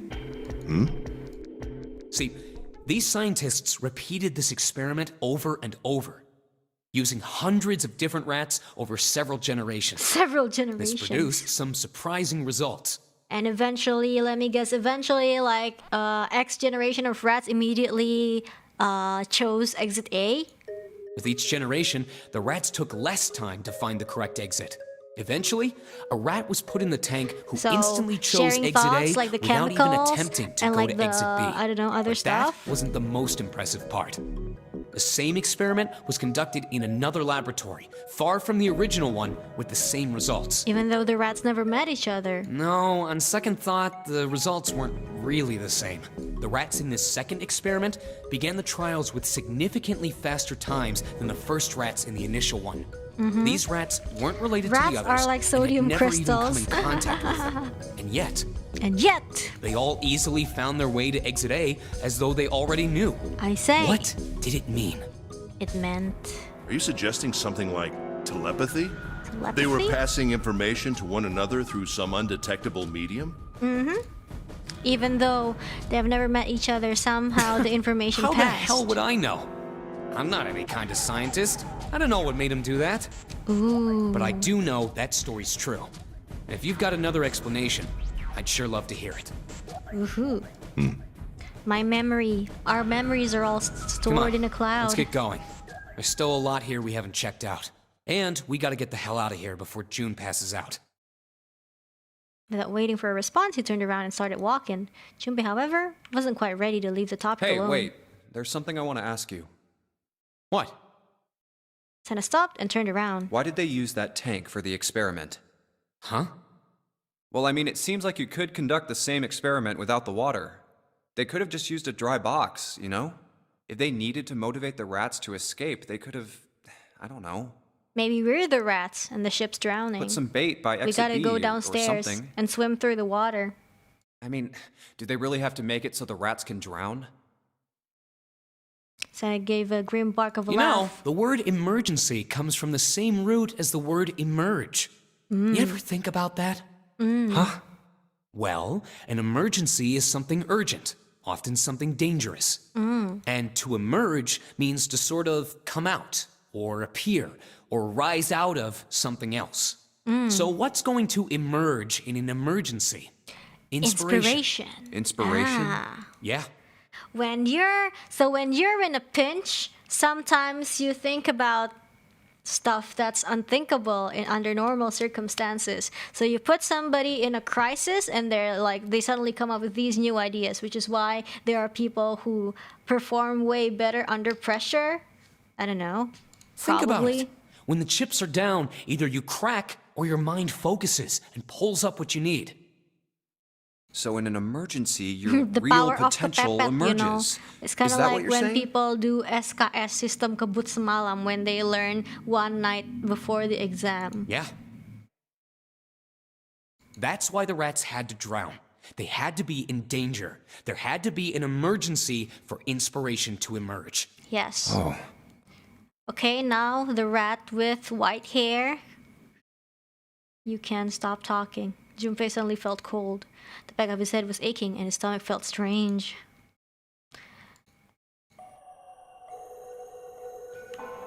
Yeah, Santa's talking about us. Ooh.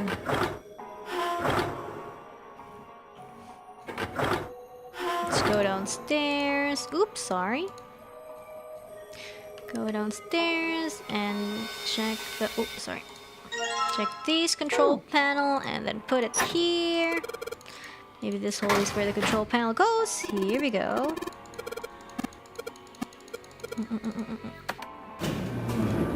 Okay, let's see. Oh. Conveyor belt's moving! Yay! Okay, Cole, let's check the flowchart. Yep! And I guess we should pick the next novel section? We can skip the puzzle, right? Because it's unlocked.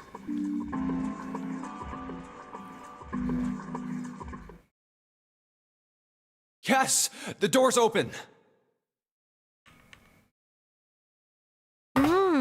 Maybe you should just download the answer for these puzzles from the Collective Cloud Network. Oh yeah, we have to do the next puzzle. Oh my god, We really? didn't have Oh my parents. gosh. They bought it in an accident when we were still kids. Ooh, wait, what? I was her Santa Claus because we didn't have parents. So I had to be like her dad. Ah. And that meant that I bought her Christmas presents every year. On Christmas Eve, I'd leave the present next to her pillow. Ah. And the next morning, she'd come running into my room with this big smile. Ooh. Look, Santa left me a No present. grim story. He got me that doll I really wanted. But it was me all along. I'm so glad he got my letter. She was always so excited. I was the one who told her to write those letters. I'd say, write down something you want and mail it to Santa. So that's why you're The Santa. address I gave her was somewhere in Northern Europe that doesn't exist. Anyway, she'd write the letter and stamp it and send it out.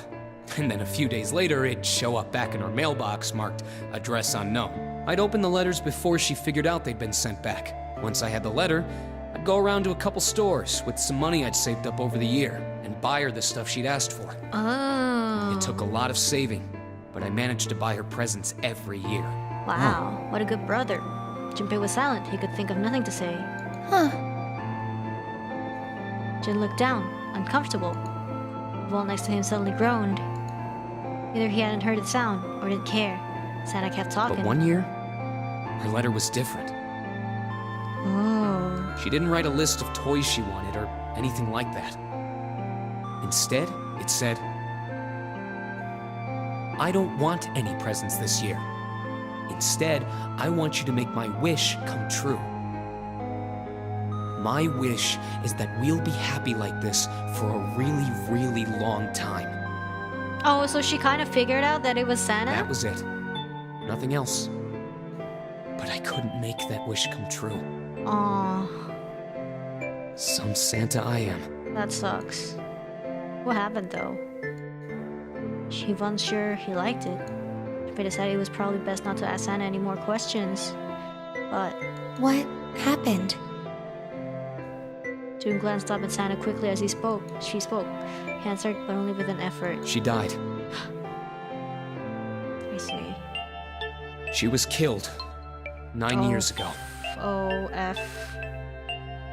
F for the girl. Oh.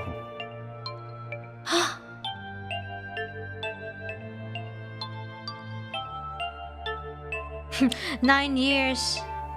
Wait, 9 years ago? Was that when the... Wait, that was... Was that the previous game?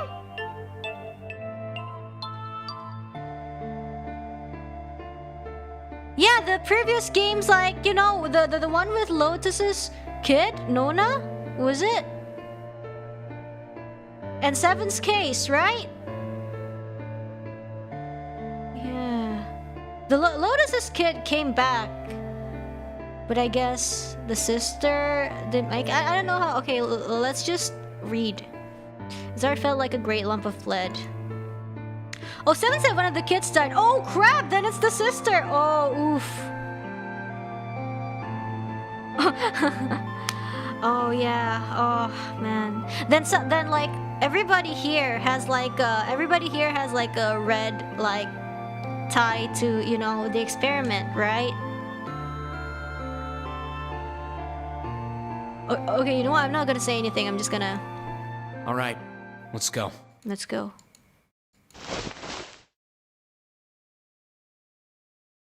Taking them two at a time. Huh?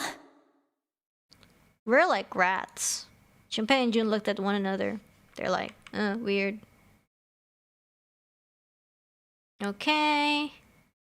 Oh, and now this one. Oh my god.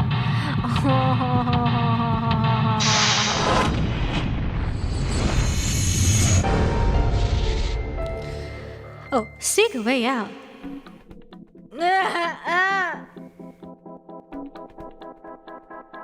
Can I skip this puzzle? Good question. That is a very good question. Nope! I can't skip it! I wanna cry! I wanna cry!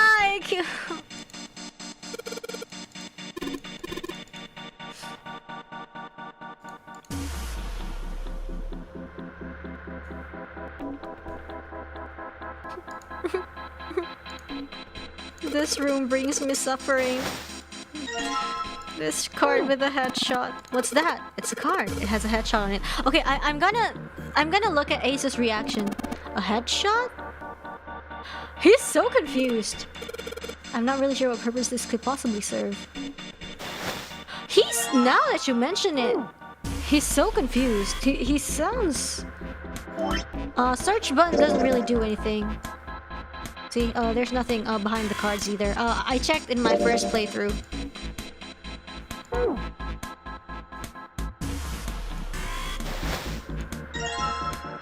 Card with a headshot.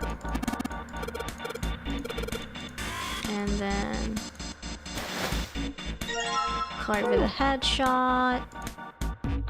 And then... card with a headshot. And then all the boxes have numbers in them today. Oh!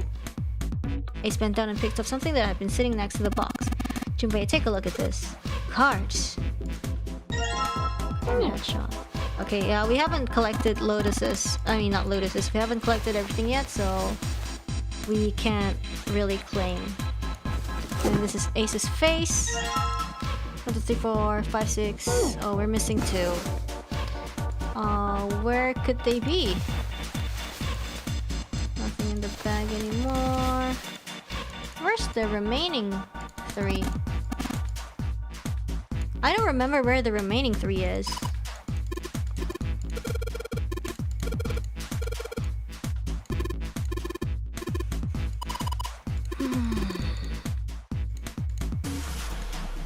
Ooh, it's electrifying.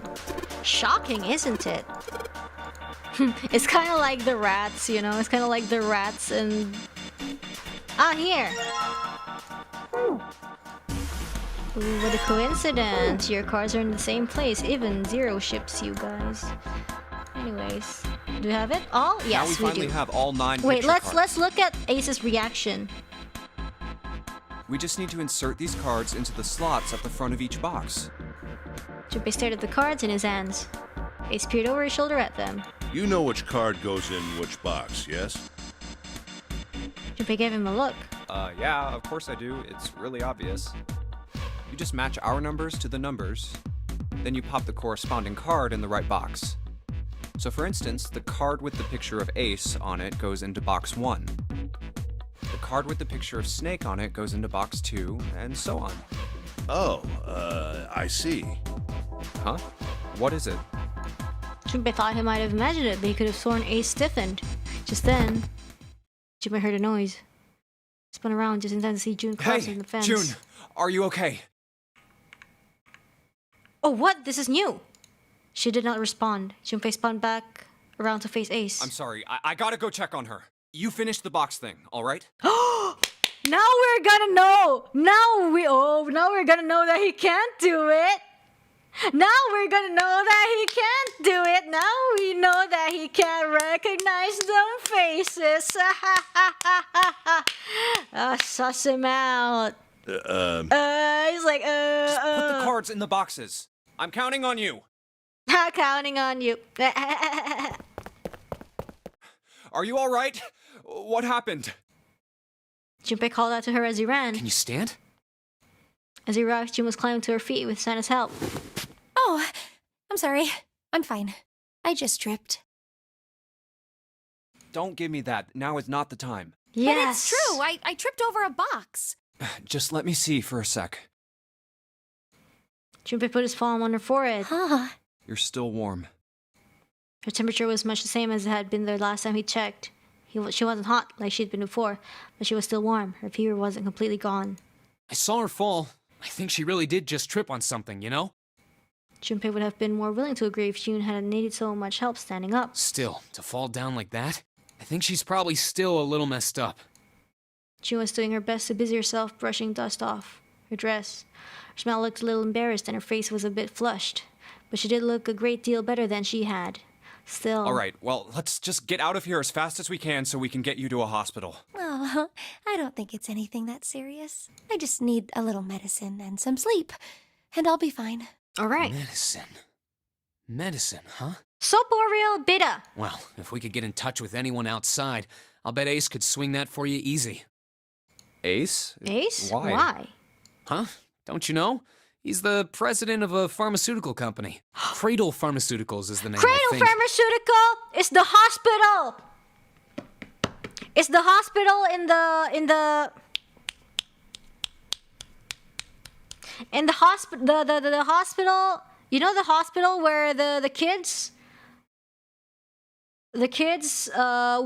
kids were at one time. They were all in that one hospital, and then it was under Cradle Pharmaceutical. Their flagship product is an anesthetic drug called Soporil. Yeah, Soporil. That's why he recognized the medicine. Like, remember when he was like, "Oh, I want to sleep," and then he injected something, and he's Soporil. Soparil. That's his product. I've heard of that before somewhere. He just used that. Junpei couldn't shake the feeling that he'd heard about Soparil before. Sana continued. Soparil. Yeah, that. It's an anesthetic that's a gas at room temperature. A lot like how nitrous oxide is. It takes only a few seconds to spread, and even a small amount is very effective. A bunch of countries quickly accepted it for widespread use within their police and military forces. It was an effective crowd suppressant and room clearer. Crowd suppressant. Room clearer. It was practical, ethical, and the humane nature of it made it the ideal drug.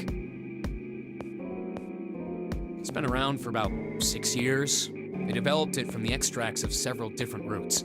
It became popular almost as soon as it was made public, with many governments placing large orders.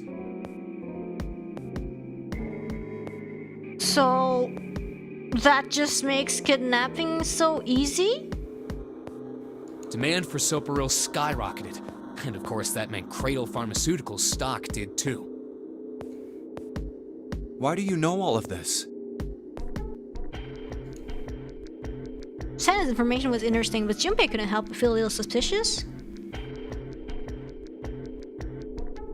Sana's reply was blunt and simple. I heard it from the old man himself. From Ace? When? By the number 4 door at the central stairway, when we were searching the second-class room. Remember how Snake, 7, and you went to door 5? It was back then. Yeah, he never told me that. I asked him what he did for a living, and he said he ran his own company. After that, we just started talking, and I guess it just came up, you know? Yeah? Huh.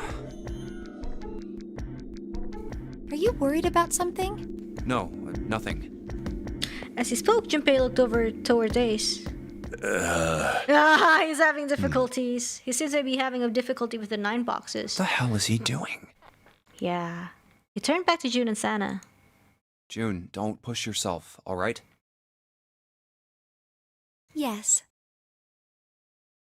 Santa, could you take care of her? I'll go check on Ace. Looks like he's having trouble. Sure. He gave them both a short nod and turned and headed towards Ace. What are you doing? Ace's back was to him as Junpei approached. The older man turned around to look at him. His face was pale and covered in sweat. What happened? Nothing. My vision has gotten rather blurry, I think, because of fatigue. I can't see very well at the moment. He's dodging it. What can't you see well? These pictures. Ace held the cards out to Junpei, played out in the shape of a fan. I don't care to admit it, but I may be developing presbyopia. Presbyopia. So it's not... It's not the one Growing old Lotus... is a difficult thing. Uh-huh. So it's not what Lotus is saying. He made the best attempt he could at the self-deprecating smile, but his face was flushed and his lips were pale and drawn. At any rate, I'll leave the rest to you. I'm feeling awfully tired, so if you don't mind, I'd like to rest for a bit. You just want your name on the group project, but you don't want to do anything? I see how it is, Ace. How could simply looking at cards have tired him out?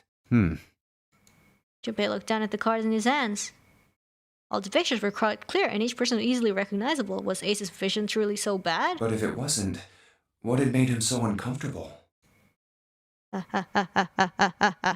That's when Junpei remembered what he'd heard from Lotus much earlier. Prosopagnosia. Well, put simply, it means a condition where the mind can't distinguish between human faces. In other words, my face would look the same as Clover's or even yours. So they can't remember faces, which is how most people recognize each other. That means that people with prosopagnosia have trouble recognizing even people they're close to. Maybe he's got prosopagnosia? Ooh. Junpei took another look at Ace. He sat at the base of the stairs, looking quite depressed. Well, he looks depressed enough to have it. If he really did have there was no doubt it was a depressing and painful experience. Still, Junpei didn't feel like patting him on the shoulder and telling him everything would be alright would help that much. He put Lotus to sleep. So Junpei felt perhaps it was best he keep Ace's condition to himself, at least for the time being. Oh well. Doing his best to clear his mind for the task at hand, he turned back towards the boxes. Time to solve the 9 boxes puzzle. Yep. Junpei stared. Time to skip. And the 9 pins. We got it. Let's check the flowchart. Yep, we got it. And now I guess we go here. Outside the room. We'll skip. So, and then we're just gonna talk about Ace. So, okay, somebody in the chat said that severe prosopagnosia makes it difficult to recognize hair and stuff. So that would make sense. Okay. I'm avoiding the puzzle. I don't want to see numbers anymore. I'm so sorry. Yeah, this is how when they realized that, oh, we could have saved everyone, you know, but because we're so uptight on everything. Yeah. And then actually somebody's knocking. Wait, nobody's knocking. Nobody's knocking? Or is it because we skipped? But he can recognize voices. She's not here. I think that's why when we called out to him, he responded. I don't know, I forgot what transpired between our meeting when we were looking for Clover, in the middle of the game. If he recognized us, did we call out to him first? I don't know. She's not here. No, she isn't. All right, just New in text, case, by we the should way. go take a look in the shower room. Oh, let's take a look in the shower room. That's where her brother is. She might have gone to see him. June bit her lip. She knew, as Junpei did, that there was only one thing to see in the shower room, and it wasn't pleasant. Well, we might as well check, right? Let's go. There was a screwdriver stuck between the door and the frame. Good. We can still get in. We should thank Seven later. Junpei and June slipped through the door, moved down the hallway, and stepped into the shower room.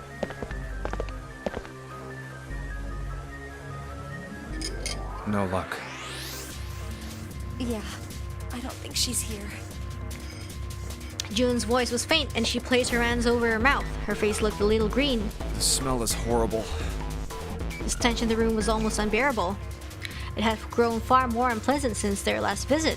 If Junpei had eaten lunch, he would have had difficulty retaining it. He wanted to leave the room as soon as possible, but he had to be sure. And the only way to be sure was to check the other side of the divider. Let's check the back, just to be sure. June offered no resistance and nodded weakly to Junpei as he headed around the divider. He stopped at the corner and turned his head. No, she's not here. As he'd expected, Clover was nowhere to be seen. The only thing on the other side of the divider was a dead body lying in reddish-brown puddle of drying tomato sauce. Snake. Just where did your sister go? Junpei whispered to what once was Snake. He'd asked her rhetorically, of course, as there was no way he'd get an answer. He gave a deep sigh. Such a horrible way to go. The skull shattered, the left arm's hideously twisted. The left arm! Wait. Remember what Clover said? The bright white of the ulna was clearly visible through the remains of skin and muscle. See? Remember what Clover said? Bright white. Ulna. Bones. Bones. The pieces fell into place. Junpei remembered something Clover had told him in the laboratory. I think like she never saw. I think like she never like just looked at it very clearly. Like yeah. My brother's left arm is, it's not like a normal person's arm. The accident hurt him really bad. Of course. Of course. Why didn't I realize it earlier? Clover had told Junpei that Snake's left arm was prosthetic, but the left arm of the corpse behind the divider was quite clearly a real human arm, or at least it had been once. That meant the corpse... Jumpy? June's unsure voice at Junpei's suddenly strange behavior drew his attention back to her. Oh, sorry for making you wait. Let's go.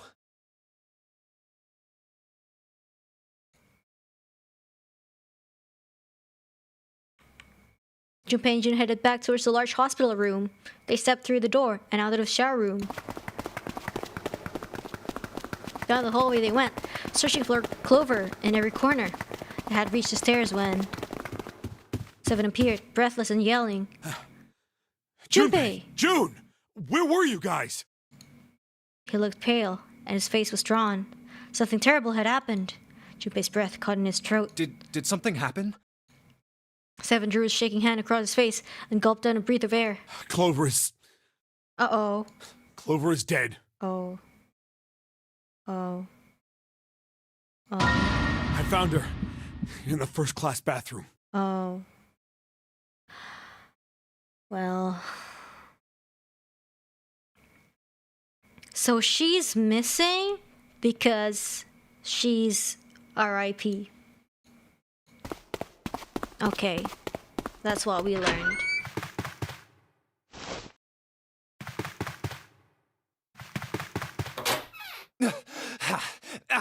But why is Clover dead? Why? What for? What is the purpose of her death? All sound ceased for Junpei. The world was an empty, muffled expanse.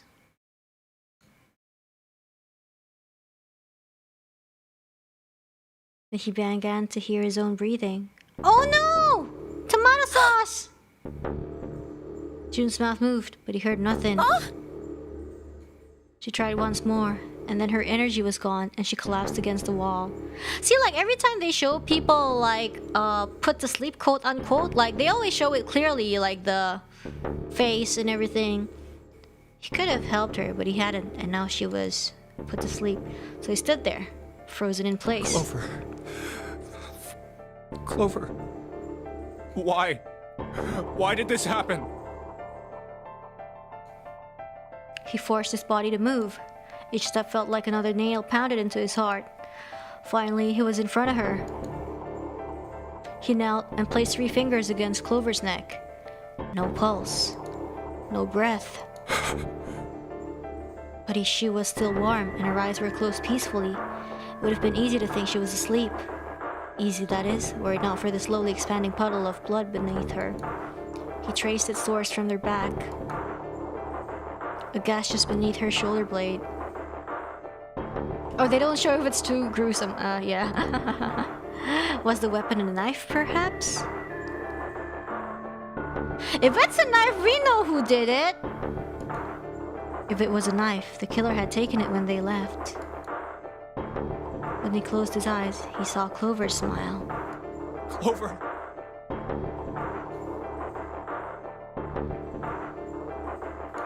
Her innocent smile.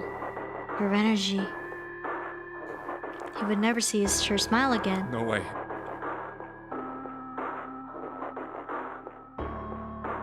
He could have done something. He could have helped her. His stomach twisted itself into a sickening knot. Let's get out of here, June. Junpei lifted limp June from the floor and carried her from the bathroom. We could have went here and said that, hey, Clover, by the way, that body, that's not your brother's. But no. Are you all right? It was a foolish question, and he knew it. Yes, I think so. Her voice was weak. The fever had gone down, but the emotional scars she'd received were not likely to recede as quickly. Junpei laid his hand on her shoulder, and they walked back to the bedroom. You should get some rest. Here, the bed. Can you sit? Yes. She nodded once and stared at the floor. There were 4 others in the room. Who is the killer? Ace, Lotus, Sana, and 7. They all stared at nothing, their faces drawn and tired. After a while, they drifted into the bathroom to see Clover's corpse themselves. Once everyone was back in the bedroom, Junpei walked slowly to the center of it and looked around as the slumped figures gathered there. Who was the first to find the body? Me. 7 spoke from behind Junpei. He turned around. 7's hand was up. Why did you come to this room? To look for Clover. Why else? I found her body in the bathroom. As soon as I did, I ran outside. I got to the top of the stairs by the casino and yelled as loud as I could. Hey, guys! I found her, but it's bad! She's in the bathroom in the first-class cabin! Come quick! Or something like that. Emergency Then I went back to the meeting. bathroom. I was in electrical. Ace, Santa, and Lotus showed up real soon after that. But I guess you two hadn't heard me or something because you didn't show. Mm-hmm. Because we were too busy in the shower room. So I took off down the stairs to look for you. After that, I mean, you know the rest, right? Yeah. Junpei nodded and closed his eyes. There was one more thing he needed to ask. 7. There's one more thing I'm worried about. What? You stuck one of those plates in between the door and the frame, right? Mm-hmm. Why did you do that? Come on, didn't I already tell you that? I did it so that the door wouldn't lock. So we could come back to this room? Oh, you think I did it? Well, I don't know. That kind of depends on what you say, doesn't it? Oh my gosh. Sussing each other. For crying out loud. You're self-reporting, Sivan sighed and shook his head. Follow me. Follow me. There were 2 doors standing next to one another. He opened the one on the right. A closet? Yeah. Seven stepped inside. He stood in front of one of the shelves that filled it and gestured towards a small box. The box was a small metal cube. He looked at Junpei. This is the reason. This safe. This safe! Remember the one that we couldn't check We out? couldn't open it when we were getting through this room. I figured there might be something pretty important in it. I couldn't stop thinking about it. I figured eventually we might figure out what the numbers are for the safe. And if we did, I didn't want to screw around with door 5 again. So I put the plate in the exit door so we could get back in that way. You get it now? Yeah. Junpei nodded and looked at the safe. He grabbed the handle and shook it. Figured it wouldn't open. It was as locked as it had been when Seven found it. Huh? There was one change, however. This is... Just underneath the safe was a pile of fine reddish-brown powder. What? rust. Rust? Junpei stared at it, considering. If there's rust here, that means... Has someone opened the safe? Oh? Oh? Junpei left the closet. Oh? Seven followed him back to the bedroom. Huh?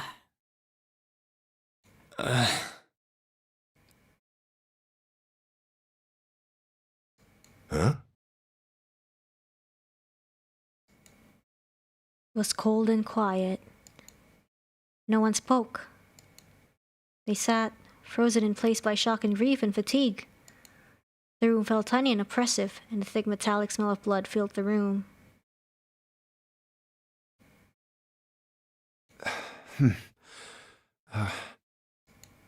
Junpei turned and headed for the living room. Anything to get out of here, there. Maybe there's another clue. Anything that might lead us to discover who stabbed Clover. I know who did it. As quickly as they could, they searched around and under the beds and in the corners. His eyes caught on the door. The door that led to the passageway of door number 5. Behind this door. Behind this door. The ninth man's body is behind there. Mhm. Maybe I should have another look at it, just in case. Let's do that. Quietly, he pushed open the door. Ugh. The smell hit him like a blow to the face. Oh, the hell? This smell is... His lungs contracted, unwilling to inhale such fetid air. Acid boiled up from the base of his stomach, churning what little food was there to a violent froth. Oh. Oh. It was too much for him, and he vomited. A thin stream of yellow water and bile spattered onto the floor.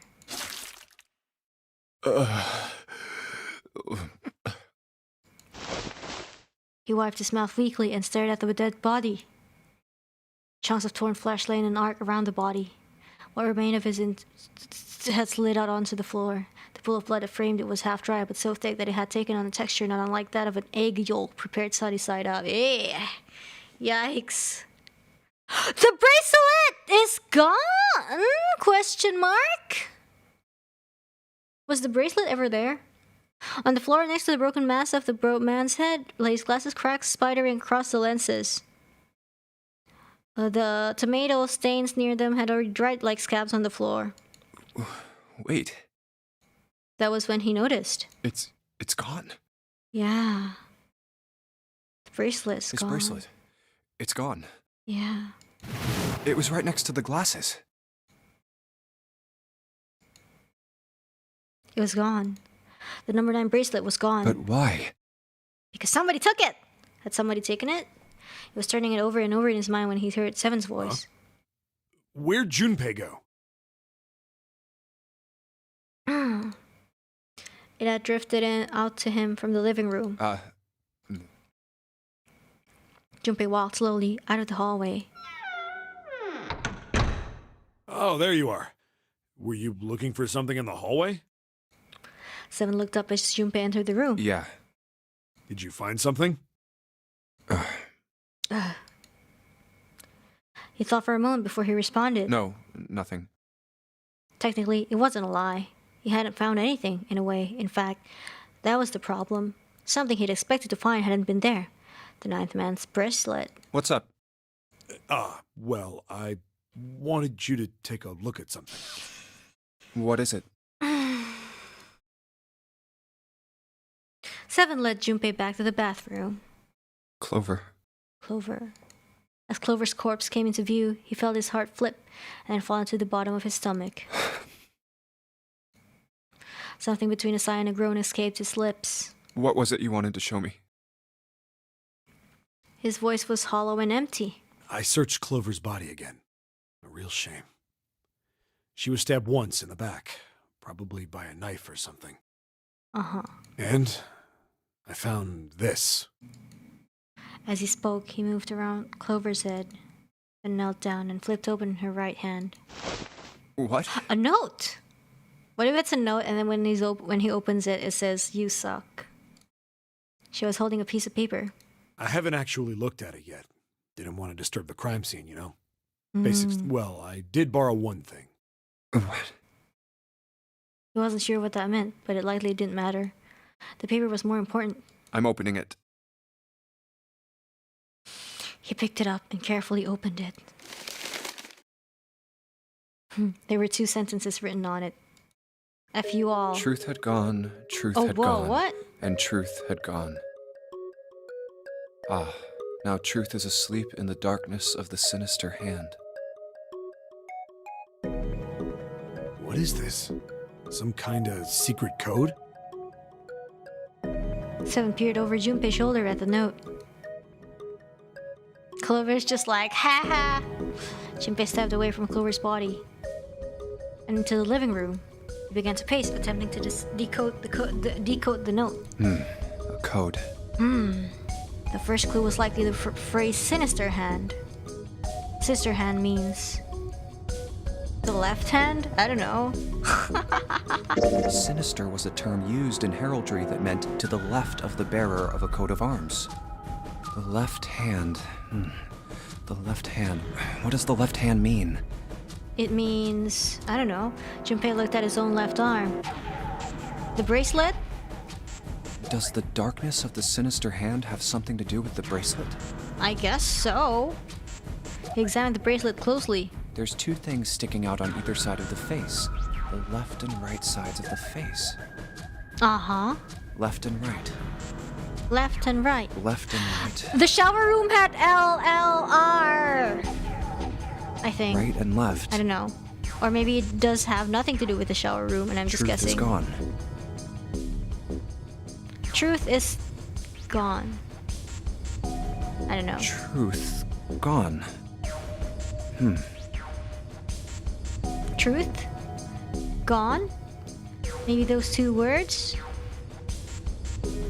Truth gone.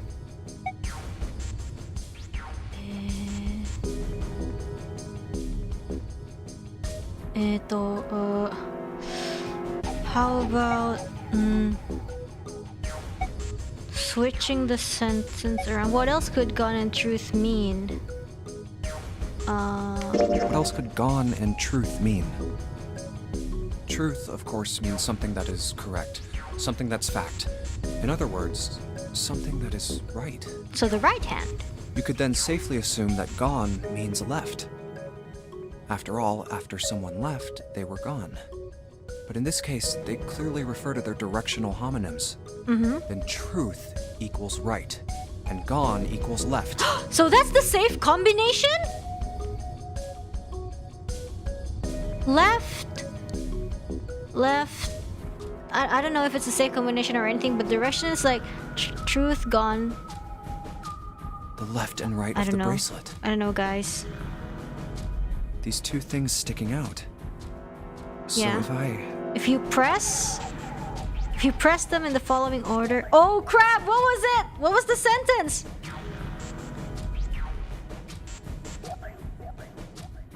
What was the sentence? Truth had gone left, right, left, right, left, right.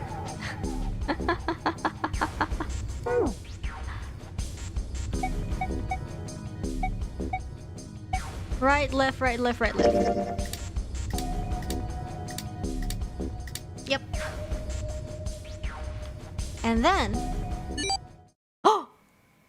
Oh! One fit! I missed that! 8 numbers flashed on, then off on the face of Junpei's bracelet. So maybe Clover figured out the code and she got the note from somewhere. In the captain's quarters, maybe? She's like, I'm gonna take care of this. And maybe she found the code and then she ran off on her own and then she found whatever key it was and then she basically found the code and she was the one who opened the safe? Maybe? I don't know. Wait, did it just... He checked one more time to be sure. 1 4 3 8 3 4 2 1. That's so many. 1 4 3 8 3 4 2 1. 1 4 3 8 3 4 2 1. Good thing we had the logs. Okay, you know what? I'm just gonna take notes of this in case it actually needs us to do it. 1 4 3 8 3 4 2 1. Okay. Huh? It's probably the safe combination. Junpei didn't answer. He couldn't answer. He had no idea what they were either. The safe code, maybe. Besides, he was sure he would forget the numbers and the order they came in if he said anything. 1 4 3 8 3 4 2 1. Muttering the numbers to himself over and over, Junpei headed towards the bedroom. 1 4 3 8 3 4 2 1. 1 4 3 8 3 4 2 1. 1 4 3 8 3 4 2 1. 1 4 3 8 3 4 2 1. 1 4 3 8 3 4 2 1. Before long, he found himself in front of the safe again. 1 4 3 8 3 4 2 1. Its lock was the only device that he could think of that required a sequence of numbers such as the ones he just discovered. 1 4 3 8 3 4 2 1. Besides, someone had opened the safe at least once already. 1 4 3 8 3 4 2 1. Had Clover come to the bedroom to open it? 1 4 3 8 3 4 2 1.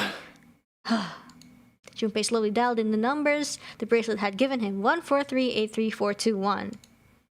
1 to the right, 4 to the left. And... Oh, Finished. bingo. I knew it was for this. You didn't know! You didn't know until just now. A small telltale sound of the lock opening. He grabbed the handle, took a deep breath, and pulled it up. Oh, is this some sort of note? What's it say? Inside was a piece of paper. It was roughly the same size as the one Clover had been holding. Let's see. Junpei picked it up. This was what it said. Fact number 1. The Nonary game was played once before, 9 years ago. Yeah! Fact 2. The person with the number 2 bracelet attended the game 9 years ago. What? Wait, was that because of the accident? Did he get the quote-unquote car crash from this game? Fact 3. Did he get blind because of this accident? Or is it like... It was planned by the following 4 people. Ace! Suspicious. Gentaro Hongo. Oh, this was a reference in Somnium Files. Cradle Pharmaceuticals Chief of Staff. Nagisa Nijisaki. Okay, I don't know who that is. Cradle Pharmaceuticals R&D Supervisor Terusaki Kubota. Majority shareholder in Cradle Pharmaceuticals Kagechika Musashido. I must punish them for the innocent lives they sacrificed. This is the only warning they will receive.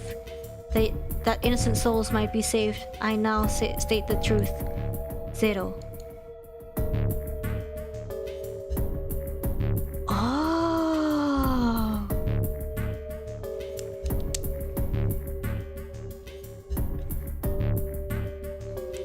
So 0. So this is all like an act of vengeance?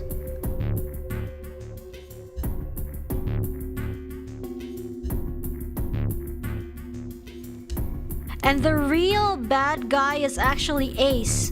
Yeah, makes sense because he pew pew pew pew pew, not pew pew pewed everyone. Because he killed Mama. Junpei left the closet. Huh. There were 5 people waiting for him in the bedroom. Ace, Lotus, Santa, 7, and June.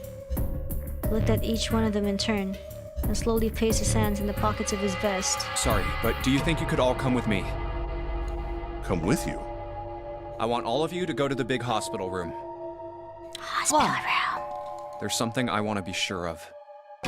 What do you want to be sure of? I want to know if the person I suspect is really the culprit. Wait, then you're saying... Yeah. I think I've got it figured out. Ooh. I know who killed We gotta Snake and vote Clover. now. We gotta vote now. Grief was suddenly gone, replaced by attention like a strap of leather stretched into its limit. 5 sets of eyes stared at Junpei. He pretended not to Anyway, notice. if you could all please move to the big hospital room. I'll explain everything as soon as we get there. Then, almost as if on cue, the bell began to ring. They all heard it. It was the bell from the clock in the main staircase.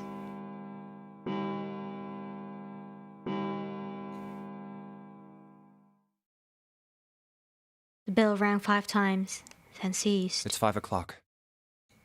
We've only got an hour left. We don't have a lot of time left. Let's go. Slowly, one by one, they followed Junpei out of the bedroom.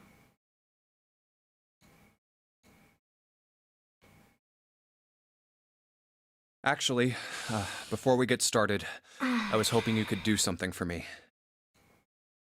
Junpei stopped in front of door 3 and turned around. Ace, 7, and Lotus, could you please place your palms on the red? So, like, so far, Ace is the CEO of Cradle something, the real antagonist, the one who hosted the previous Nonary games. Lotus had the kid If we need to get participate to the in the shower game. room, why don't we just... And then 7 was the cop. No, we're not going inside. Snake participated in the game. Once you've authenticated, step away from the door. Why? I don't know. Please, what just else? do it. Or perhaps you don't want to know who killed Snake and Clover. Ooh. Junpei's implication was clear and 7 understood perfectly. Fine. What about you, Ace? Lotus?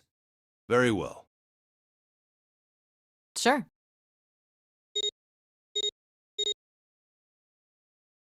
Quickly, they pressed their palms onto the red. Once they had finished, they stepped away from the door as Junpei had instructed. 3 asterisks shone from the red display panel. I have this idea. I don't think this device responds to a hand placed on it. It instead reacts to a bracelet being brought close. You don't actually need a hand. Yeah, that's why people have been stealing bracelets left and right. I'm quite sure he didn't place his palm on it. Instead, only brought his bracelet near it. Wait, I've always had the impression that it's the bracelet. Like, how else would it detect the numbers? The 4th asterisk appeared. I knew it. Just as Junpei had expected. Yeah, like, I think, I don't know, I had the impression, like, we should have known that from the start. like I would, like, make this pose of, like, you know, the reverse thingy when you're, like, about to, like, tap, like, an IC card or something. Like, the tram card or something. Yeah.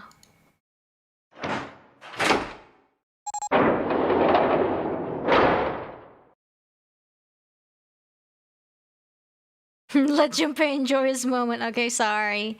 Door 3 opened like a hungry mouth. 9 long seconds passed. Let's go. Oh yeah, I guess, like, it makes sense that this is an old game. Like, at that time maybe it's not as common. And the door shut, unfed. But what about RFID? I don't know if that works the same or if it's, like, the exact same thing.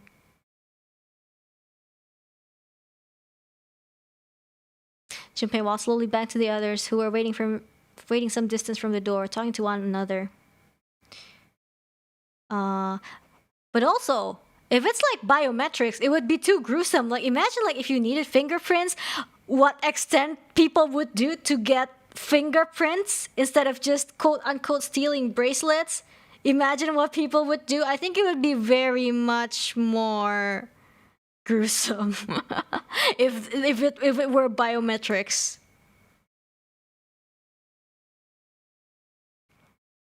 Like, say if it was like fingerprints or like retina. Man, I think that would be like way more messed up. Huh? It looked as though they hadn't found a chance to break into the conversation yet. As Junpei approached, they turned to look at him, curiosity plain on their faces. Before long, the other 3 did as well. What was that about? How should I know? Clearly, they were all expecting some answers. Thanks. I appreciate your cooperation. Clearly, they'd hoped for something more forthcoming. He continued. By the way, Ace, would you mind if I asked you something? Ooh. What is it? Do you know who I am? What? What kind of question? Wait, he doesn't even recognize voices? Just answer it, please. Who am I? Wait, he doesn't recognize voices? You're Junpei, of course. Who else would you be? Oh wait, he recognized it, but he has to think. Unfortunately, that's the wrong answer. Wait, what? Actually, I'm Santa. Oh, he's trying to, like, test. What? What? As his voice was full of surprise, but it was also tinged with confusion and fear. Everyone else looked nearly as surprised. Santa looked especially shocked to discover he was actually someone else. If he spoke, however, the trap would be exposed. Junpei quickly continued. The clothes I'm wearing, I borrowed from Junpei. Oh, he's trying to, yeah. And the clothes he's wearing are mine. We had a little swap. That's ridiculous. Impossible. So, you're saying I'm not Santa? Of course you aren't. Why? What makes you so sure I'm not Santa? If you were Santa, then door 3 wouldn't have opened for us just now. 1 plus 7 plus 8 plus 3 equals 19. Ooh. 1 plus 9 would be 10. The digital route would be 1. Ooh. But the 4 of us just opened door 3. Ooh. You can't possibly be Santa. Your bracelet number isn't 3. It's 5, right? Huh?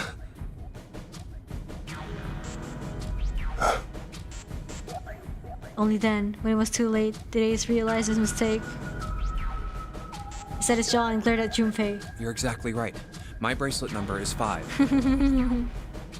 As he spoke, Junpei lifted his wrist up to show everyone the bright red 5 in his wrist. Sorry, Ace. I tricked you. Of course, I'm not really Santa. I'm Junpei. Who could possibly think I was? It's obvious I'm not. To think I was? Ridiculous. But I guess you couldn't see just how obvious it was. Like, he had to, like, talk about the bracelet I asked you numbers. before, didn't I? What makes you so sure I'm not Santa? And you answered.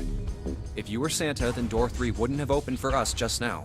Most people wouldn't say something like that. Most people would say, what? Most people would say, what are you on? The first thing that would come to anyone else's mind wouldn't be the bracelet number. There'd only be one thing they'd say. One sentence. You don't have his face. No, I would say, what are you on?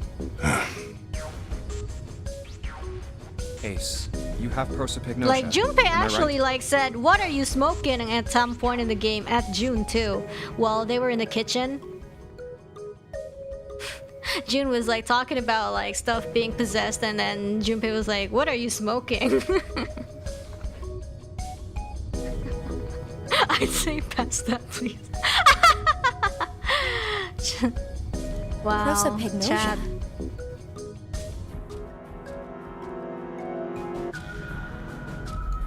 The others looked confused. What's that? No clue. Prosopagnosia is... He heard Lotus begin to explain it to them. Ace glanced at them, then turned back towards Junpei and sighed. Very well, I confess. I have prosopagnosia. I cannot differentiate human faces. Is that what this was about? You want to mock me for my disorder? No! No, not at all. Don't say that! I'm not making fun of you at all. In fact, I feel kind of bad for you. No, the reason I brought this up is that there's an excellent chance the person who killed Snake has prosopagnosia. What do you mean? Ooh. I'll just come right out with it. I think it was you, Ace. You killed him. Junpei was suddenly very aware of 5 pairs of eyes on him. He had their undivided attention now. The room had grown very, very quiet. Junpei took a deep breath. That's ridiculous. What possible evidence do you... I have 3 pieces of evidence. Because there's the clothes, but then there's no face. First, think back to a few hours ago. You made us argue over the 3 doors here in the big hospital room. There was no way all 7 people could go through them. Lotus suggested that we sacrifice one of us. Lotus looked away awkwardly. Junpei glanced at her and continued. Then you, Ace, said, I'll stay here. Yeah? Why would you say something like that? It's pretty simple, really. You didn't want us to see the dead body in the shower room. You see? If Ace stayed behind, there were only 2 doors the rest of us could go through. Doors 7 and 8. There was no way we could get through door 3, the shower room. You knew that, didn't you, Ace? That's why you volunteered to stay behind. Come on now, I think that's going a bit far. I can understand if you're jealous of my bravery.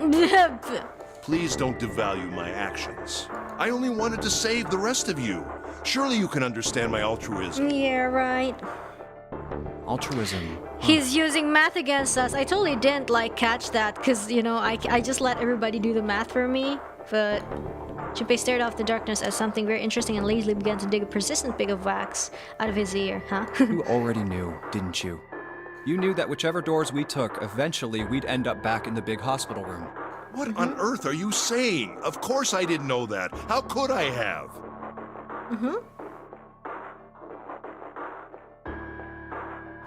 Really? Yes.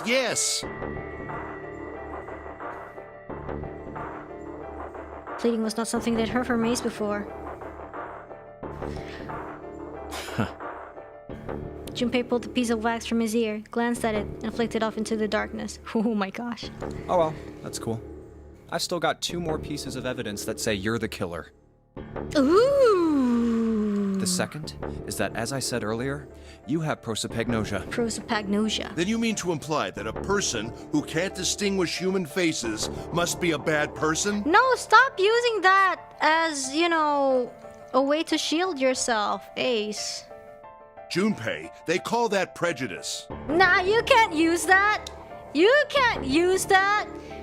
Ace, you. No, I am not that stupid. Yeah, Junpei's not that stupid. Then why? Nah. You can't say that. Well, before I explain, I suppose there's something I should tell you. Yep. The corpse in the shower room. It's not Snake's.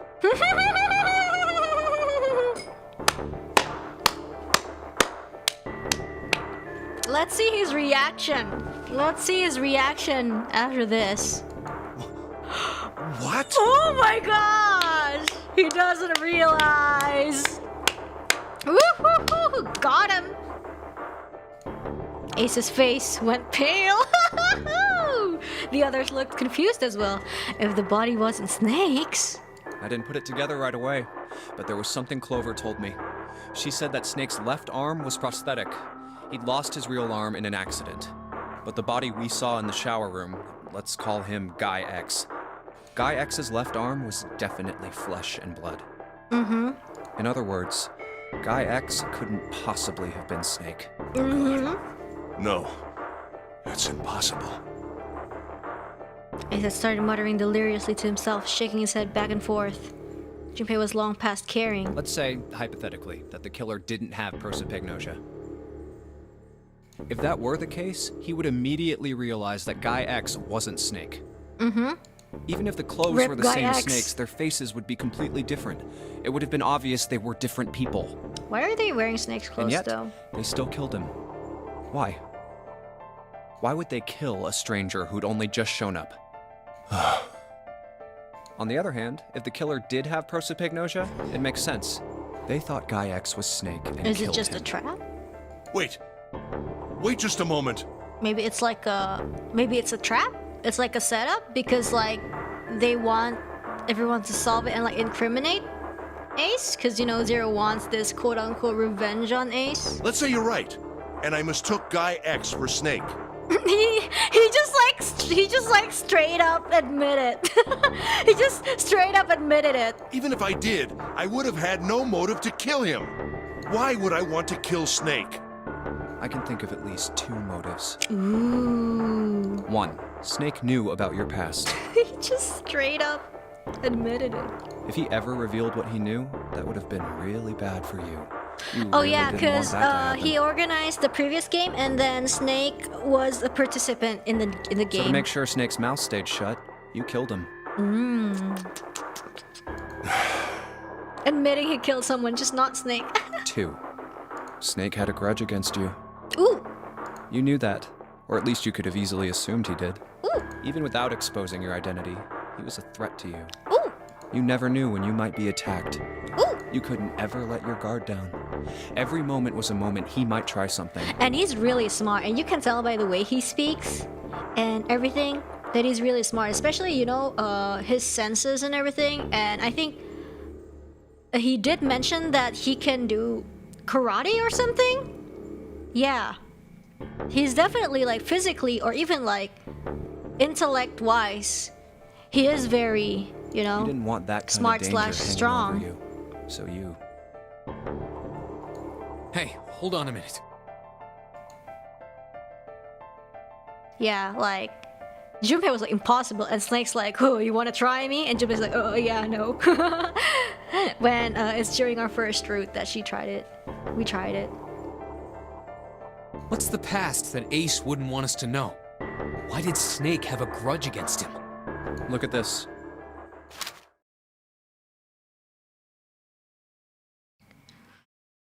Wait, what first game? The first game. So this Nonary game was it's okay if you missed it. There's only one thing to do: watch the archive. What's this piece of paper? Or I think it's gonna be explained the literally Nonary right game now. was played once before 9 years ago. The person with the number 2 bracelet attended the game 9 years ago. It was planned by the following 4 people: Cradle Pharmaceuticals CEO Gentaro Hongo. What is this?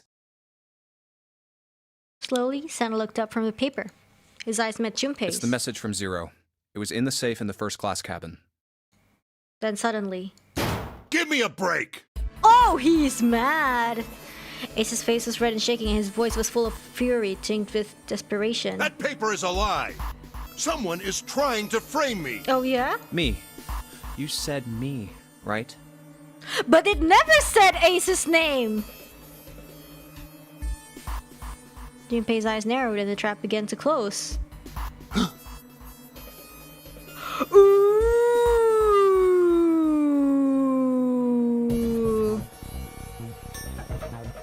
Stay mad, Ace. Ace inhaled sharply.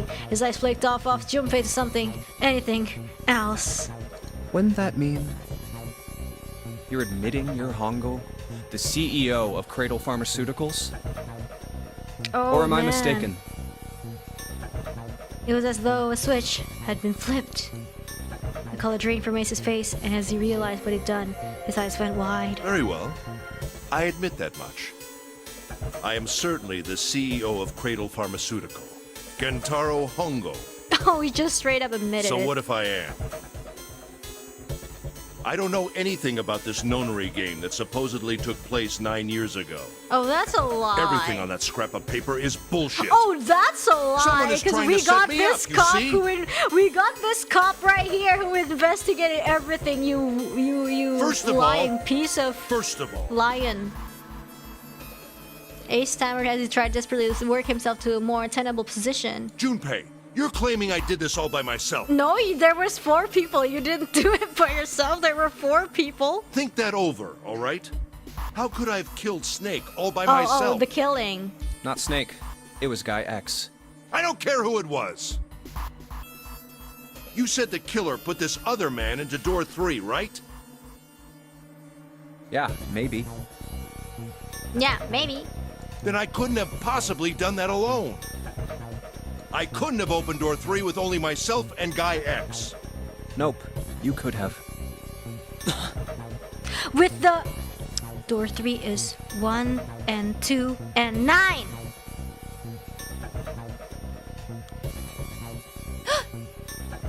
He stole the 9th man's bracelet. Huh? What? Ace's face was tight and his teeth were clenched. Junpei fixed him with a level stare. The trap was about to close. Actually, again. Ace, when you were unconscious, I took something from you. Remember when you were injected with that anesthetic and fell asleep in the big hospital room? Yeah, back then, I took this. No! You couldn't have! Oh my gosh, it's a trap! Oh my god, it's a trap! Ah! He got bamboozled big time. Oh my gosh, Ace, holy crap. Oh, he's getting played! Ooh. Got him. I got you, Ace. Your right hand there tells me all I needed to know. Oh, nice. You want to tell me what you were so worried about? What's in your pocket? It's the number 9 bracelet, isn't it? Keeps falling for it. Ace, Guy X, and the 9th man's bracelet. That was all you needed to open door 3. Some math. That's how you killed Guy X all by yourself, Ace. All you needed was the number 9 bracelet in your chest pocket. Yes! Ace lowered his hand from where it had stopped, halfway to his pocket. He looked down at the floor, his face hidden from Junpei. All I could see was a corner of Ace's mouth, twitching like a dying fish. If you want to play innocent, that's fine by me. Go ahead, tell me. I don't have the bracelet, if that's what you want to do. But if you could take off your coat and hand it to me, I'd really appreciate it. Otherwise, we'll have to take it from you by force. Right, 7? Ooh. Yeah, it'd be my pleasure. Seven cracked his knuckles with a sound like gunfire.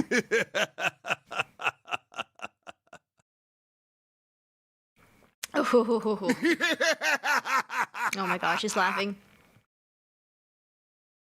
Ace roared with laughter. He threw his arms wide and his head back and laughed, filling the room with a sound that scarcely belonged there.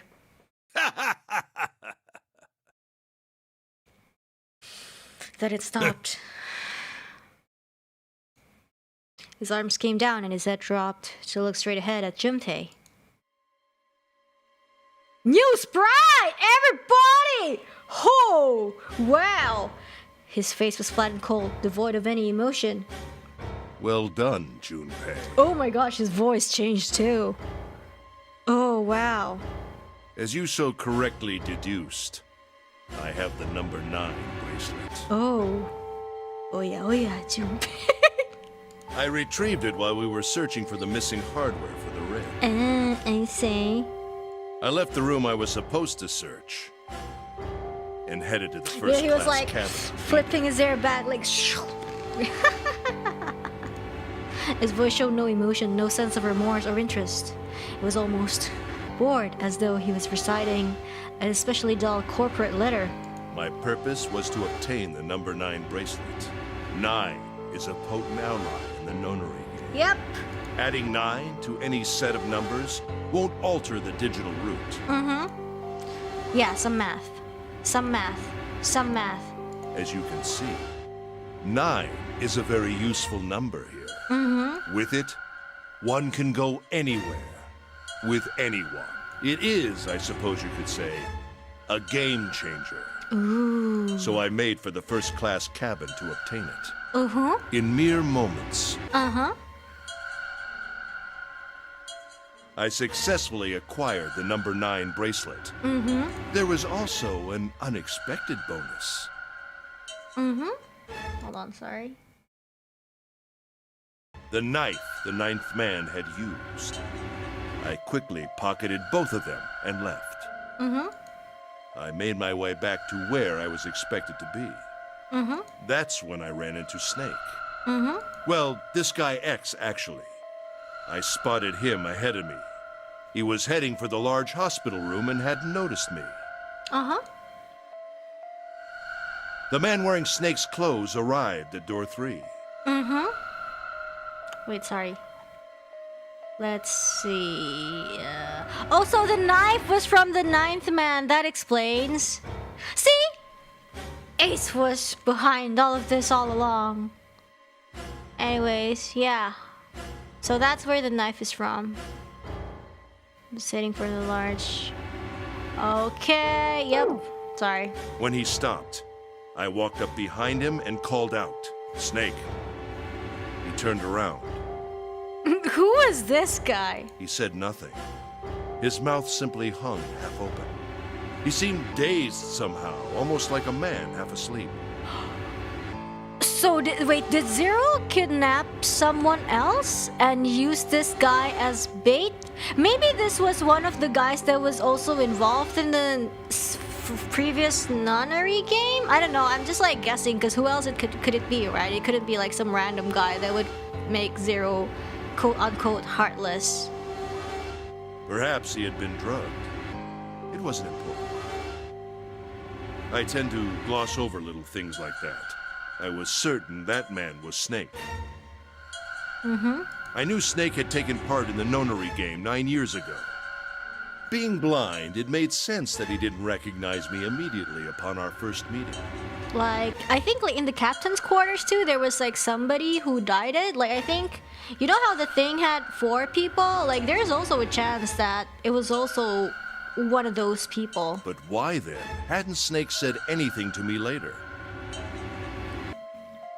But why is Clover dead? Because Ace... Surely he hadn't forgotten what had made her happened to died him it? in the Nonary game. But not once did he attempt to confront me. Did his lack of sight prevent him from fully recognizing who I was? Or 'Cause perhaps he's Snake half had asleep? conspired with Zero to deceive me.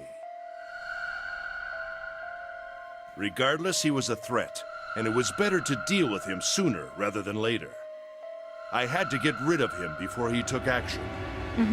With quick thinking, my plan went into motion immediately. I held the number 9 bracelet over the red. I waved my own bracelet in front of the red, and then grabbed Snake's arm and shoved his hand against the scanner panel. The door opened. I threw the man through it. Haha, look at the small change in the CG. That's cool. 9 seconds And later, then there's only one person door now. shut. Because we know that Ace also used the number 9 door. 81 seconds passed. You know, it's funny because guy X, like X is the numeral number of 10, right? So it's guy 10. That's funny. So it's not 9 persons, it's 10 person. The man at the door passed away. After that, I returned to my post as though nothing had happened. After conducting my own search, I returned to the large hospital room when the 1 a.m. bell rang. Ace's eyes were cold and his cheeks were hollow and pallid. When he spoke, only his lips and tongue moved. The rest of his face was eerily still. Junpei glared at Ace. He took a deep breath and thought about the next question he had to ask. He didn't want to. He knew what the answer would be. He just didn't want to hear it. Junpei swallowed, then spoke. Ace, did you kill Clover? Oh, hell yeah, you did. Yes. Why? Why did you kill her? She was Snake's sister. It was possible he had told her something dangerous. Additionally, she had gone through door 1. It seemed likely she might have found it. Found what? Found what? Why don't you go through door 1 yourself? I have, but... I mean, Clover asked me. Perhaps it's hidden somewhere. Seven and Lotus interrupted. Yeah, but Lotus and I went through door 1 too. We didn't see anything suspicious. Oh yeah, the paper. Yes. I thought as much after I heard your report at the central stairs. I doubt the two of you could find it. Huh? But perhaps Clover was different. She was built different. Perhaps she had found it. I was, therefore, desperate to find her. And at last I did, in the first-class cabin. I spoke very calmly. Did you see it? See what? See what? Don't act as if you don't understand. You were in the captain's quarters, weren't you? Huh? What are you talking about? Very well. By the way, what are you doing here, Clover? I just wanted to sleep in the bed. Not sleep forever in the bathroom, by the way. Just sleep for temporarily in the bed, you know? What? Nothing. There's blood on your shoes. It looks fresh. It's tomato sauce I was eating. Did you go take a look at the 9th man's corpse?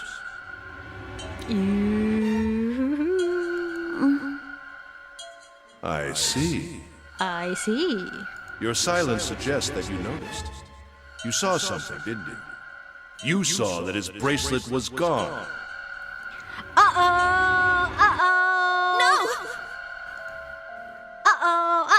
Clover was just in the wrong time. I mean, she was in the right place, but the wrong time. She made for the exit, but Ace stood in her way. You aren't going anywhere. Oh, that's so scary. He caught her by the collar as she passed and threw her to the floor hard. Oh no! You're staying here. No! She leapt back up and darted past him into the hallway. Ace followed at a run. Don't you run, little girl. He was faster. Oh no!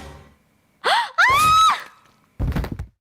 Oh no, rip Clover. No. Clover. Now I'm sad. That was how I killed Clover. His face hadn't changed. If he felt guilt or remorse or anything one might feel after taking the life of another human being, it didn't show. You son of a bitch! Sam's whole body trembled with rage and his voice rumbled with hate. Santa's eyes were bloodthirsty and Lotus and June's faces were distorted by anger and hatred. Ace looked at them and smiled. It was a cold, cruel thing with no humor in it. He shook his head and sighed. I admit it. I've lost. I have lost. Completely and utterly. Don't misunderstand, Junpei. I didn't lose to you. I didn't lose to you. I lost to 0. I lost to 0, not you. Not that it's important or anything. It's just he's so stubborn in like the weirdest places. I'm rather disgusted with myself for falling into such a simple trap. Well, yeah. I looked the fool. And it was a trap, make no mistake. I was trapped and manipulated by Zero. He's so salty. He wouldn't admit that he got bamboozled 3 times by us. The man I killed in the shower room, if he wasn't Snake, then I have no idea who he was. But he was wearing Snake's clothes, and that was no coincidence. He was just like, but Zero tricked me. He had also been injected with something that reduced his cognition Soporil and beta. prevented him from identifying himself or He was resisting drugged me. with Soporil beta. And we can't forget the components that were removed from the red before we arrived. I Yeah, have no sure. doubt that Just make Zero yourself feel planned better, all of Ace. this. Zero made sure I would kill that man. Yes, and then what? It follows, of course, that Zero knew everything I would do. That I would try to take the number 9 bracelet. What if Snake got kidnapped because somehow Zero know that that Ace would go after Snake? I don't know. That I would try to kill Snake. Everything. Suddenly, Junpei remembered the paper he'd found in the safe. He remembered the last words Zero had written on it. I must punish them for the innocent lives they sacrificed. This is the only warning they will receive. That innocent souls might be saved, I know, state the truth. Zero. He remembered other words he heard from Clover. But I mean, if Snake is Zero, he would have needed assistance for everything. I think.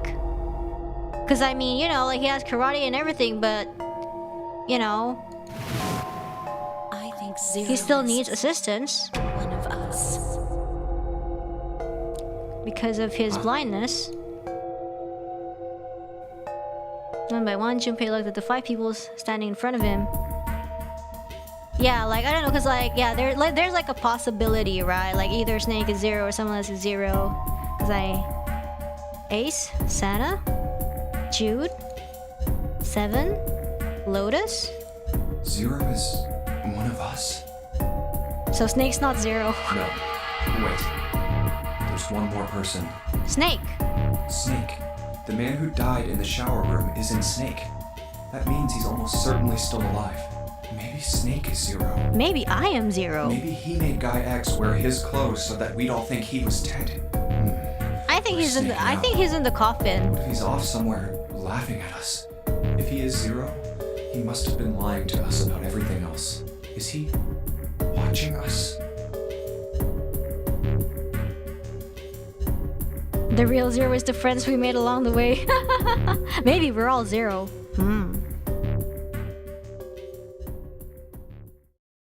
Well, I believe I've finished with my confession. Why don't we get moving? He sounded as if he's just finished doing nothing more exciting than describing the weather. For Santa, it was the last straw. What the hell is this shit? You aren't going anywhere, you son of a bitch! We're gonna leave your ass here to rot! Why? Because I killed Clover? That's ridiculous. Why are you so upset that I killed the little bitch? What? She's not a little beach! She was nothing to you. A stranger you only met a few hours ago. Am I wrong? And you're nothing to me too. You bastard! 7 roared and lifted a fist that would likely have shattered Ace's jaw. But someone else was faster. Ooh. Lotus! It was Lotus. She hacker man, but she also fist woman and drove it straight into his nose. Blindsiding me with a punch, huh? You've got some fire, don't you? Yeah! I confess, I rather like a tough woman. Ooh. He sniffed and wiped a small trickle of blood from his nose with a raised eyebrow. Well, maybe you'd like another one then. Before that, let me give you one of my own. Huh? No! Lotus scarcely had time to blink. No! Ace snaked his arms around her and pulled Lotus back up against him. In the same motion, he reached into his coat pocket. It's the gun! It's the gun in the coffin room! Ah!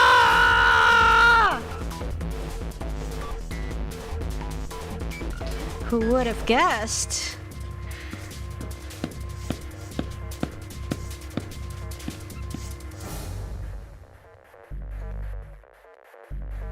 the revolver.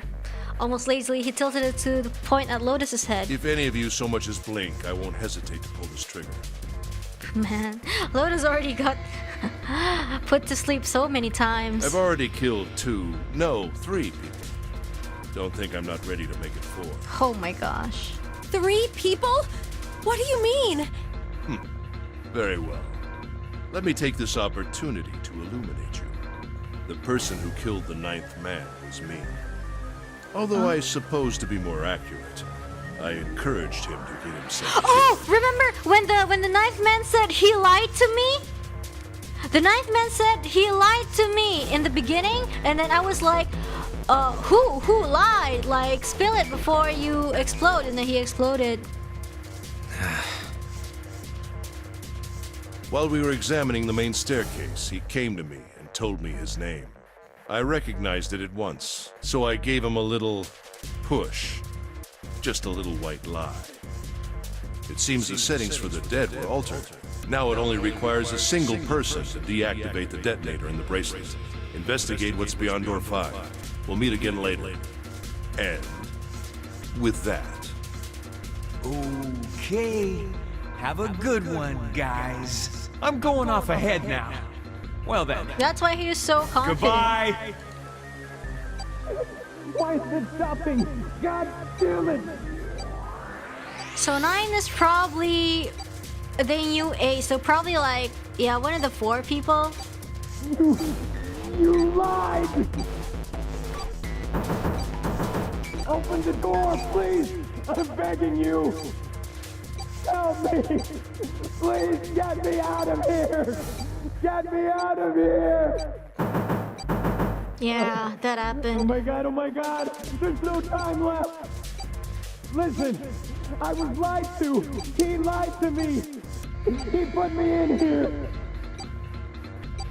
It was him! He killed me! It was him! Wow. Ah!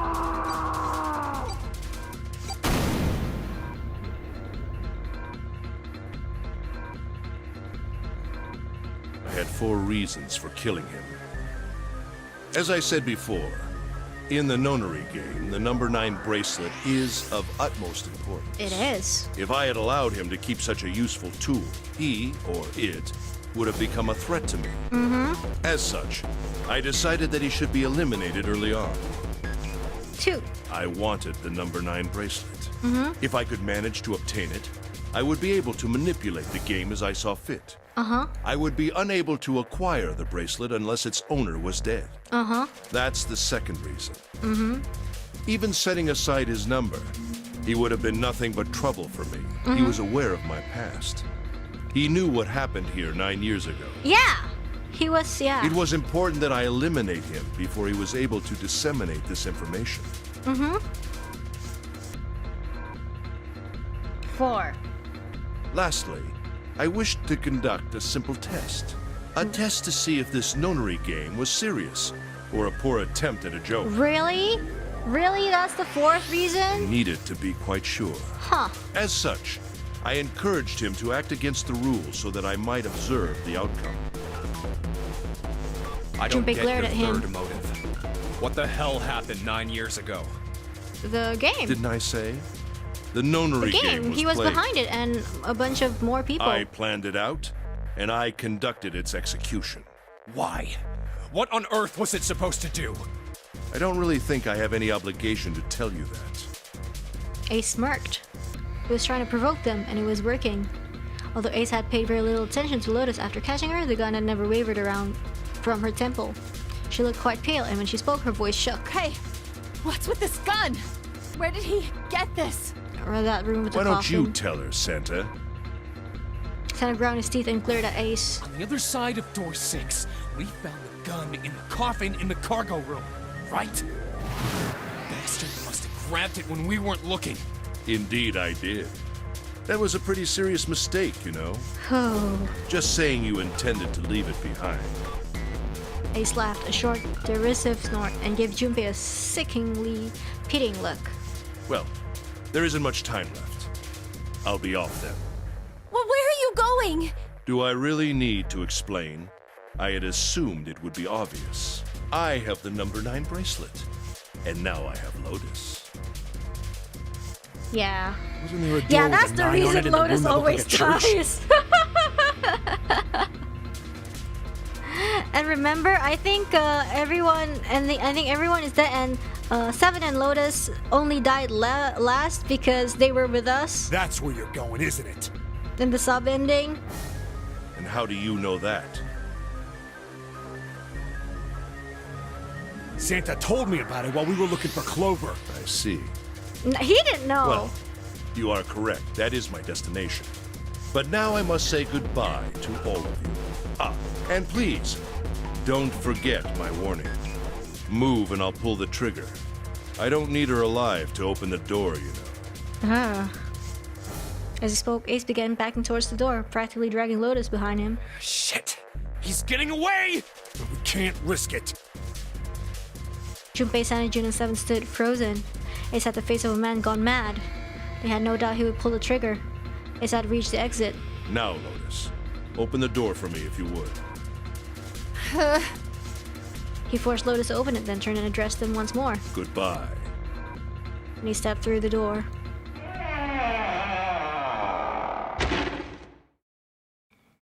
It fell shut.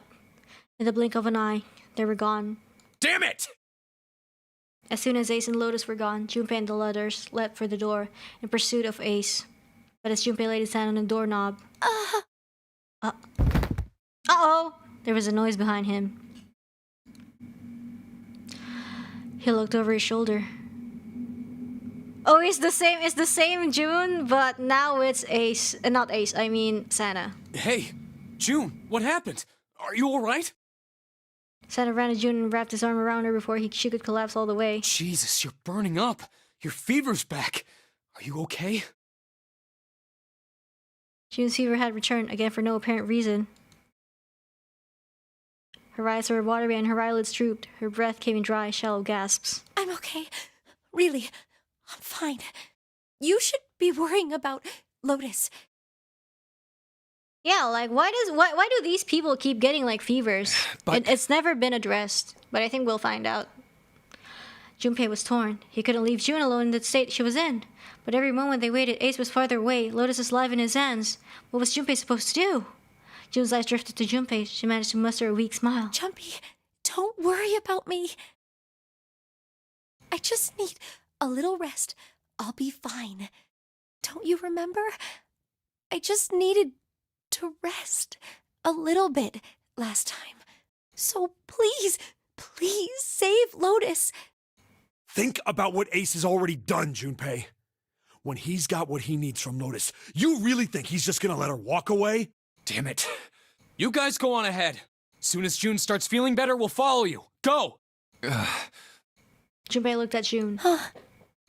She nodded once. She could have managed much more. But it was all the confirmation Junpei needed. His resolve was set. All right. Come on, 7. We're going after Ace. Hell yeah! Hell yeah! Santa, you take good care of June. I'm trusting you. Got it. Santa nodded. Junpei turned before he had a chance to change his mind and started running towards the door. He could hear 7's heavy footsteps behind him. Let's go! Whew, Junpei and 7 exploded into the hallway, their feet pounding the metal floor as they ran.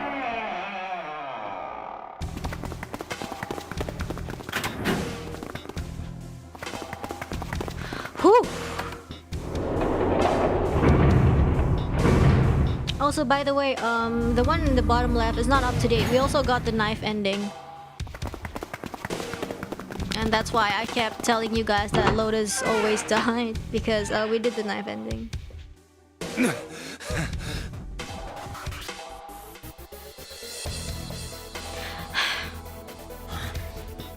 Junpei and 7 had finally arrived at the church, exhausted and out of breath. As their lungs struggled to catch their breath, their eyes frantically scanned the room. Where are they? I don't see them. You think they already went through? He reached out to wipe a palm full of sweat from his brow. Maybe. Even as he spoke, Junpei was already on his way to the larger of the number 9 doors. Let's check the red. It's vacant. Then he didn't use it. The red will tell him if Ace and Lotus had moved to another room. Engaged. It's occupied. Oh, they went to that one. That means Ace and Lotus went through here. Yeah, it seems like it. Junpei and Seven stepped away from the door. They retreated to the center of the room and began to talk. What do we do now? Yeah, what should we do? Well, the big door is still vacant, but... The two of us can't do anything with it. Yeah, not even counting how our digital route isn't 9. Just then, as they were pondering what to do next. See? The knocking! A noise like someone hitting the thick wooden panel. What's that sound? The knocking! It's from the coffin! Junpei looked up, surprised. Seven followed suit, his eyes jumping around the room, looking for the source of the sound.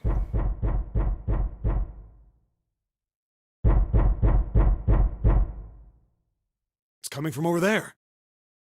It wasn't long before they found the altar. Or more precisely, what was on it. The coffin. Yeah. Let's open it. How? By force! That's what I'm talking about. Brute force time. I don't think that's gonna happen. Well, you never know till you try, right? The only necessity for success is the willingness to suffer 1,000 failures. Wait, what if they had the axe? Who said that? Would they be able to do it? I forget. Anyway, we've got to try. Junpei and Seven leapt at the coffin. They grabbed hold of what purchase they could find and pulled.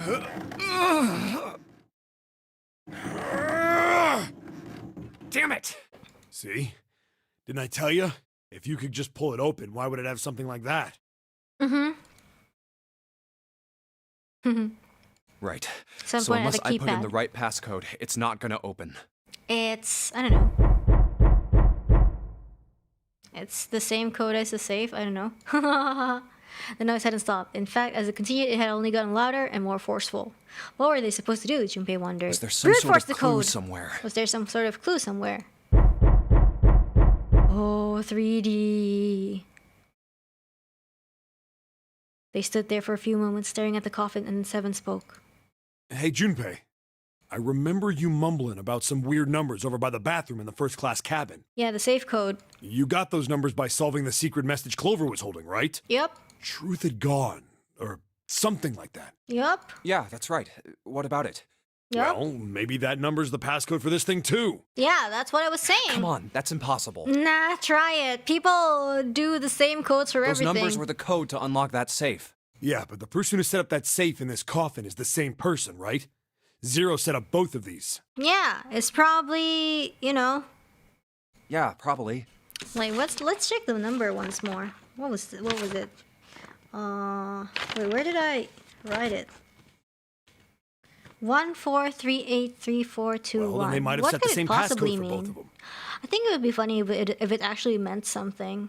That's ridiculous. Why don't you just try it? I mean, it's not like you'll make things any worse.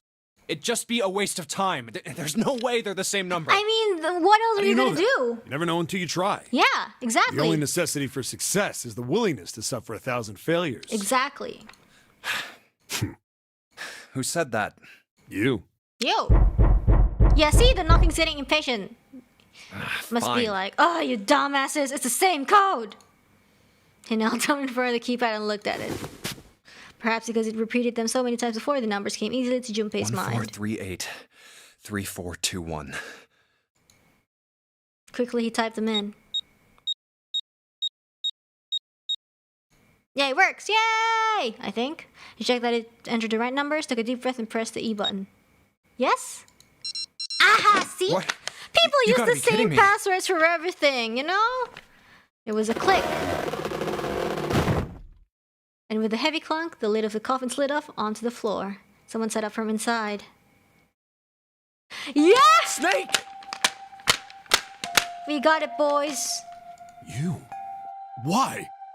Ah, those voices. We got it! Junpei and Seven, unless I'm mistaken. Where are the others? Are they elsewhere? They're dead! Of course, there was no reason to stake, but... Oh my gosh, but Clover's dead in this timeline! Oh no!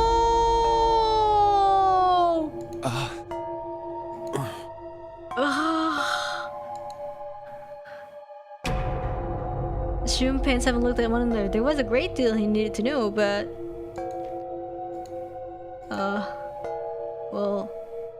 They had to tell him something, however, so they began to talk. Snake explained to them how he came to be locked in the coffin. Apparently, he had been hit with some sort of knockout gas. It's the anesthetic! And Junpei and Seven explained what had happened to the rest of them. I see. I believe I got the gist of everything. Uh-huh. Have I been sufficiently caught up? No, there was one thing they kept from him, the sister. There was one thing, however, that neither Seven nor Junpei could bring themselves to say. That Ace had killed Clover. They feared that if Snake knew, he might, well, go insane. Yeah. They decided as much by a look at the moment Snake had climbed out of the coffin. That still doesn't explain why you were trapped in here. We've still got no clue about Zero's true identity, let alone why the hell he's doing all this. Why did he put Guy X in Snake's clothes? Is all this stuff somehow related to that Nonary game that was played 9 years ago? Hey, Snake, do you know anything? Junpei put the question to Snake. His answer was less as illuminating. What are you talking about? I apologize, but I have no idea what you're saying. It seemed as though Snake was perhaps not being entirely honest, but that knowledge did Junpei and Seven little good. Oh, come on, just tell us if you know. I don't know what to tell you. How can I know something I don't? No matter how many times they asked, he insisted that he knew nothing. It was becoming clear that Snake wouldn't give in, and every second they spent asking him was a second wasted. Bad. We're running out of time. We need to go after Ace. However, they stood in silence, the overpowering atmosphere of the chapel almost stifling. Junpei, Seven, and Snake simply stood at a loss for what I should do next. What do we do now? He glanced over at Snake's wrist. Sure enough, he could see the 2 on the bracelet on Snake's wrist. The 3 of us can't make a digital root of 9. Yeah, we just get 5. We're stuck here then. Oh, hey, I just remembered something. Seven began patting his pockets as if he were checking to see if any of them held anything. What? What is it? I found something earlier. Huh? What did he find? What did you find? This. He'd finally found the pocket he wanted, and his hand dove into it. Seven pulled out something round and metal. 0 bracelet! There was no mistaking the number glowing at them from a face like a cartoon eye. 0. Zero's bracelet. What did you say? Are you saying that 7 has the number the 0 bracelet? was it the one from the captain's quarters? Yeah. Where did you get that? Snake's question was innocent enough, but if he learned the truth, if he'd been able to see, he would have noticed Seven look away. Clover gave it to me. She did? Yeah. How did she come by it? Well, she found it. It was a room where she was like, I'm gonna on handle the other it. side of door 1, A deck, the captain's quarters. Yeah. She asked me to hold on to it because it was too big and bulky for her to be lugging around. He's lying. Junpei could tell right away that Seven wasn't telling the truth. He even told us earlier. I haven't actually looked at it yet. Didn't want to disturb the crime scene, you know. Basic stuff. Well, I did borrow one thing. Ah, so that is it. He probably said that so Snake doesn't find out about Clover. All right, Junpei. Been nice knowing you. Wait, what? Oh, so Seven and Snake is gonna go with 0 and they're gonna leave Junpei? Come on, man. I'm just kidding. Oh, okay. Oh, okay. He's kidding. Still, just in case, I want to make sure the 0 bracelet gets picked up by the red. Snake, give me a hand, all right? Or is he? Without waiting for a response, he started walking towards the door. Junpei and Snake followed him quietly. Before long, they found themselves in front of the larger of the 2 doors. Seven and Snake put their palms on the red. Oops. Once they'd done that, Seven put the number 0 bracelet on the scanner panel as well. A third asterisk appeared on the screen. 7 plus 2 plus 0 is 9. Now they just needed to pull the lever and the door would open. Huh? Why isn't it opening? Oh! Well, the third asterisk lit up, so it must have registered the 0 bracelet. Error? Maybe it isn't actually 0. Maybe it's... Huh? What? Maybe That it's... bracelet may not actually produce the number 0 when scanned. Maybe it produces... Maybe it's... I don't know. That is what I'm saying. Maybe it's like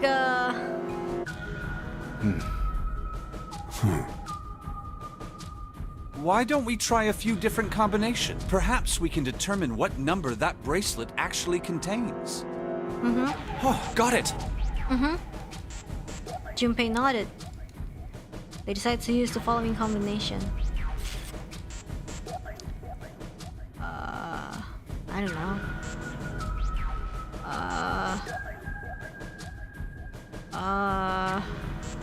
I don't know. Junpei 7 bracelet, just because Let's I have try no me, brain, 7, and and I'm the just bracelet. reading what chat's asking me to. If this combination works, then the number for this bracelet is 6. What? If that's the truth.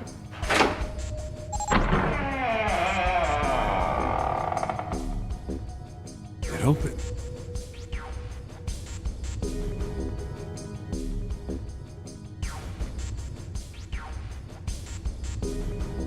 Yes, so it would seem.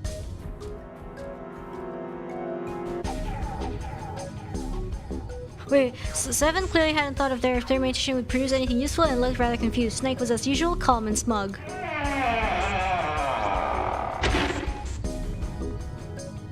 The door slid closed. Junpei's forehead furrowed as he thought. That means the bracelet is actually 6.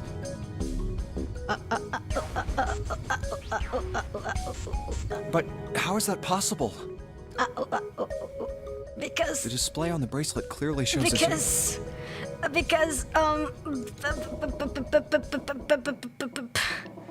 Suddenly, from somewhere far beneath them, they heard the creak and groan of tearing metal.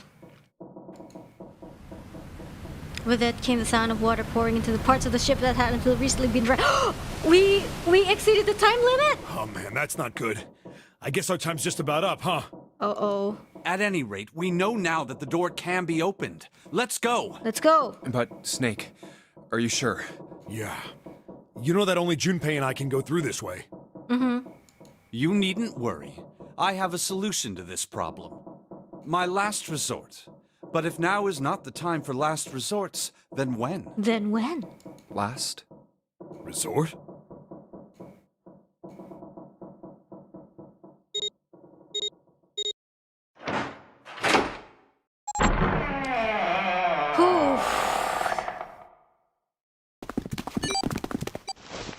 Okay, let's go.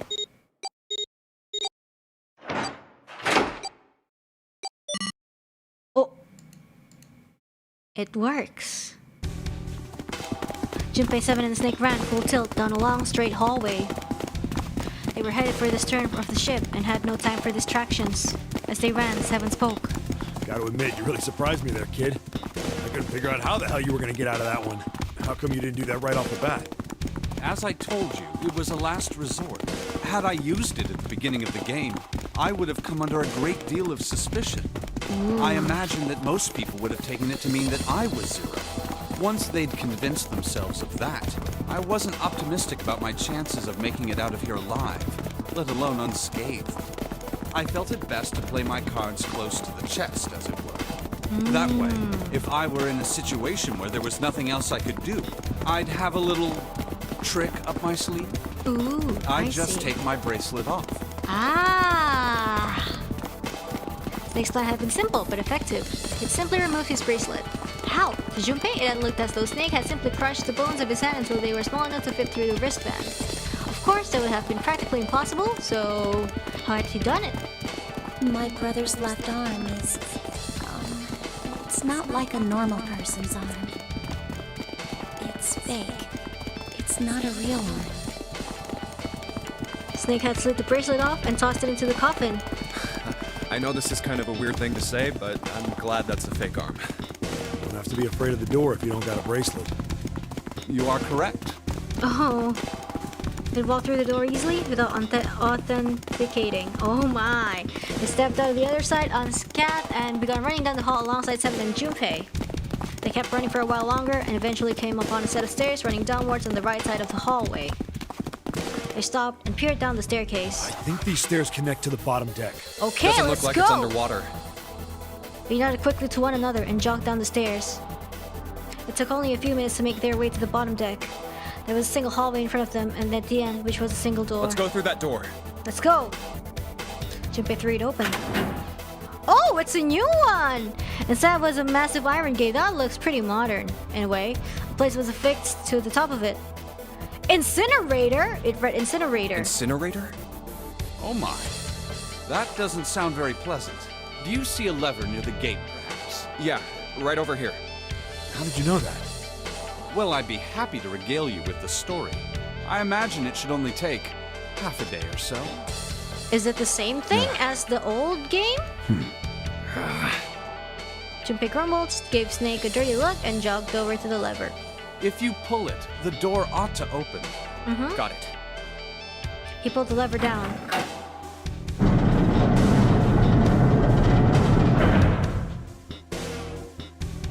With the rumble of an ancient motor, the door opened. There was no need to hold back and no time to hesitate. They pushed their way inside. Standing in front of them were Ace and Lotus. Uh-oh! Ace still held the revolver in his hand. It was still pressed hard against Lotus's temple. A small dark bruise had begun to form near the tip. Even from several yards away, Junpei could see that Lotus was shaking. She was terrified. But perhaps more interesting was what Junpei saw behind them. 9. Another number 9 door. What? Why? Why is there another one? The door stopped Junpei in his tracks. It simply shouldn't have been there. As his brain finally began to consider why, the whine of a warning klaxon filled the air, drowning out any thought. Warning. Warning. Emergency incineration command What? has been acknowledged. Automatic incineration. 3 9 doors, so that's why it's called 999. There's 3 9 doors. 9 minutes. 9 Please minutes? evacuate the incinerator immediately. Oh my. Oh How my. exciting. You've run quite a show here, Zero. The terrifying smile twisted Ace's face. What's the matter? Too frightened to understand? Here, let me explain. It's said that the incineration system is about to activate. In 9 minutes, this room will be engulfed in flame. Who are you? You don't recognize me? I'm hurt. It's me, Snake. Snake? Oh, yes. You are alive. I'm afraid your bizarre style had me confused. Bizarre I'm style. quite glad to see that you're alive. Ace's voice didn't change. Snake ground his teeth. If you don't mind my asking, how did you get here? Snake, Junpei, 7. The 3 of you couldn't have opened a door with a 9. Uh-huh. Yes. Did you use Clover's bracelet, perhaps? What? Ah, well, your reaction suggests that you did not. Oh no, Hold is he on. gonna know? Why did you think we'd have Clover's no, bracelet? Oh no, oh my god, no! Oh, they haven't told you? Oh no! Told me what? Clearly not. Normally, I would take some time and enjoy the moment. But I'm afraid my time is at a premium Yeah, just now. oh my gosh, how is he gonna react though when he finds out? Like, he's gonna be like, of course, like, I'll Junpei, have what to did you make tell this me, quick. right? Yeah. Clover. Don't do it, Ace! Keep your goddamn mouth shut! Clover. I said stop it! Don't listen to him, Snake! Junpei could feel his voice going hoarse, but Snake didn't listen to him. What happened to Clover? Ace looked at him. The corner of his mouth curled into the hook of a cruel smile. Clover died. The color left Snake's face. He shook his head weakly. No, that's not true. That's impossible. It's a lie. It has to be a lie. Oh, it's quite true. I can assure you of that. I killed her myself, you see.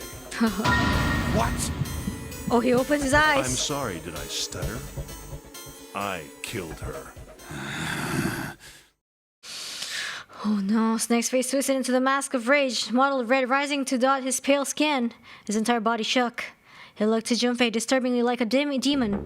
I would have rather she died with less suffering. A bullet in her brain, perhaps, would have been ideal. Unfortunately, That's that would have crazy. made quite a bit of noise. Oh, Circumstances being what they were, I was forced to settle for the knife. The one the ninth man had, you remember. I believe I caught her just below the shoulder blade. I was rather lucky, in fact. My first thrust went right between her ribs. Ouch. Her flesh was so soft. No, you didn't need to tell me that. My knife slid in so easily. No. There was no resistance. Oh, no. That feeling was... Yeah, he was totally I provoking confess, him. I feel rather excited. It is a powerful memory. Someday, perhaps, I hope I can feel it again. Oh, no. Incineration will begin in 7 minutes. I'm going to kill you. Snake's words were a guttural growl, barely audible. What was that? I'll kill you. I'll kill you. Ah, so you're going to kill me. Please do. Come now.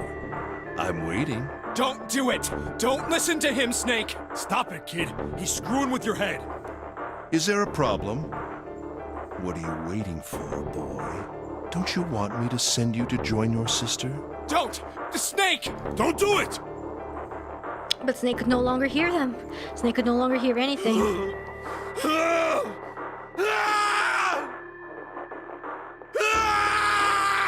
Oh no, the gun! Snake moved like a bolt of lightning. The scream echoed through the incineration chamber, full of rage and despair. Snake! Snake! Ow.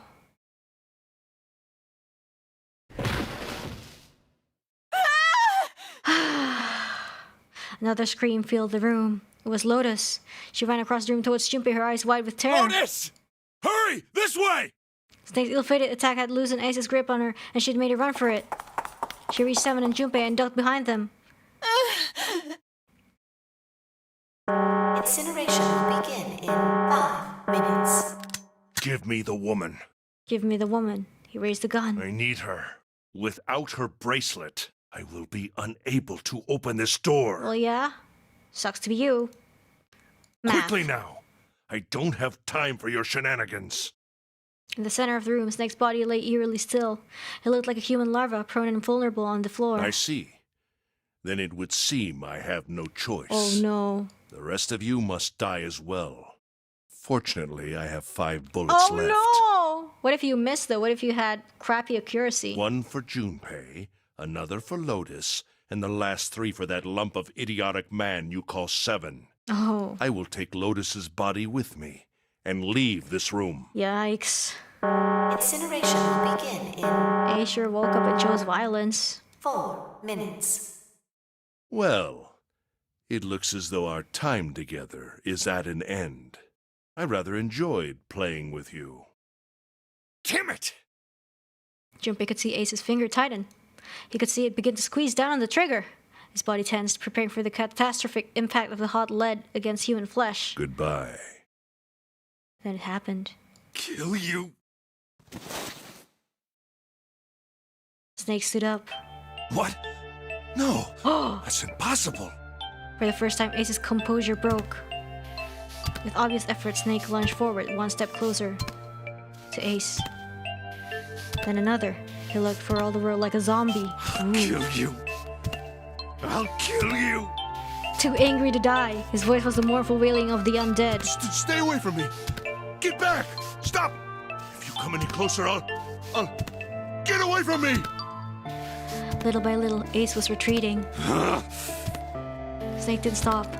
He continued his stiff, inexorable approach, his eyes twin pools of pure fury. Listen to me! I said, don't come any closer! Shit! You bastard! Ow! Ow, ow, ow, ow. That's 5 bullets! Ace's revolver leapt 5 times. 5 times the air in the incinerator was split by the crack of the bullet. Snake's body twitched as 5 clouds of blood and torn flesh leapt into the air across his body. A fine pink mist drifted from his body and disappeared. Junpei didn't have time to ponder what that meant before. and then his strength was gone. His legs crumbled and his broken and battered body slid to the floor. Incineration will begin in 3 minutes. Finally, you're... But Snake wasn't done. I'll kill you. Even as the pool of blood beneath him grew, he began to move. Snake really tanking all the hits for everybody. He half crawled, half slid towards Ace. One bloody arm wrapped itself around Ace's leg, You won't get away. and the other gripped his side with strength that should have been long gone. You son of a bitch! You're a monster! Get off me! Let me go, damn you! He kicked at Snake with his free leg, driving his foot into Snake's face, his arm, his shoulder. It made no difference. Snake refused to release him. Once a snake has ensnared its prey, rarely does it release it. Ooh, that's a nice analogy, like how Santa is Santa and how this is how Snake comes into play. This is it, Ace. We're going to burn to death together. What? Incineration will begin in 2 minutes. Yeah, damn it! Damn you! Get off! Let And me how Ace go, is you probably like the monster! CEO, that's why he's Ace? Okay, look. Think about it this way. Maybe Lotus is 8 because of the boobas, I don't know. My company owns a wonderful hospital. It has excellent doctors. You're not wounded too seriously. I'm sure they can fix you up easily. You don't have to die. You could be saved. Just let me go. Pathetic. Begging for your life. Then Seven and Lotus began to speak. Junpei could hear tears in their voices and their words were strained. Snake, that's enough. You can stop now. Yes! He's right, Snake. You've done enough! Come on, Snake, let's go. Let's get out of here. You have to come with us. We have to leave together. Snake turned towards them. He coughed and blood splattered across the floor. And he smiled a sad sort of I smile. apologize, but I'm afraid I can't do that. You'd best forget about me. You need to leave soon. I'm going to take him with me. Oh no. Shut up! Be quiet! I couldn't save Clover. My sister died because of me. I think technically you were kind of put in the coffin, but... Perhaps this will begin to atone for that. Oh. Perhaps in the afterlife, she can forgive me. It's totally not his Go. fault, but oh. Go He must be now. so devastated that the sister is gone. You have to go. Incineration will begin in 1 minute. Oh no, God 1 minute. damn it! Shit! We're out of time. We gotta go. Seven ran towards the exit. Lotus followed him, but Junpei couldn't move. There were white lines down Snake's cheeks where his tears had washed the blood away. It was broken, body and soul, and Junpei felt as though half of his own heart had been torn out. His eyes stung, and he tried desperately to swallow to clear the lump in his throat. Junpei, what are you doing? You have to get out of here now. Junpei's chest tightened, pulled taut by anger, misery, and a cold feeling of emptiness. For emotion surged through his heart alongside the torrent of blood. He could feel it building, a tremendous wave growing taller and taller and taller. And then it broke, crashing down with thunderous force into his shaken, unprepared mind. Snake! Snake! Junpei's rational mind was gone. He was driven by instinct now, and he launched himself across the floor at Snake and Ace. Or he tried to. Wait! Don't be an idiot, Oh Junpei! wow, this is a very good, intense CG, though. He felt a hand grab him from behind. It was Seven. Before he had time to react, the larger man had pinned Junpei's arms to his sides, and he was hauling him bodily back towards the door. No! No! I have to help Snake! Snake! Snake! Get off of me! Let me go! Incineration will begin in 10 seconds. Oh, this is it, I guess. 7, 6, Damn it, I don't get a choice, kid! Don't blame me for this, alright?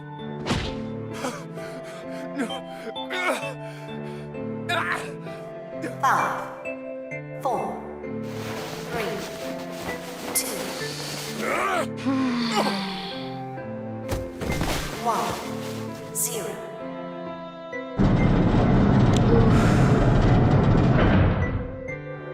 Gates 2 and 3 are locked down, beginning incineration. Oh, rip. Junpei felt Seven's fist bury itself deep in his stomach, and then his legs turned to mush. Seven scooped him up in the same motion and leapt through the door. It slammed shut behind them. Junpei struggled to shaky feet.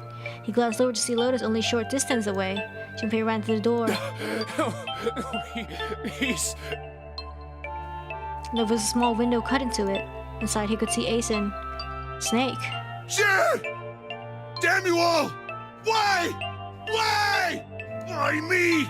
I don't deserve this! You do! Answer me! Answer me, Zero! Why? Why? Zero! Zero! You kind of do. Zero!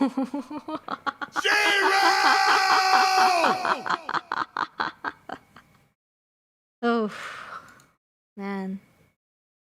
That CG was satisfying, at the very least. He didn't know how much time passed. He didn't know how long he stood there in front of the incinerator. He looked to the side. Lotus's face was ashen, and if not for the hand she'd put against the wall, Junpei didn't think she could have stood.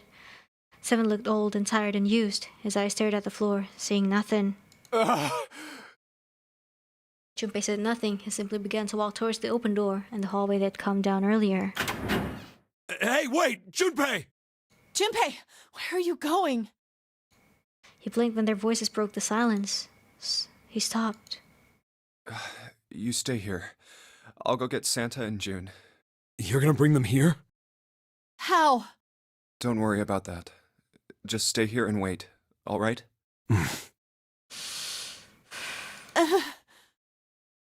He began to walk again. He looked over at his shoulder and watched Seven and Lotus grow smaller and smaller. They stared back, not moving. He wasn't sure if they could. He turned around again. He knew where he was going. I saw an elevator on the way here. If I can get it to work, then maybe... Before long, Junpei found himself in front of the elevator. Next to the door was a button with a triangle in it. Please work. He pushed it and the door opened. Yes.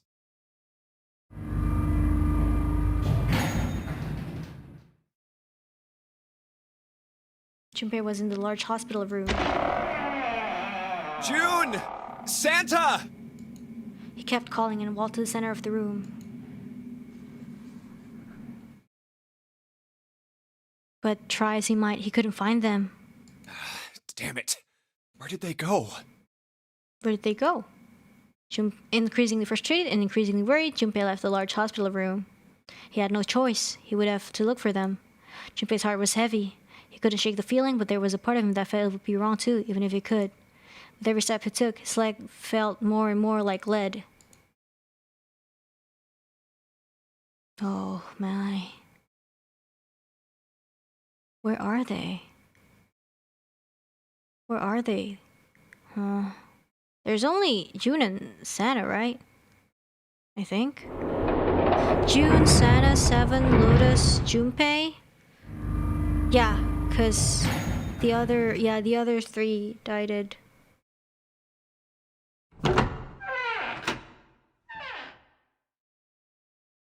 Sometime later, Junpei found himself at a chapel.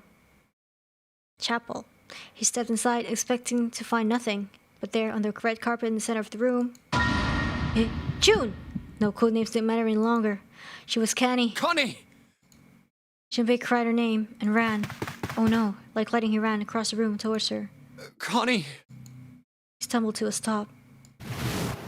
Uh-oh! As he looked down, the body lying so still on the floor. Why? He felt the icy grip of fear upon his heart. She was still, so very still. No. It can't be. It's impossible. Slowly, Junpei bent down towards her. His hands shook, and it felt very cold and very hot at the same time. He forced himself to look. Her back was moving. Slowly, it rose and fell. Oh, she's sleeping. She's actually sleeping. Relief washed over him. Connie! Junpei reached down and gently, very gently lifted her up.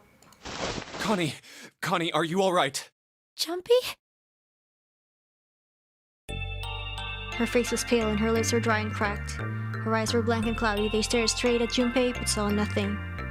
Trembling, Junpei wrapped his arm around her back. She was cold. Very cold. Junpei tried to convince himself that it was only his imagination, but she felt as though she was fading away. She could feel his heart pounding frantically in his chest. Oh man. Connie, This is kind of like the sub ending. what the hell happened to you? It felt more. This is kind of more like a sub ending, but You feel... we accomplished so much. Jumpy, I'm sorry. Her voice was very faint. Where's Santa though? I might not make it. No way. No way I am going to let you die. I am gonna save you. I promise. Thank you, Jumpy. Thank you so much for everything. I was really happy Just gonna pretend I don't know anything about the Zero bracelet. to see you again, Jumpy. Yeah. Really happy. Don't give me that I was crap.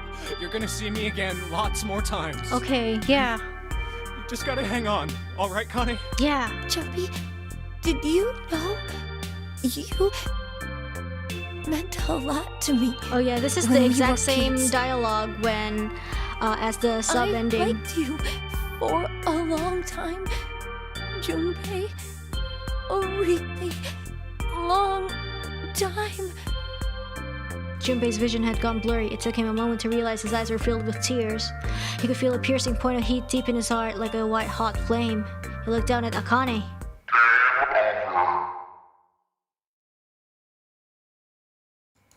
There was a crack of static from above his head, and a voice spoke. Zero. You son of a bitch! Where are you hiding? What? Oh, what? Junpei frantically scanned the ceiling for the source of the voice.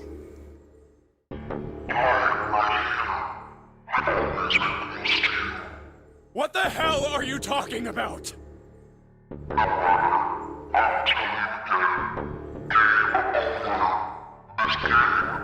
Does that mean time is up? No. No, it hasn't. I'm not gonna let it end yet. I'm gonna get out of here with Connie.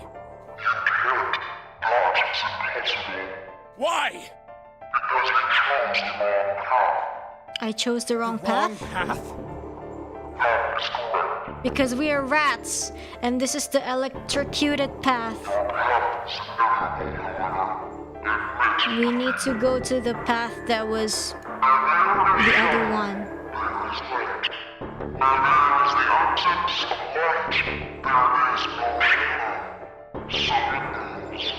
What are you talking about?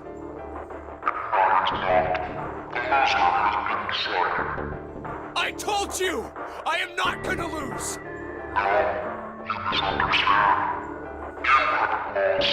You haven't lost? You have lost? What? Junpei didn't have time to ponder what that meant before. He heard the door slam shut behind him. He spun around. There was no one there. Was it Zero? Connie, wait here. I'll be right back, I promise. Where's Santa? She managed a single nod. Junpei laid her back down gently and leapt for the door. Uh-oh, he yanked it open and shot outside. No one. The hall was empty. There was nothing moving anywhere. Where are you? It doesn't matter. I need to get Connie out first. He didn't want to leave Kenny alone any longer than he had to, so Junpei turned around and headed back to the chapel. But Kenny is gone! Connie! She wasn't there. She wasn't anywhere. She'd been lying there on the floor just moments before. Oh, Kenny! Suspicious! Oh, God. No. No. She despawned. No, don't say it that way, guys. Where is she? Connie. Connie! Connie! Connie! Wow. His cry split the heavens themselves. He screamed until his voice gave out. Then he screamed some more, but there was nothing. No answer. His voice faded away, and all that remained was cold, unfeeling silence. That was when he noticed it. Huh? A strange smell, one he'd smelled before. Soporil beta! Wait, this is... It's Soporil beta. white smoke.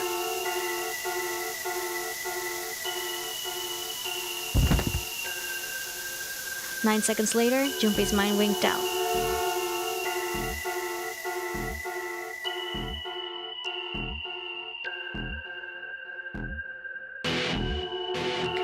Whew, wow, that was pretty long. So, I mean, I guess we know a lot happened. We unraveled a lot of stuff. There was a lot of explanation in this route. I need to update the paths and stuff. I really want to talk about this in detail, but I think it's kind of too late, and we do need one more stream, I think, to just finish everything. And I think just to make it better, and just as for a memory lane, we're gonna play it from the top to the bottom. I think we're really close to getting the true ending. And so I want to do it in like a separate stream, and I'm going to be, you know, talking about a lot of things in detail, just for a recap before we started. I think it would be good if we do a separate stream, like pay attention to all the dialogues, and then everything will make sense if we do it that way instead of like, you know, fixing it, you know? Yeah. This has been really fun. Thank you so much. And then also, I know I promised that I would read the donations, but we did finish much later than we thought. And yeah, I feel really bad, but I think it would be better to read the donations at a later time, you know? And I thank you so much for understanding. But wow, this sure has been a wild ride. It's almost been 6 hours. Oh my gosh. It says the end, or is it? Wow. Oh my gosh. I'm gonna edit this. Egg sub knife safe.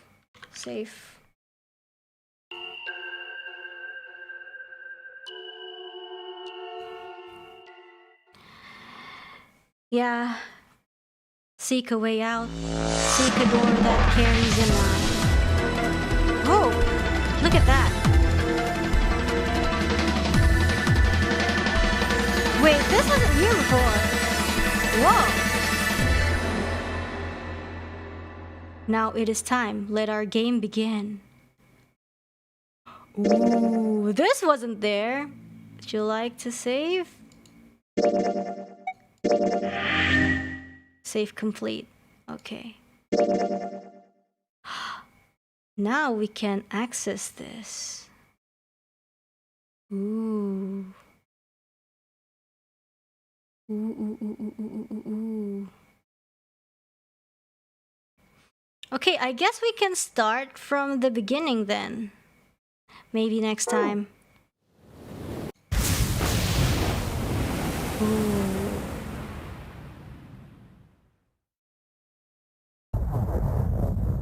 Oh, whoa. Never mind.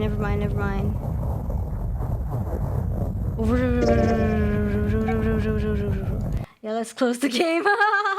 Yeah, I think we'll check the other one next time from the beginning, maybe. I don't know how long it'll take, but yeah, hopefully we can have time to read the donations and do everything. So thank you very much. I'm sorry that this ending of the stream seemed rather rushed. I would love to play more with you guys, but you know, please do look forward for tomorrow's collaboration. I have a collaboration at 11 a.m. GMT +7 with Polka Senpai. It's gonna be in Japanese. We're gonna do a classroom, and you know, please drop by if you'd like. Anyways, thank you so much, guys. Wow, it's almost 6 hours, guys. Thank you so much for being with me for this long, and we're gonna have one more stream, I think. Hopefully, we're gonna finish this game, and I'm very excited for it. But as for now, I must rest. And for those of you guys, if you want to rest, please feel free to rest. For those of you who are still continuing your day, I hope you have a great day. Terima kasih semuanya atas perhatiannya. Thank you so much for your attention. I'll see you guys tomorrow in the morning. Salam merakyat, everybody. Bye bye.